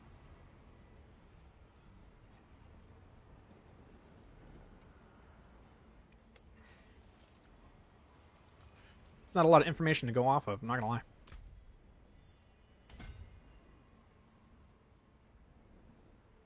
Okay.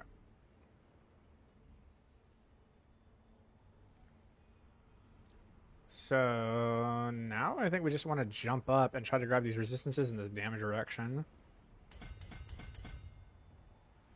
And just try to get up here and grab this crit chance. I don't even think we need that, to be honest. I think we just grab this and then come this way and grab this and call it a day. And then from there we can start grabbing additive damage nodes. 10% damages here. Damages here. Start grabbing all sorts of stuff. We actually might want to remake the board. That's one of the things I want to do. Because I don't have the crit strike damage here. We're not going to have like the 3 resist, 3 resist. I don't know, we'll think about it. I think I need to remake the board on like 220. I need instances.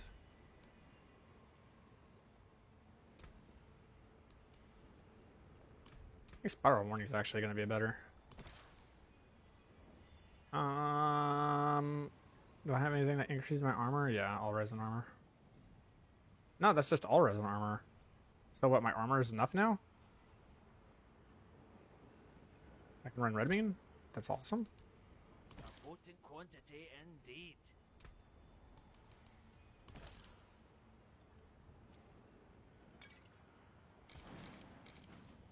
Amazing.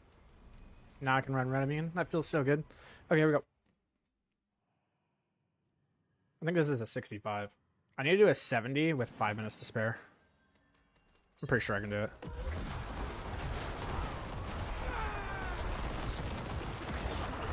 Oof. Okay. Damages. Okay, dude. Like, the damage is a little high.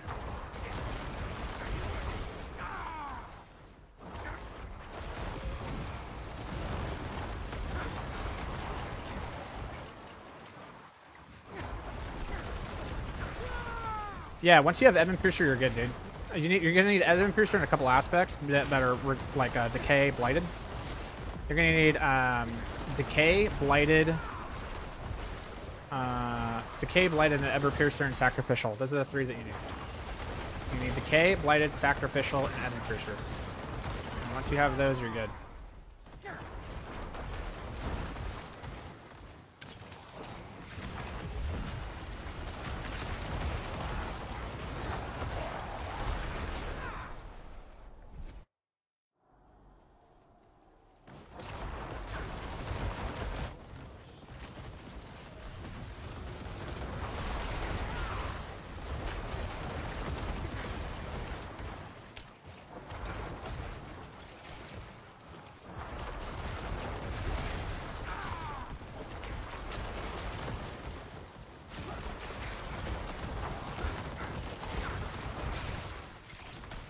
Okay.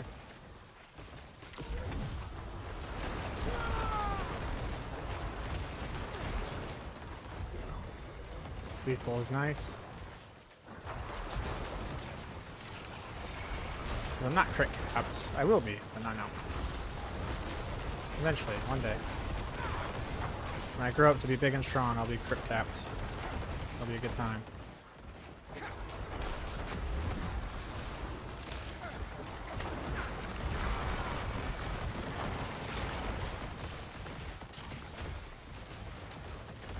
Yeah, these crossbows freezing me are very annoying.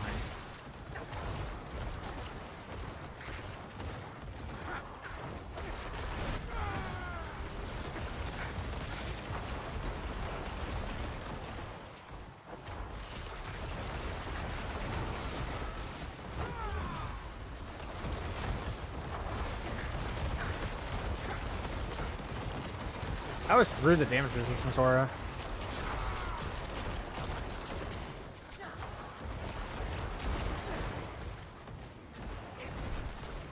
Which, not to brag, but that's pretty good.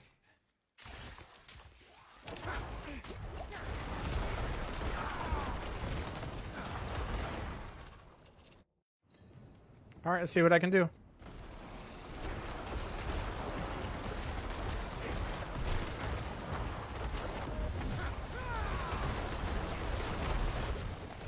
Dude, I don't know, man. It's damage. That's for sure.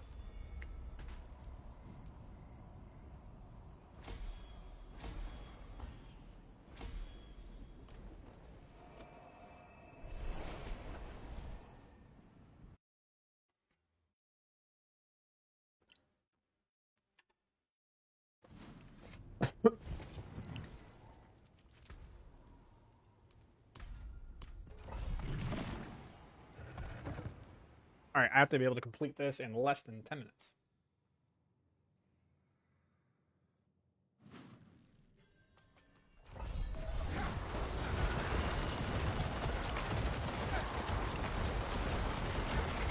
Okay, as soon as those defensive things went down, that was it. I might run the thing that like removes the defensive aura now, honestly. Fuckers are super annoying for killing elites once you get them grouped.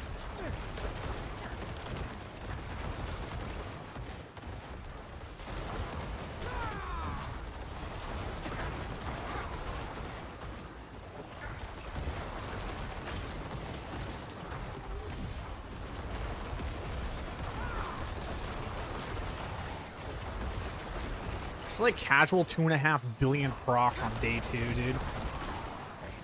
Like, so casual. Paragon 190, 2.5 billion. The fuck out of here, man.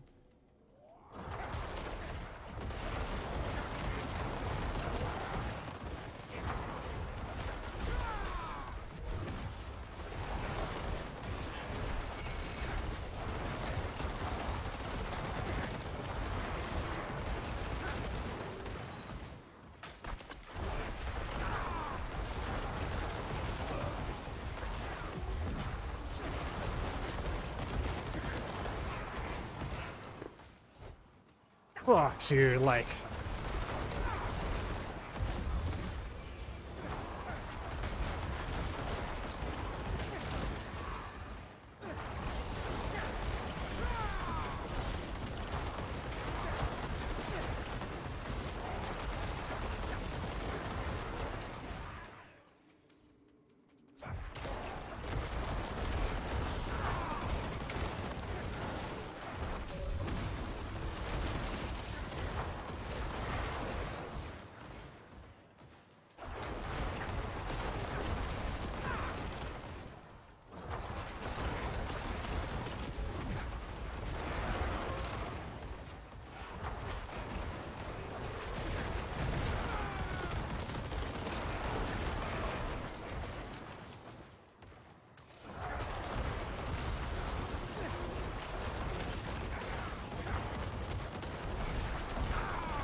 what I mean.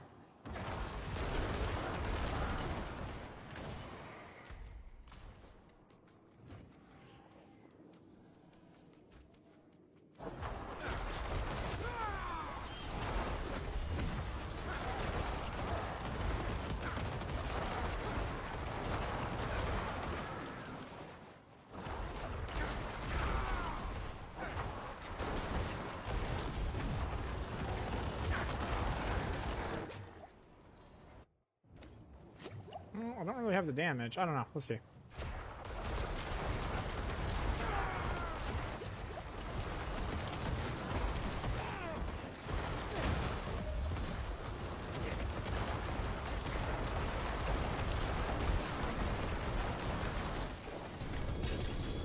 Wait. Ooh, piece of candy.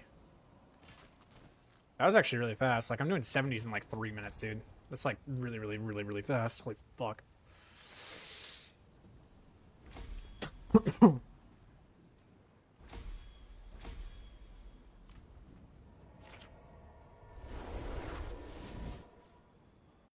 I think we'll just keep with the 70s, dude, and get all of our glyphs up.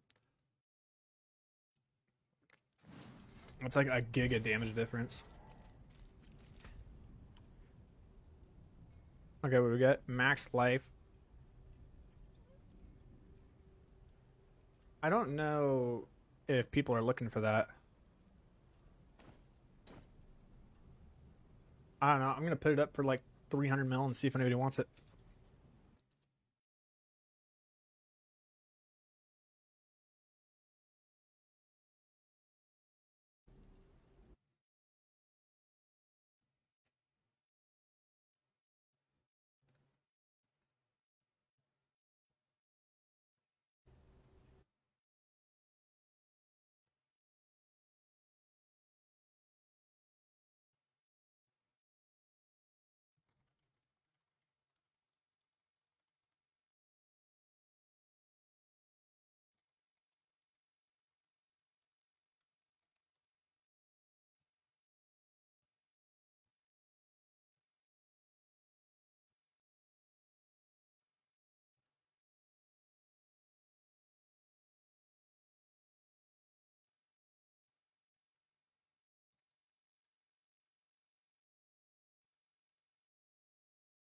Because I know that Spiritborn are taking Thorns damage and converting it directly into poison damage, so wouldn't that chest piece be really good?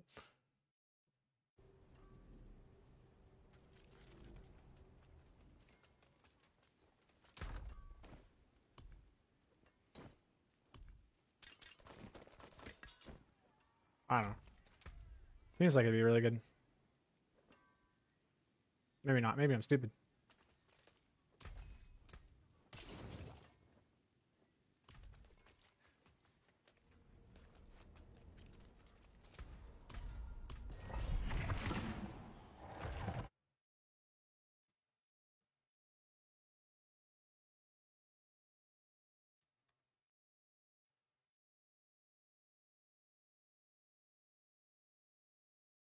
I know what lurks in darkness.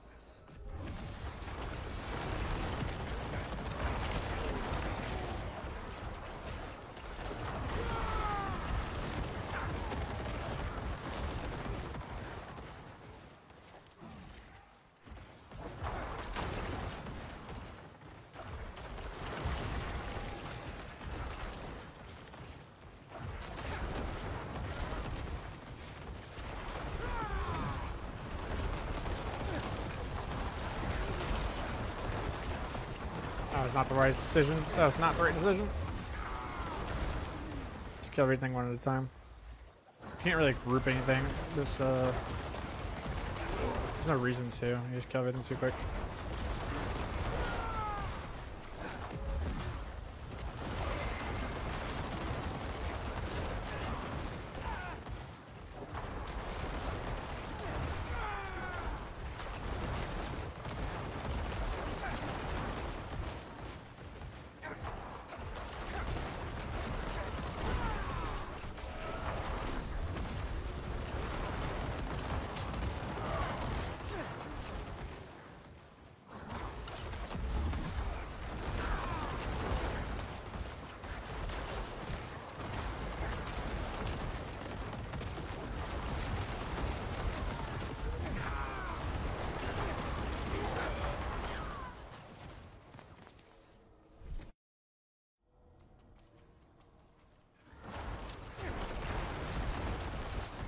Even with that mistake, I'm still here in like 3 minutes.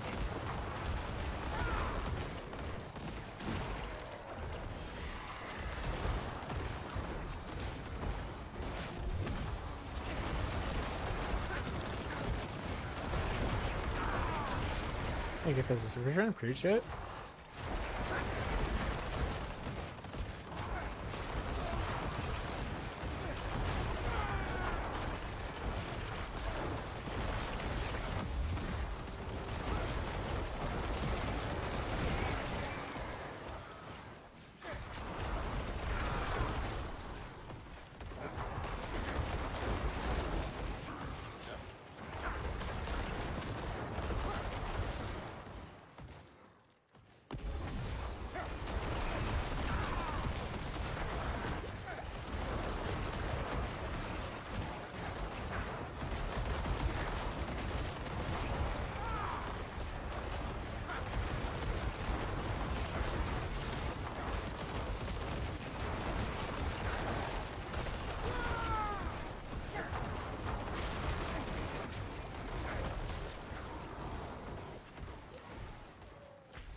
That's lame.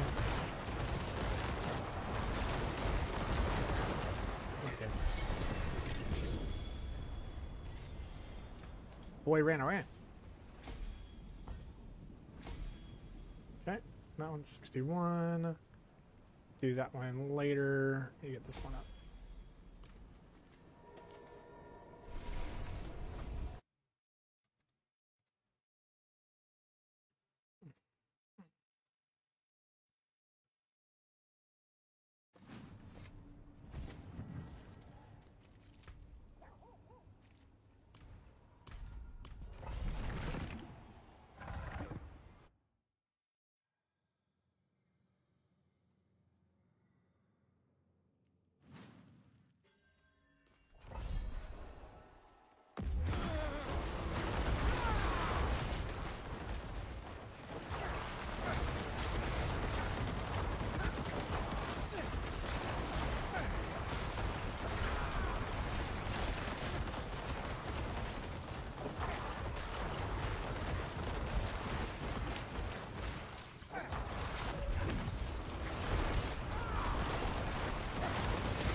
I am having fun. Build is fun. It's different. Just a nice refresher.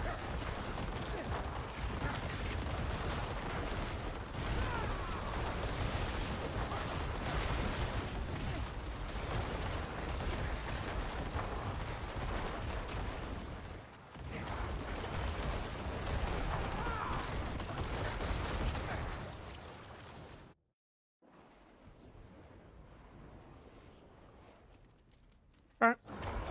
Stuff happens.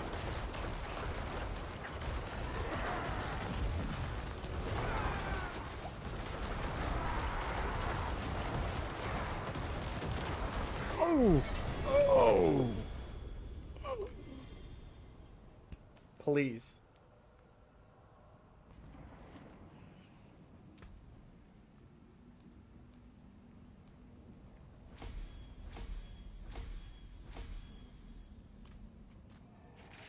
Please.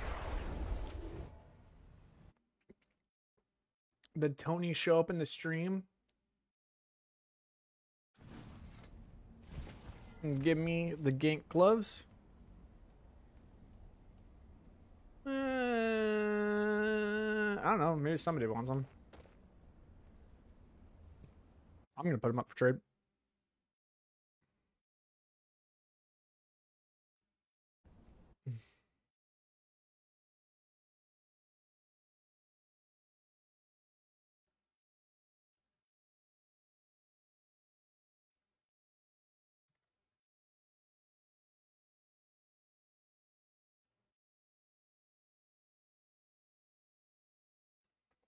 Do I have any idea what they're worth? Nope. Don't give a shit. Either someone's gonna buy it or not. I'm doing it PoE style. I just fucking put up everything for trade. And I will unlock that. These are the things that are for trade.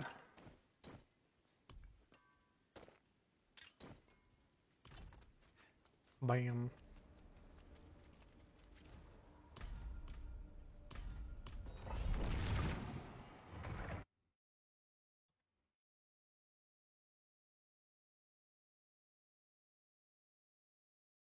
See my listings.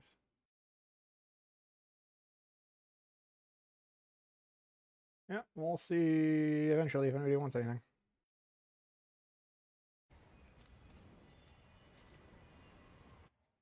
For now, we keep pushing forward. Forward.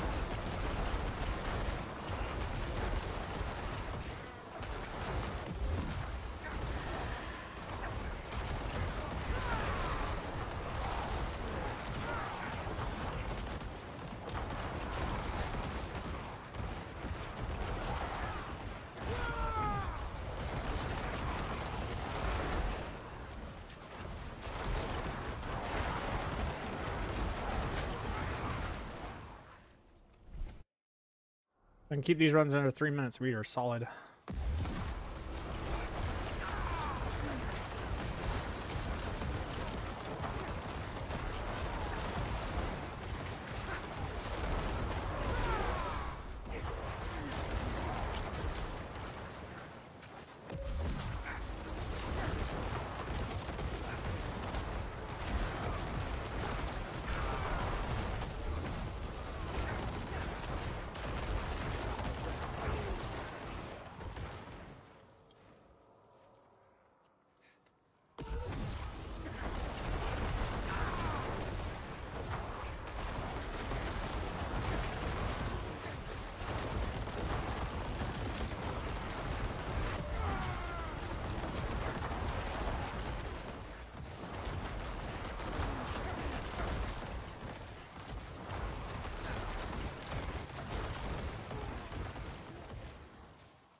Shadow Blight ticks so casually high that they just burn through. They just casually burn through the defensive aura. It was wild, man.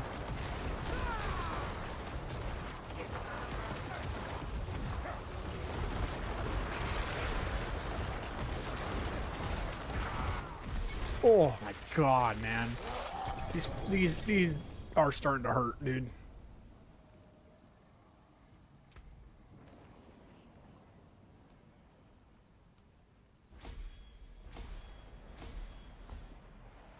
Fail at 80% feels bad, dude.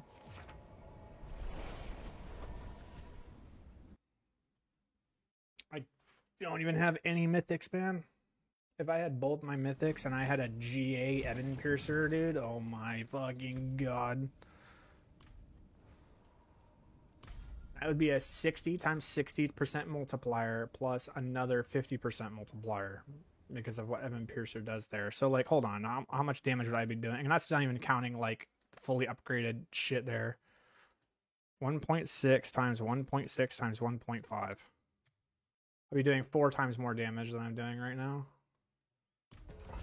We're doing 16 billion. And that's without like extra intelligence.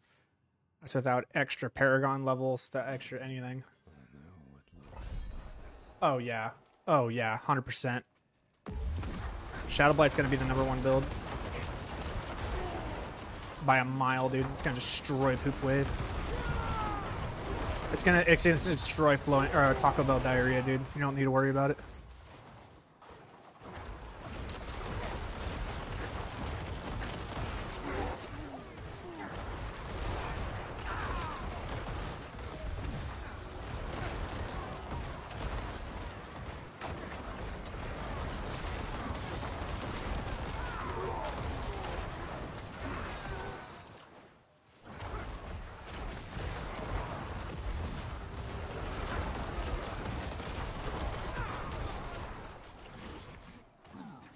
Am I getting his Godfather? Ooh.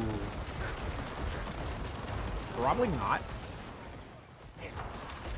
Absolutely not, now that I think about it, actually. No. Godfather only gives 100% damage multiplier, right?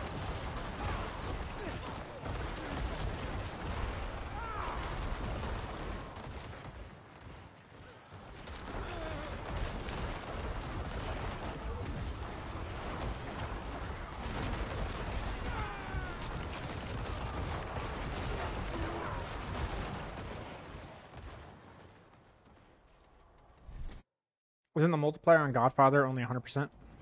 It's been a while.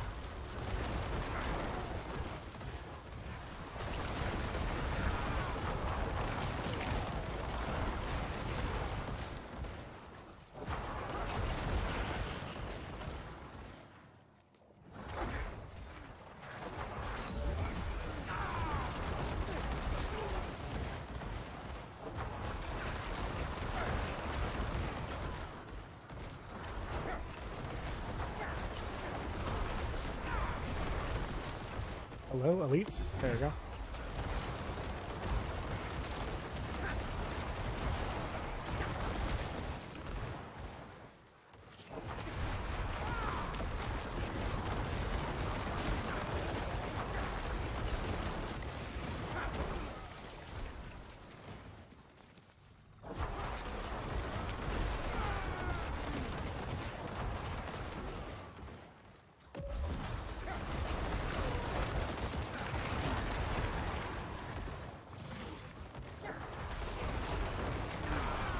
Yeah, it's nothing. No.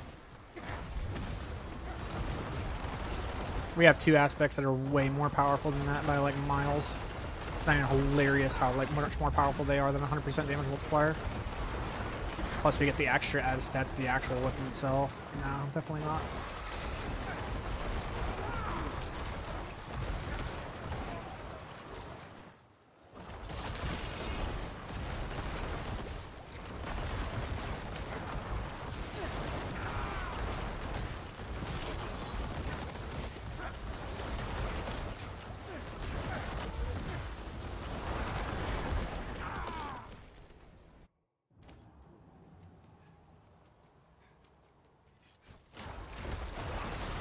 4, 5, 6. 1, 2, 3.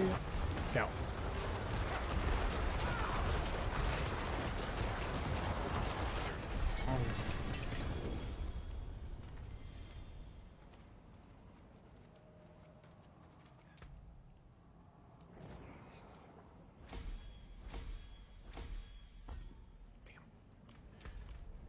We're getting there slowly.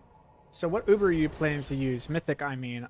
Air of Perdition and Shroud of False Death. Those are the 2 mythics that we're going to use. Because Sacrificial... You could put Sacrificial, but this is just too busted, man. This is just too busted. So here's how it works, Tony, all right? Consecutive hits with Shadow Blight key passive deal 70% increased damage for each hit, resetting after 6 seconds. So here's how this works, all right? Okay, so we have an Ebon Piercer that is double casting every single cast. Ebon Piercer launches out 4 bolts, and then the actual Blight is 1 bolt. So this is a total of 5. But it double casts every single time. So you're getting 10 dots that are being applied every single attack. These dots for the next 3 seconds are going to deal damage once every half a second. So 3 seconds, twice per second. So every single attack, every single one that we do, we are applying 60 instances of damage. Okay.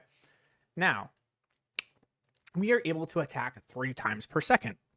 So we get out 180 instances of damage with just attacking our Blight, which is pretty cool. But now we're going to do this 6 times because this is once per second, 3 attacks per second, right? So 6 seconds, we get out 1,080 instances of damage within 6 seconds. Well, every single time, or every single 8 attacks, if you look here, it says... Every 8th time an enemy receives shadow damage from you, they are affected by Shadow Blight.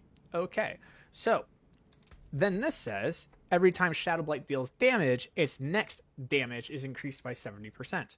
So how many times does Shadow Blight actually deal damage within the 6 seconds? Well, if we do this and we divide this by 8, we get 135 instances of Shadow Blight ticking on an enemy over 6 seconds.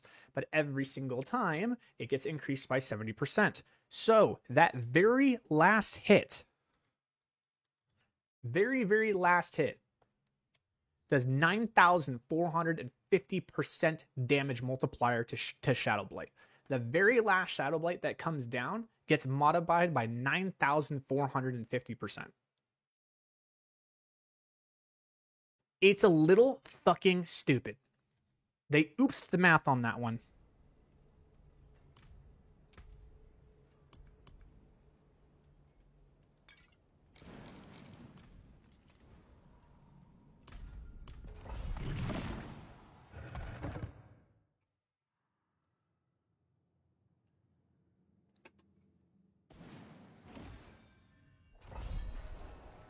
There's still other things that make it so much worse. There's other stacking factors, but just that one in a vacuum already looks crazy. But there's other things that are like really stupid with the damage profile. Alright, I'm going to do a run where I actually don't even use Flesh Eater. I want to see what happens. If we just literally don't even use Flesh Eater, what's the time? I'm just going to use Decrepify.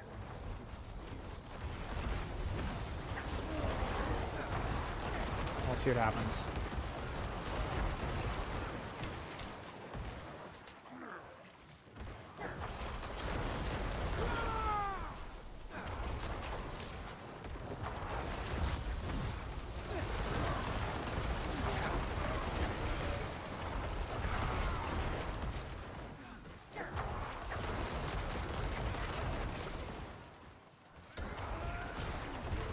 Yeah, Necro's really fun, dude.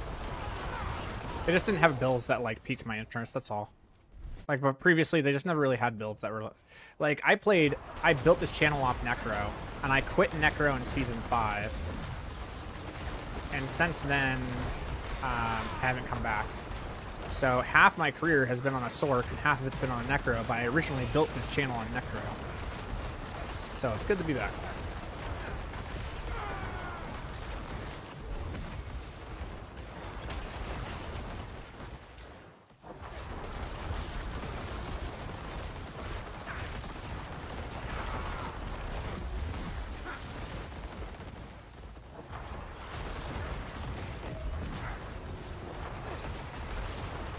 It's slower, dude. So the problem is that those pools, when I put them down, they actually kill a lot of the trash.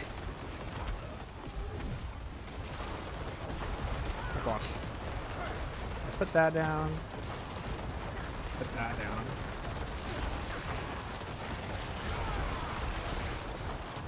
Like, the pools are actually doing a lot of the work. How's this build for speed farming? It's still pretty good. We make some changes to be a little bit more frontal on our damage, but it's still pretty good. There is a better build that I'm going to be working on that is going to be the king of speed farming. I legitimately don't know if there's going to be a better build that will farm T55 content better than that build. I really don't. Once we get the multipliers and once I get our mythics, I literally do not think that there is a build that exists that will do better than it. I think Necro is going to be king this season, dude. I think it's going to have the top hit clear, and I think it's going to have the fastest speed farming build.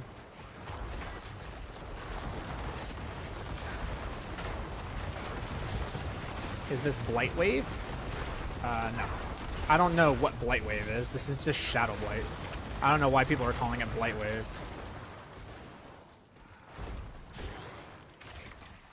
The Shadow Blight.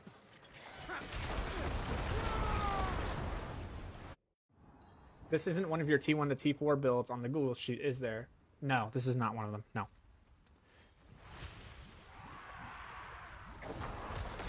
Okay, so... And now? Damage, damage, damage, damage, damage, damage, damage, damage, damage.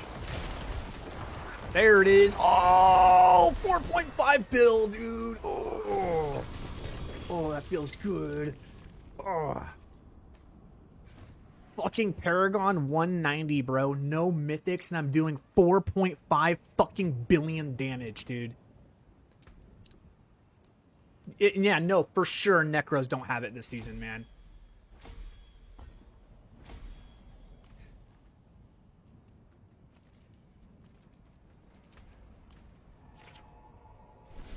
Will you be adding it? I'd love to play it or something similar this season. Sure. I mean, it's really easy to put together, man. It's actually really, really easy. So here's how you do it. Okay?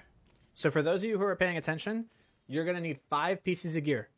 Okay? If you have these 5 pieces of gear, you can put this together and it will work just fine. Okay?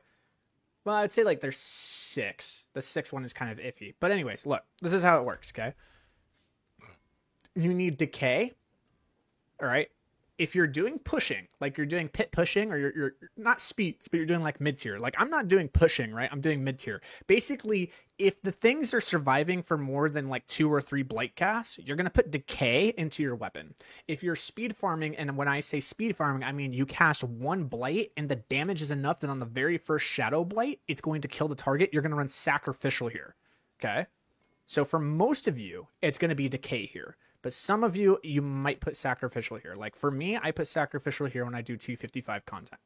But when you're doing harder content, it's going to be blighted. Okay? Blighted here.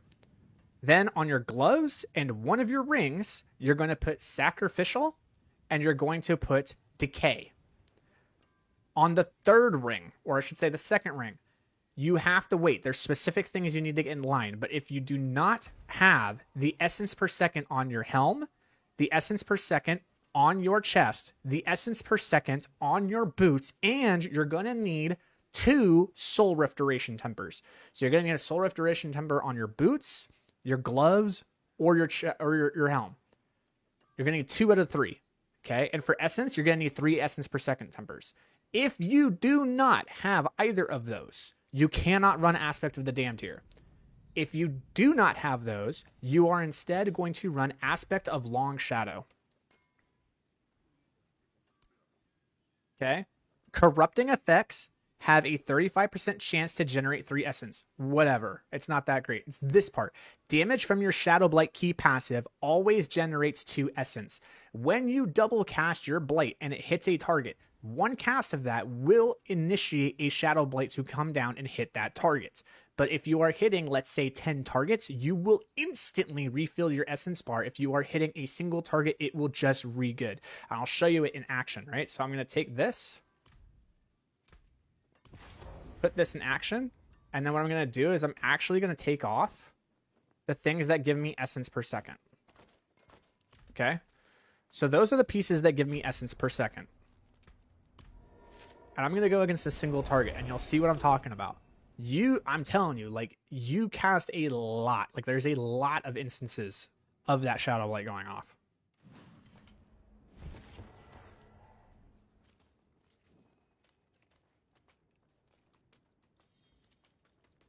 Go here. You can also use Starlight if you want to. Starlight is another one, but I think Long Shadow is better.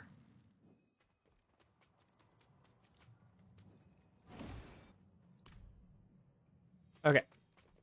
So let's say that you don't have Soul Rift up and you're just casting.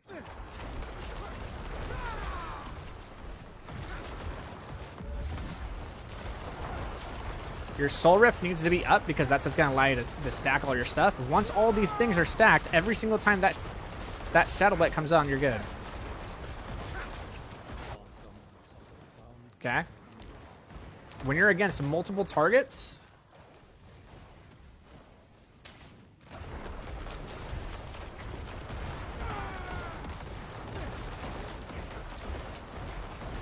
there you go. You see how it's refilling? Every single time it deals damage, it's just refilling. Bam, bam, bam, bam. Okay?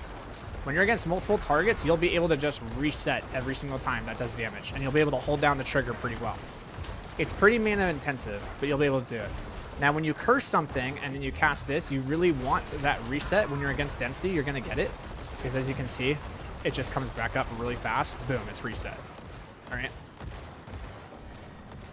Soul Rift is how you're going to fix all of your essence issues, but sometimes Soul Rift is down. Now, the other one that you can run here, and if you don't want to run Aspect of Long Shadow, is Starlight. Starlight is another one you can run,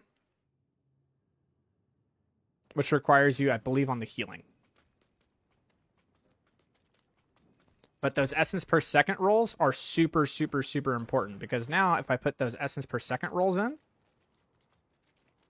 I can actually take this completely off and go back and show you the difference. So now I don't even have that. There is no aspect. It's just the essence per second rolls, and now watch. We'll go single. Single boss. And you can see how I'm able to upkeep it much better, right? But the key here is being able to hold it once the Soul Rift is off when you're against a single target. Because when I'm against multiple targets, it's not a problem. It really isn't, right? So now what happens is I do this. Sometimes the Soul Rift will not reset. Sometimes. A lot of the times it does, but... Okay, you see how here it's not going to reset? So now... I need to hold for the next 4 seconds, and that's what that essence per second does. It's back up, and now I'm good. Do you see why you need those essence per second rolls?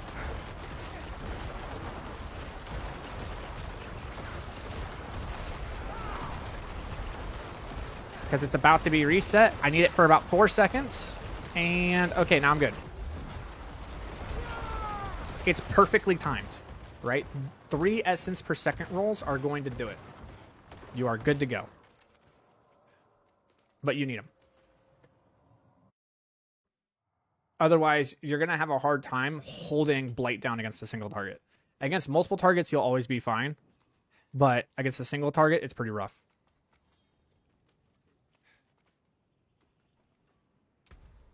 So that's the main problem that people are running into right now is the essence management. But you just need essence per second rolls on your gear and you'll be fine. Essence per second, essence per second, essence per second. You're good to go. It's solved.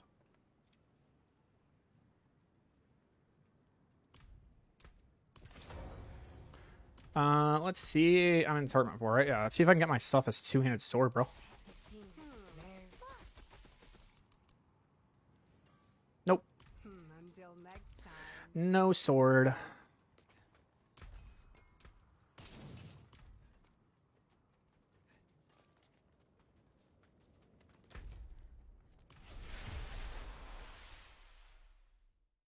No problem.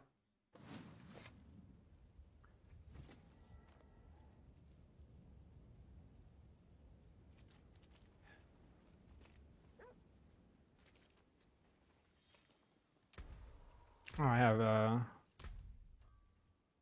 Do this, this, this, that. Am I capped out on resistances yet?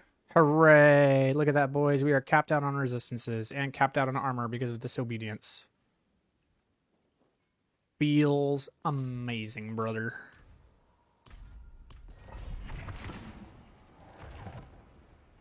What affixes and tempers on the weapon? Would LH restore... Lucky hit restore essence make sense? Yes, it would. Yes. Lucky hit restore essence would make sense. But I would make it as, like, not your primary weapon that you want. It's just, like, some bullshit weapon that's just going to hold spot until you get your main one, right? That's what I would do. Because that's definitely not the role you want. But it is the role you need right now because you just don't have the resource modifiers to upkeep the damage, right? So just be smart about it. As for tempers... So, for everybody right now, when we're starting out, we're going to want Blight double cast, okay? But we're going to get to a point where Blight double cast is not going to be better. We're going to want Rolls of Finality is what we're going to want. But in order to have Rolls of Finality be the role that we want, we are going to need an Ebon Piercer that not only has a GA in Reaper's Pursuit, but also has a GA in chance to cast Blight twice. We're going to need both.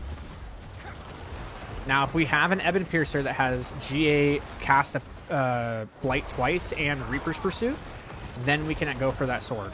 We also are going to need the sword, not a scythe, a sword that has double GA, life, and intelligence before we even think about wanting to do that. So, though that is the best role, being Finality, that is a very end-game version of it.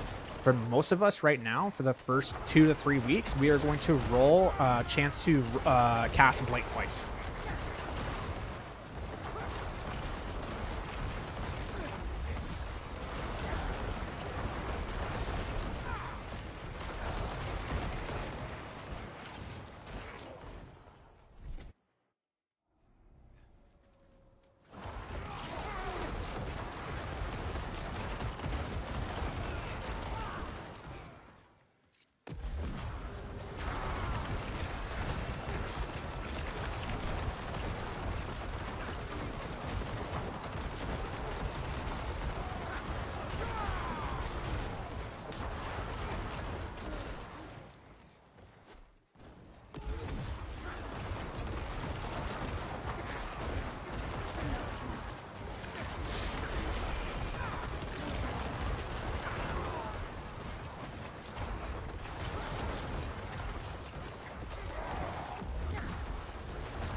Two, three, 4, 5, 6, 7. 1, 2, 3. Let's go. Ugh. I really don't like how evade in this game isn't actually a invincibility frame like in Path of Exile. In Path of Exile, when you evade, it's an invincibility frame. So if you time it just correctly, you can actually skip little mechanics like that, but not in Diablo, unfortunately. 1, 2, 3, 4, 5, 6, 7. 1, 2, 3, and go.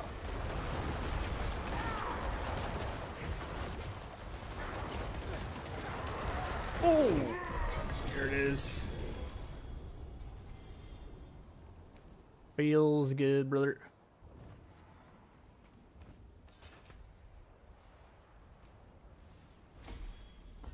Come on. Damn it. And Abyssal 70, so that's good, but I need to get to 71. I need to get all of my glyphs to 71. That's what we're going to be doing over the next, like, 2 hours. We're just going to get all the glyphs to 70, and then once we get the glyphs to 70, that's going to give us the power to be able to finish our season journey.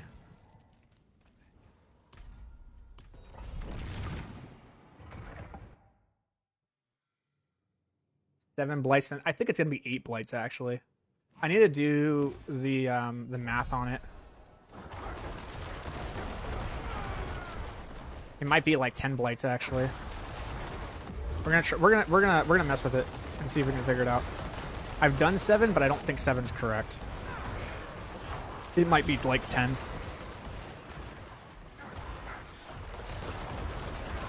We're gonna try 10 and see what happens.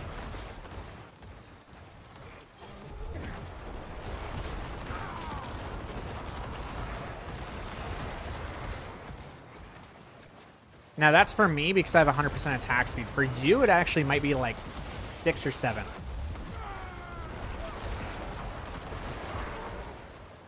But I'm going to try 10 this next round and see what happens.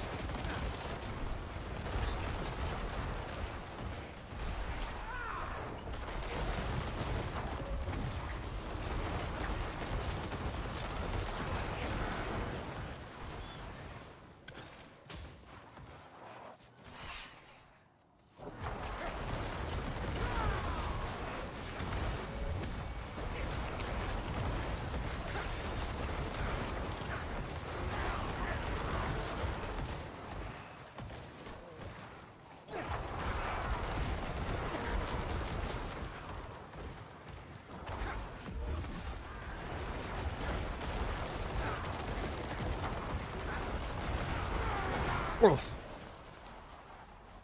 Gross.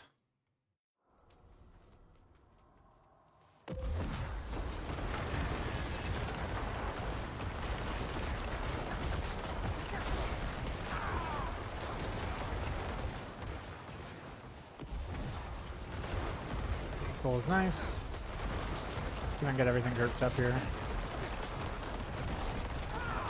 Nice, I did. Good grouping.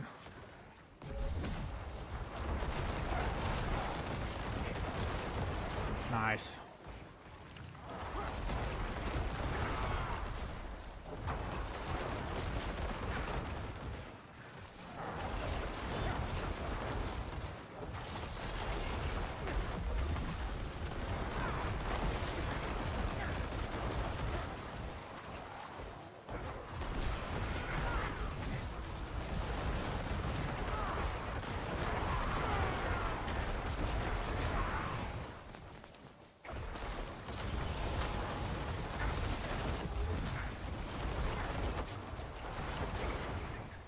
All right, here we go.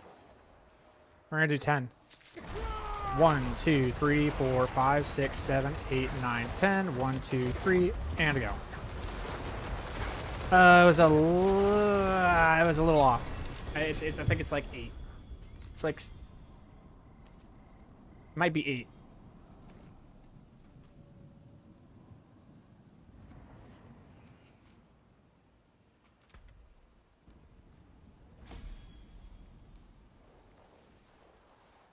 All right, after this, we're gonna do Gravekeeper. Gravekeeper sounds pretty cool.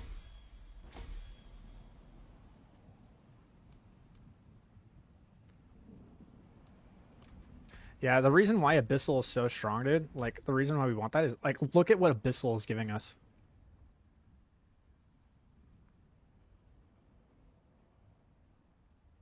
It's like, look at that shit, dude. It's like insane. Because it's 120% damage to elites and 80% just regular damage. It's 200% additive damage, just like, here you go, for free. It's just wild. And it gives us 40 intelligence. Like, the Abyssal in this slot is so insane. Such a good place to put Abyssal.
Any Paragon board tips for this build? Not at the moment. Like, we kind of do have the Paragon board pretty much built, but I need to be like 220 to start utilizing it to that degree.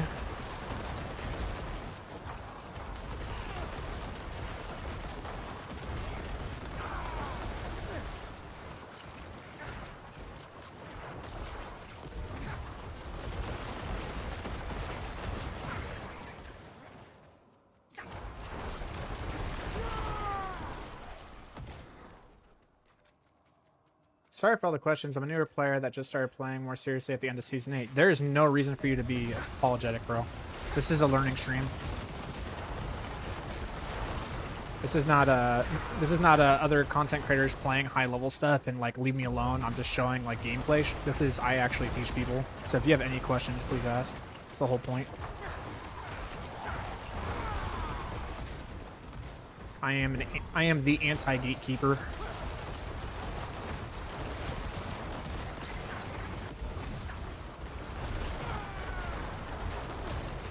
Too old for that shit. Don't have time for it. I have nothing to prove.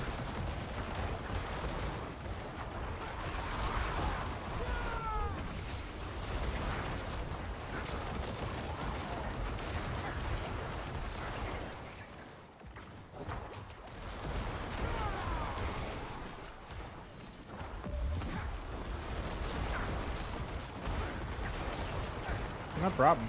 Welcome to the family, brother.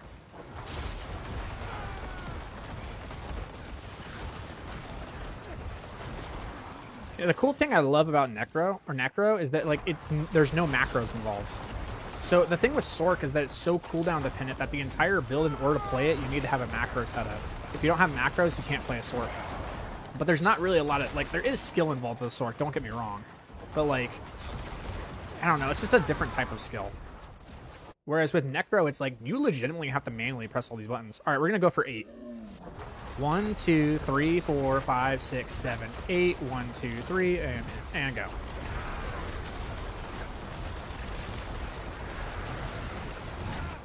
Actually, it might be too late.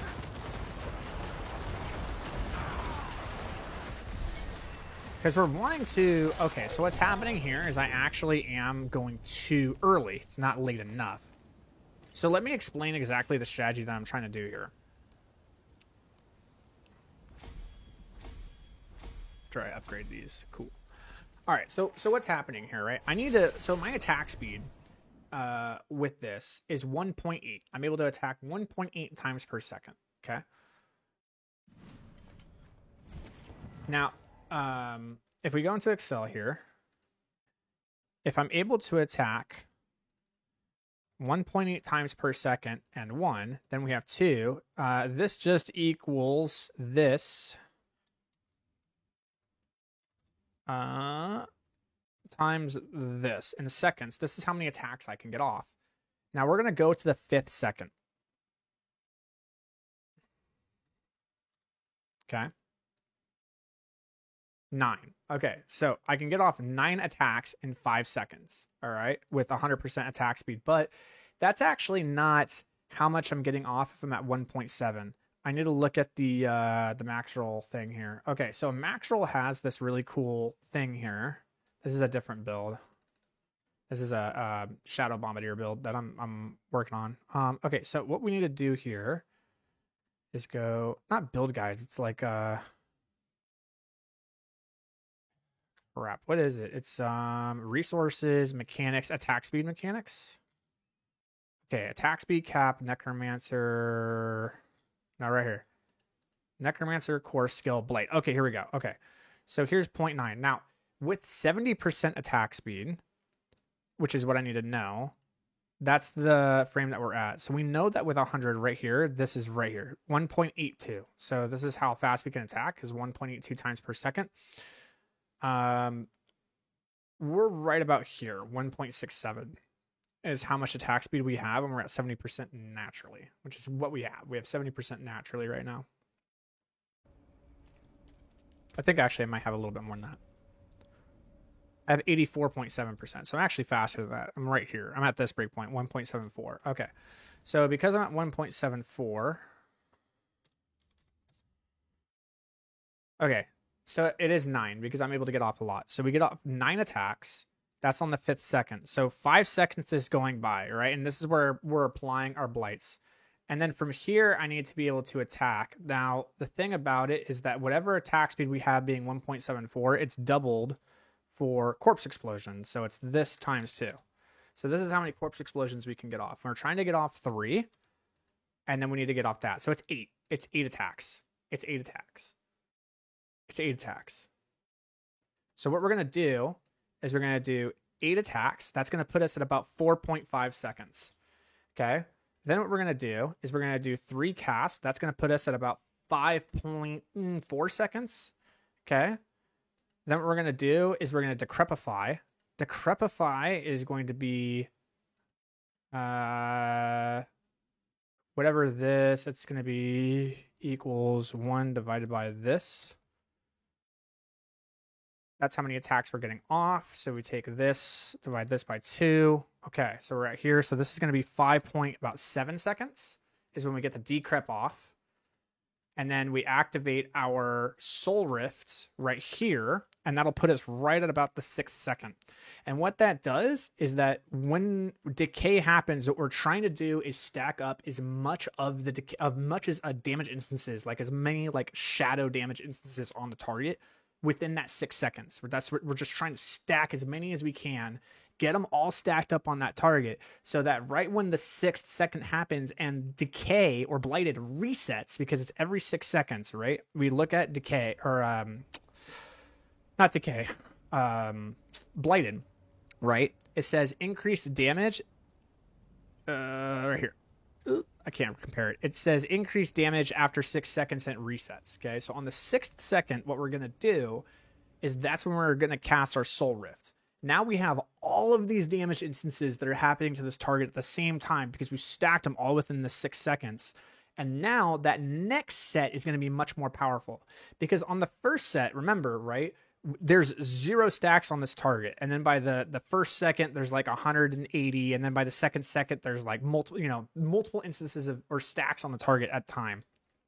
So by the 6th second, when we reset at 0 seconds, instead of there being 0 stacks on the target, because there's 0 instances having, now on the second rotation through on the blighted at 0 seconds, we're now going to have like 20 to 30 individual instances of damage that are happening to this target, which means it's going to stack blighted a hell of a lot faster. And then what we're going to do is use our Soul Rift. And the reason being is that Soul Rift itself, just in a vacuum, actually gives a 15% multiplier right here. As you can see, it gives us a 15% multiplier, but then also Finality gives us a 15% multiplier. So when we activate our ultimate, we're getting ourselves about a 33% multiplier to our damage. And then on that, even further, we're going to also have this. When we activate our ultimate with our catalytic skill, we're going to gain 30% attack speed, which is actually going to push us into a faster break point, which means we're actually going to attack faster and put even more attacks onto the target. So really what we're trying to do is really set up for that second decay cycle. That second blighted cycle is really what we're trying to set up for, to do big fucking damage. The first 6 seconds is just us setting it up. Okay, all of these instances of damage are on the target. We blow our whole fucking load. We get our Flesh Eater online, which is what we're trying to do with the Corpse Explosions, right? That's why we're casting Corpse Explosion 3 times, because in our Paragon, we're going to be running Flesh Eater right here. This gives us a 40% damage multiplier for 6 seconds. Boom, we have Flesh Eater online. Then what we do is after we have Flesh Eater online, we put our Curse on the target. Now, if a target that's afflicted by a curse takes extra damage. And then what we're going to do is we're going to pop our ultimate. Our ultimate is going to give us 30% attack speed, and it's also going to give us 35% multiplicative damage. So right when we do all those 3 things, all of a sudden, we're going to be like doubling and a half of our damage on top of the fact that there's already shadow damage instances on the target. And that's what's going to allow us to, after the first cycle, we're only going to hit like 1.1, 1.2 bill. But on the second instance, that's when we're going to hit for those 4.55 billion damage hits. And we're going to try to really cycle the boss super fast within 10 seconds. We're trying to kill this boss like really, really, really fucking fast. And that's the best way that we can do it. That's why we're playing it that way. We're trying to learn those cycles. There's also strategies that I'm doing when I'm actually in the dungeon, right? So like when I'm in the dungeon and I'm playing, what's happening is I'm coming up to the target. I am putting down Decrepify on the target first. I come up to them and then I start blighting them. when I blight them, because I'm running Aspect of the Void, it's going to pull them together. I'm going to blight them about 3 to 4 times, and then I'm going to pop my Corpse Explosion 3 times to turn on my Flesh Eater and my Fueled by Death. Because my Fueled by Death, in my skill tree, right up here, you deal 9% damage after consuming a corpse. So this 9% times this 40% from Flesh Eater over here is actually going to give us like a 52% multiplier to our damage. So what happens is I get all those damage instances on the target, and then I go through my Flesh Eater, I blow them all up, and then anything that's left that decides to follow me has to run through the Corpse Explosions, and the Corpse Explosions are going to stack the Shadow Blight on them, and it's going to kill them in the process as I'm running away. And that's why it's working really, really well. So there's 2 rotations being like what we're doing in the dungeon and then what we're doing against the boss. And that's how we're able to run like 70s without any mythics being like under 200 Paragon with like really shitty glyphs in under 3 minutes.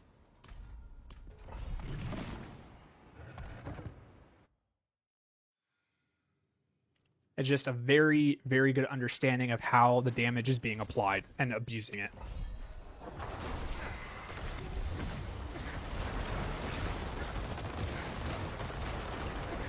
We have to trust that like our shadow damage is just going to actually kill the target, right? That's like one of the things we have to do, is we just have to trust that the damage is going to kill it. So I've cursed it. 1, 2, 3, 1, 2, 3, and I leave. That's it. Right? So I come up, I curse. 1, 2, 3, 1, 2, 3, and I leave. That's it. I'm done. I just trust that like they're going to die. But they got affected by the Resistance Aura champion, so they didn't die that time. So we're going to go look for our next pack. Here we go. 1, 2, 3, 1, 2, 3, leave. See, they just die. Right? It's just completely understanding that like your damage is going to kill them. And you just have to trust it. You don't stay there until they actually die. First, 1, 2, 3, 1, 2, 3, leave. 1, 2, 3, 1, 2, 3, leave. That's it. They're dead.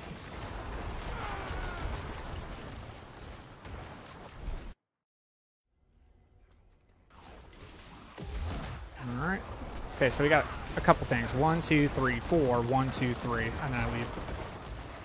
And that's because I wanted to make sure that I killed through the damage aura guys. Okay. Hit my 1, 2, 3, 1, 2, 3, done. They're gonna die. I just leave. Look at that. They just died. They just fucking died. You just have to trust. Know your damage. 1, 2, 3, 1, 2, 3. That's it. Done. See? Boom. They're dead. Isn't that crazy? 1, 2, 3. 1, 2, 3. Curse, and they're dead. I just walk away.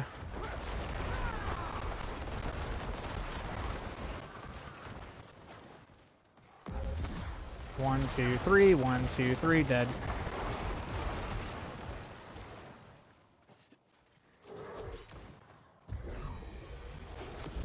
Three blight casts, 3 corpse explosions, dead. Okay, boom, dead. It's like, and eventually what will happen is you'll know your damage exactly, and you'll just know exactly how much it's going to take, whether it needs to be 4 attacks, 3 attacks. I know that it's taking me 3. 1, 2, 3, 1, 2, 3, gone. They're dead. Look at this. Just dead.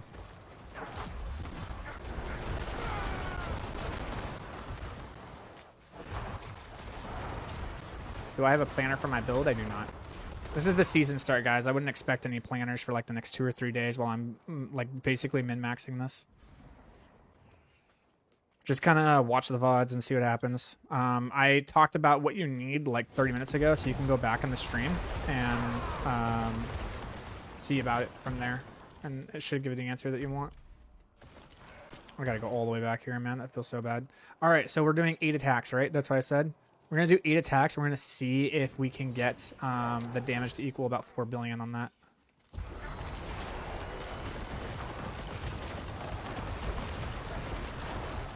Okay, here we go. All right. Curse. 1, 2, 3, 4, 5, 6, 7, 8. Bam. 1, 2, 3, go. And 1, 2, 3, go. Boom. Bam. Perfect.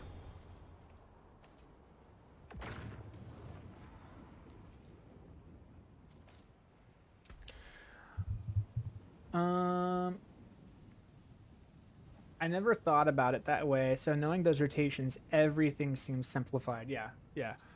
Can you explain the gameplay loop again? Sure. So the way that it works, guys, is that you need to know your damage. That's the secret. Okay, so for me, it's not like there's no objective number here, right? It's not like, oh, it's 3 attacks and leave. Okay, that's not what it is. Okay, you have to pay attention to what your damage output is. I know that in a 70, when I cast Blight 3 times, and then I cast Corpse Explosion 3 times to turn on my Flesh Eater, with them being cursed, they will die. The elites will die. 3 Blights, Curse, it's Curse first, 3 Blights, 3 Corpse Explosions to turn on Flesh Eater and Fueled by Death, and I walk away, and they will die. Is that going to be true for you? Maybe. Maybe it's 2 hits. Maybe it's 4. Maybe you need to go up and you need to Blight them 4 or 5 times, and then you need to cast Corpse Explosion. Like, you don't know, right? Like, you have to pay attention to what your damage output is, because the thing is that you're going to continue doing damage to that target for another 3 seconds after you leave them. But think about it this way, right? If you stick on that target, that means that you're going to stay there for another 2 to 3 seconds, and then they die when you didn't need to stay there. Now, this game is all about speed, right? It rewards speed, it rewards efficiency, right? Because the thing is that every single time you go up in a pit tier, the game is going to get harder by 20%. But you're only going to get 1% more experience, okay? So what that means is that, let's say that I wanted to get 15% more XP, right? In order to do that, 1.01 equals this. Let's say I think it's like the 14th power. Yeah, so the 14th power. So let's go 14 pit tiers, right? And then we know that the scaling is going to be 1.2. This to the 14th power. Okay, so in order to get 15% more XP in the game, you're going to have to deal 13 times more damage. Does that make fucking sense? Not really. That's one of the complaints that elites have about this damn game, but don't worry about it, okay? That's just one of the more advanced mechanics. But what that means is that doing a pit as fast as humanly effing possible is going to net you out the most experience. And experience is going to get you Paragon. And Paragon is going to give you damage. And damage is going to give you higher pits. And higher pits is going to give you... see what's going on here, right? You want to be able to stay under that, like, 2-minute mark. Now, the reason why I'm pushing a little bit further and staying under the 3-minute mark is because I'm trying to level my glyphs. But when you're just going for pure XP, you just want it to be 2 minutes. And so you have to really, really save time on every single action you can. So if I'm fighting, let's say, like, in every single pit that I'm doing, if I'm fighting 20 groups of elites, and every single time I stay there for an extra 3 seconds, you have just added a minute to your run. If you knew exactly how much damage you're doing and you leave early and you know that on that 3rd second, that last tick is going to kill that target, you just saved yourself a minute because you're moving through the dungeon faster. That's why with this build, you got to pay attention.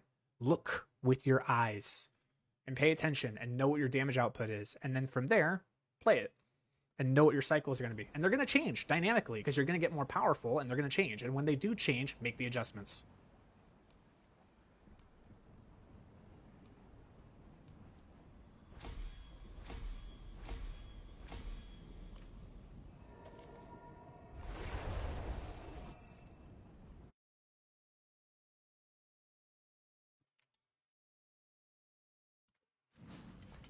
This is fine, as far as towns go. So, Gabriel, gameplay loop. For me, okay? I'm just going to curse and cast Blight on stuff. When I see an elite group like that, curse it. Soul Rift. 1, 2, 3. 1, 2, 3, and leave. That's it. They're dead. But unfortunately, this group had these champions, so I got to redo the rotation a little bit. Now he's dead. Those champions give 90% damage reduction, and they do slow things down, so I might actually change my what do you call it? My catalyst to remove those damage aura guys. Because every single time I come up to a group, I have my soul rift ready to go. And when I press my soul rift, that initiates my catalyst. So probably a good idea that I do that.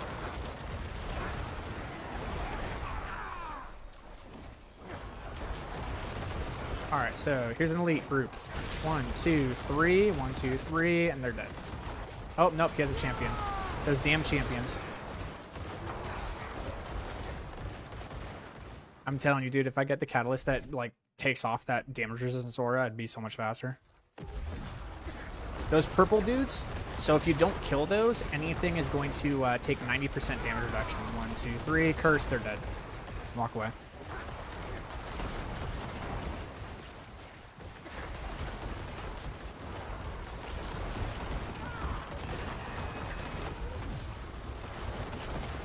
Curse, walk away. Curse, curse. I'm gonna aim for the champions first. 1, 2, 3, 1, 2, they're dead. 1, 2, 3, 1, 2, 3. I think I need to put 2 more on him. Yeah, he's dead now. Okay. Looking around. There we go. We got some elites. Turn this on. Curse, curse. 1, 2, 3, 1, 2, 3. Curse, dead.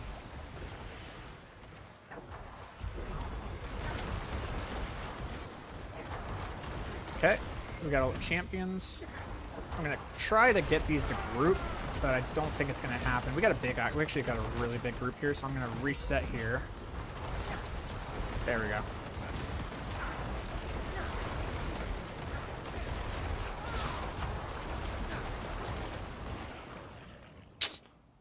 Not the best rift. Curse. 1, 2, 3, 1, 2, 3. That set's dead. 1, 2, 3, 1, 2, 3. He's dead.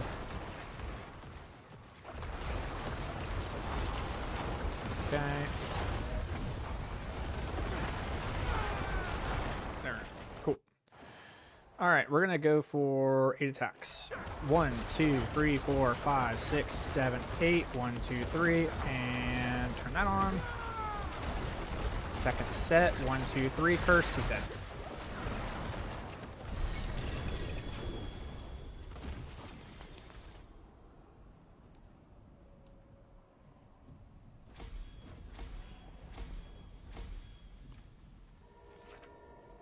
Thanks to everyone. I have to get some sleep, but I'll definitely be back to your stream in the future. Sounds good, brother. Thank you for coming.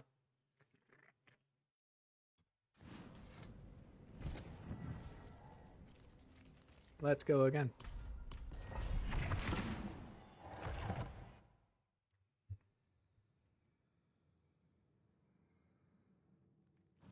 What happened to my music?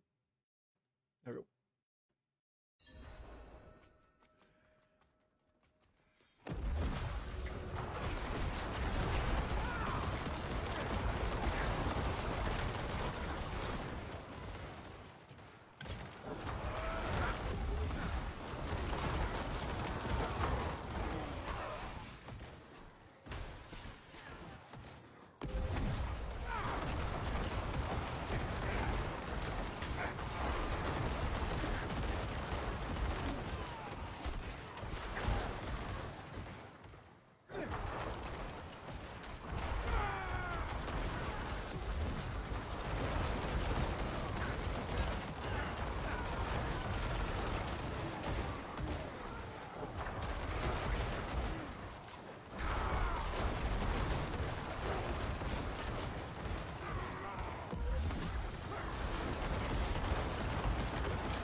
I think there was actually a group. Oh, no, it's just champions.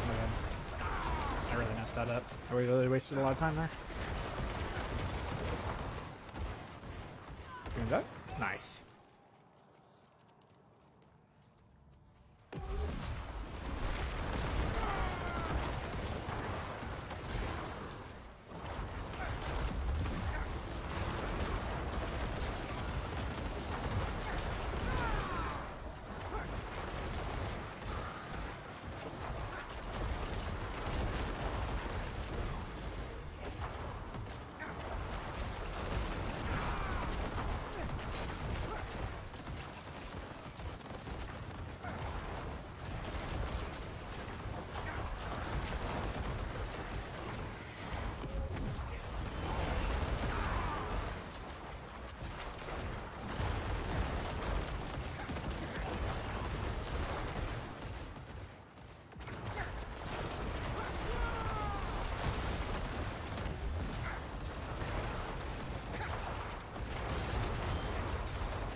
Evan Piercer Shadowblight, yes sir.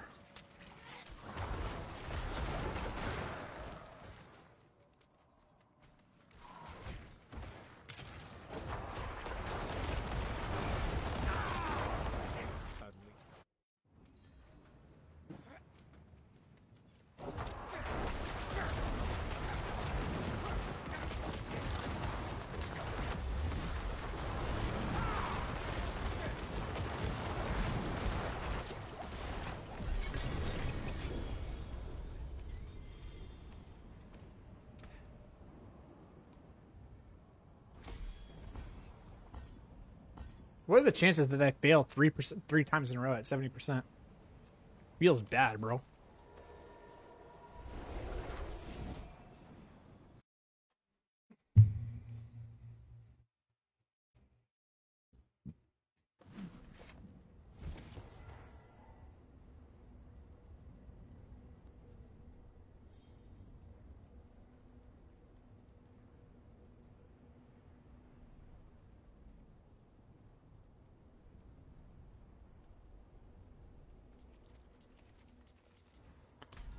Almost Paragon 200.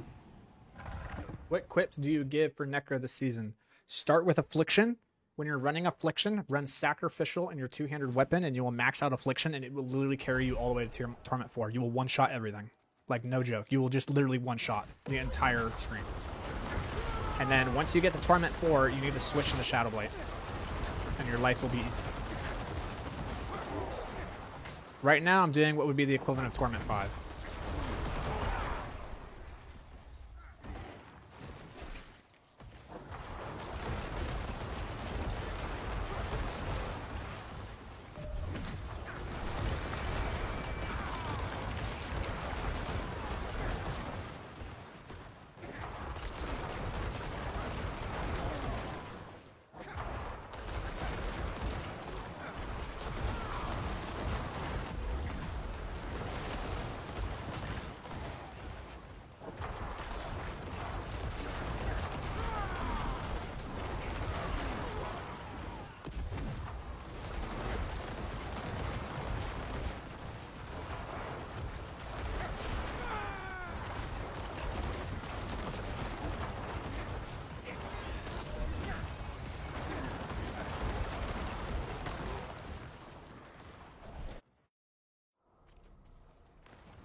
fucking really, dude? Holy shit.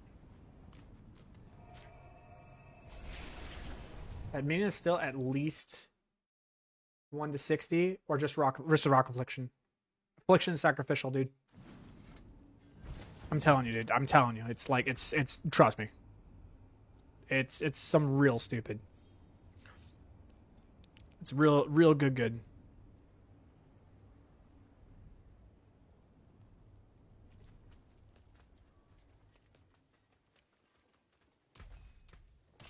hammer sings on your return. It's some of that good shit from the Good Shit Academy, dude. I'm telling you.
No, I don't.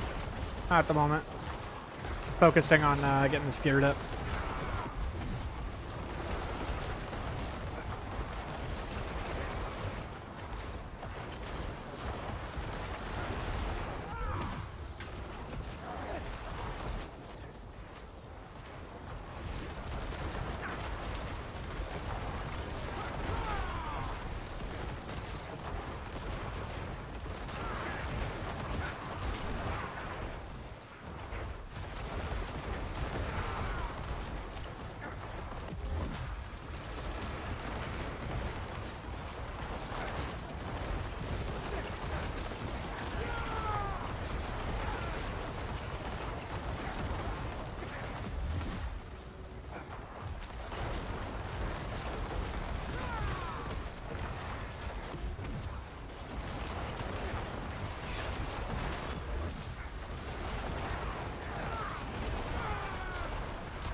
Get it? Sub 3.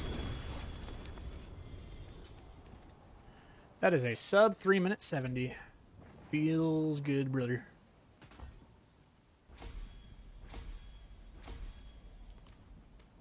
You think Shadowblade will be able to reach 100 pit? I think Shadowblade's going to be able to run 100 pit in 2 minutes.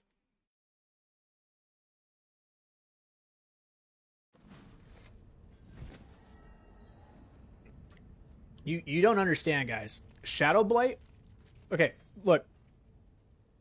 Shadowblade wasn't able to overpower on the PTR. Shadowblade is now able to overpower. When we mix Quacks with Zaun, you guys understand that every single Shadowblade is like going to overpower. And because of that, we're going to add another 50% damage multiplier plus the overpower multiplier of Bloodbath being 30%. And so because of this, we're going to actually give ourselves another 2 times multiplier on top of that, plus the 150% multiplier that they gave to the actual Shadowblade on top, plus the Blighted actually getting buffed by another 40%. So what we're getting here is on the PTR, we were able to, and I saw them for, I can actually show you the footage. We had 150 billion damage ticks on the Shadow Blight. Okay. And these Shadow Blights were able to hit roughly about 12 times per second. This is plus 1 trillion damage per second. Kind of nuts, right? Now, here's the thing. We have a 1.78 multiplier happening to Shadow Blight in a vacuum. Then we have the 1.5 multiplier that's happening from overpowers, but it's not going to be happening permanently. So we'll take 1.5 times 1.3, and then from here, it's only going to be happening about 80% of the time. So what happens is we take these. That's our separate multiplier right there. And then we have the 1.78. So we take this. That's our multiplier. Then we take 150. About 400 billion. So we're going to have our Shadow Blights tick for 400 billion. And there's going to be 10 of them happening a second. This is going to be equivalent to 4 trillion DPS. With the nerfs that they made to the pit scaling and the fact that we are already able to do a pit 100 in 5 minutes on the PTR, I have no doubt in my mind that Shadow Blight will be able to legitimately run a pit 100 in like 2 to 3 minutes. Yeah, we're going to be just fine.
Oh, that's unfortunate.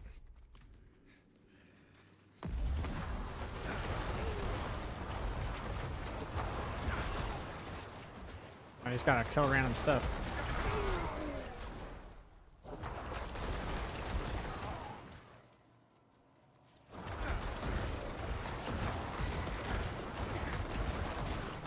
Yep.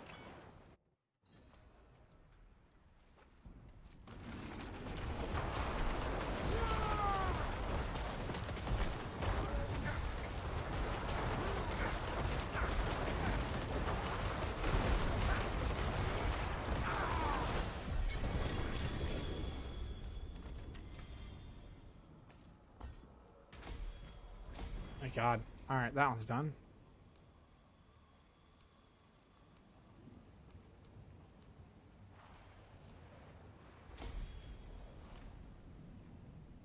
These small little upgrades, man.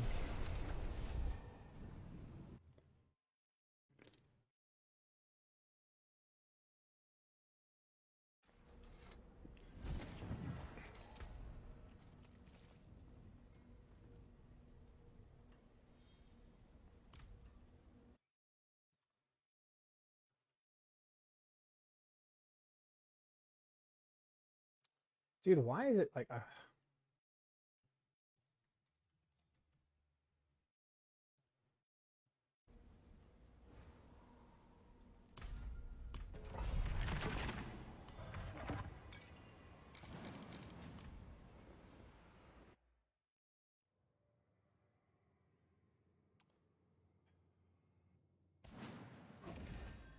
You should be playing the notification sounds and it's not.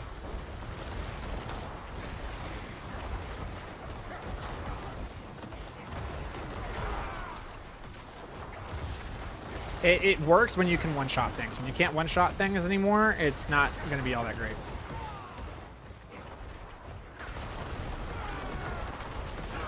I think it's, I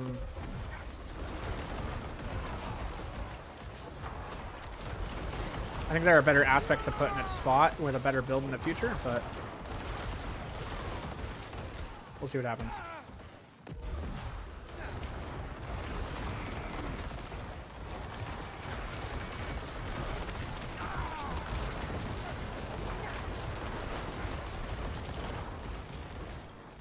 I think it's a good thing to do in the beginning when you're leveling, for sure. Being able to just one-shot things. The problem is that cursed aura doesn't get affected by your curse size tempers. That's like the main problem, man.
guys. Almost there.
Oh, I think I'm gonna follow. Welcome.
This build will not be found on the leveling because I am focusing on actually playing the build, not making a guide for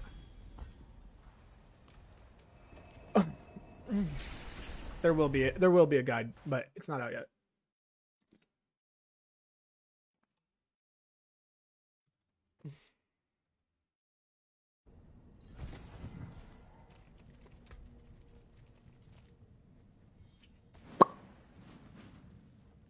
8 bone spear, jeez. Could have been so good.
Holy god, dude, this has been such a pain in the ass to level up. I am failing it. It has 70% chance to pass, and I have been failing it 3 out of 4 or 2 out of 4 every single time.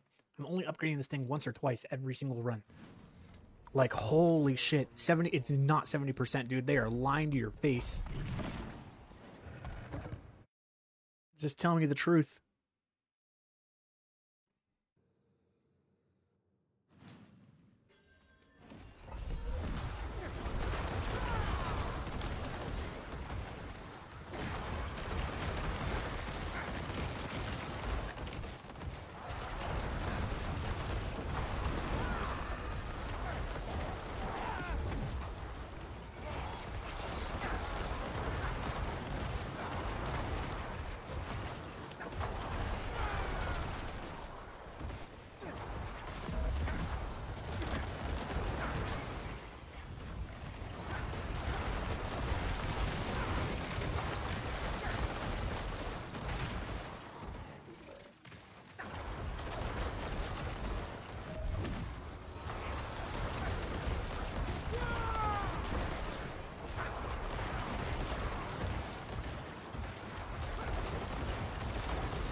Thank God.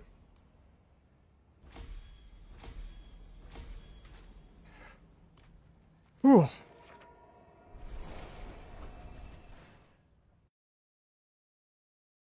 We have to redo my whole Paragon board after this.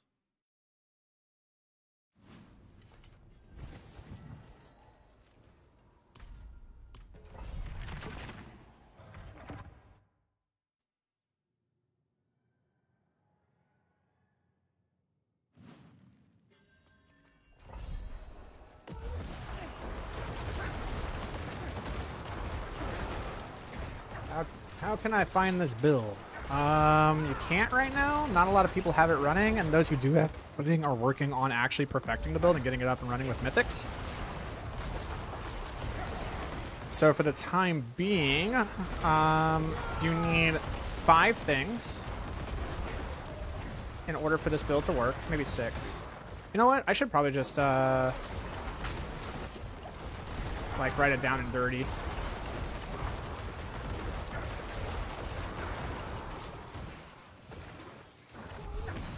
I wish I could import the Paragon board, but I could, I don't know, maybe I'll do it after this.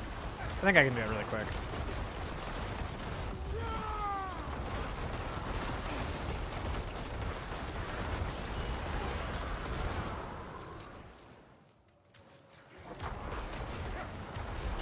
Because there's like a perfected version and there's like a non-mythic version, which is what I'm running.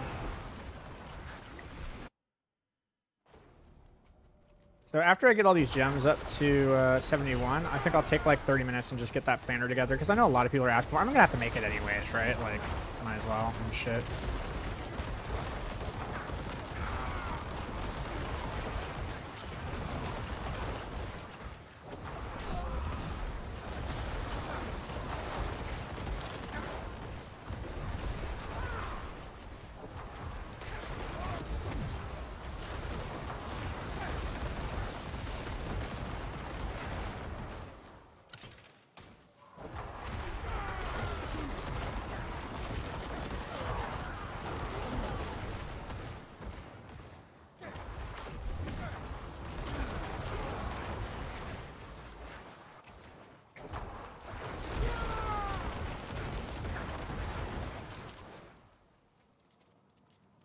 It is very fun to play.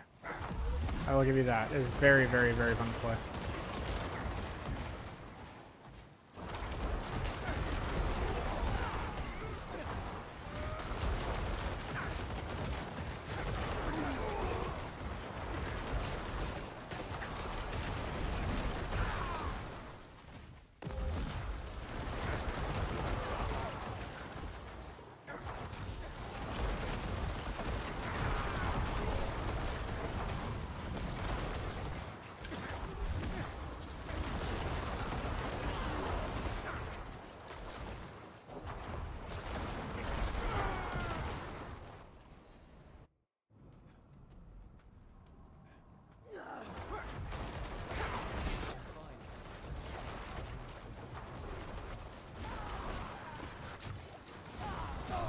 God damn it.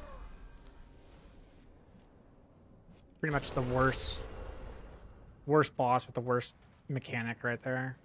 Until I get the shot of false death, it's gonna be real hard to survive that.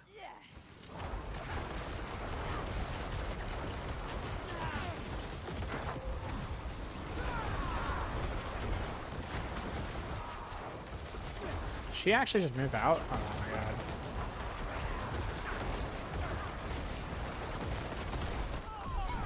Annoying, very annoying boss, and like the worst other things too. Oh, I'm full on obols. Good, good, good. That means I can actually roll for my sword. I would really, really like to have a sword. Like, I would really, really like to have a sword. It would be great if I had a sword instead of a scythe. Don't get me wrong, I love my scythe, but like a sword would be...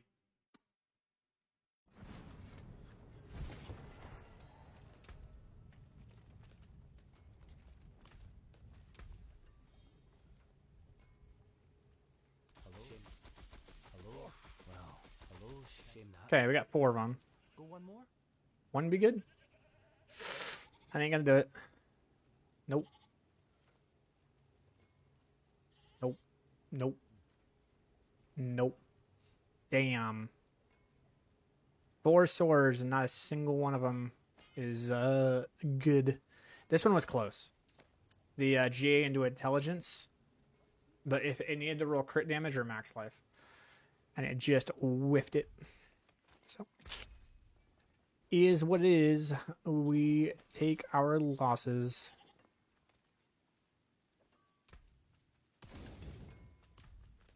Grasping Veins was upgraded. That's nice. Nope. Oh well. See some steel you need?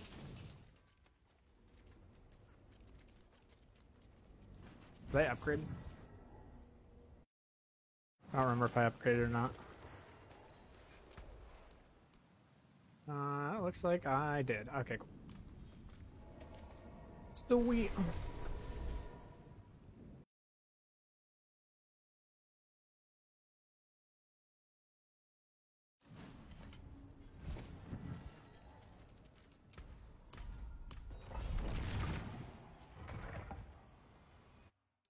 Be more efficient with the picks on my board.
I cannot tell you how much I hate Glimmer's Judgment, man.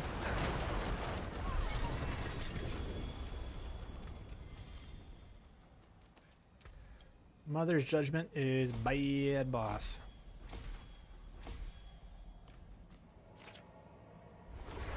Oh, almost done.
Hello?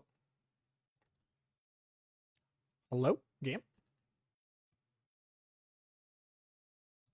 Uh-oh.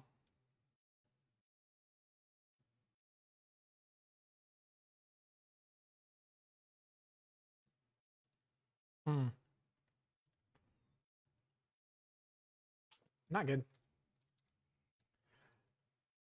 RAM crash.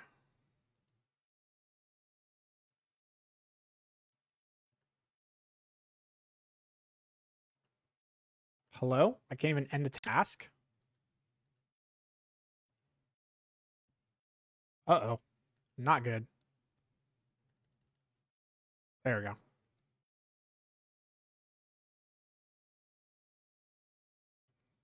That was a hell of a memory overload.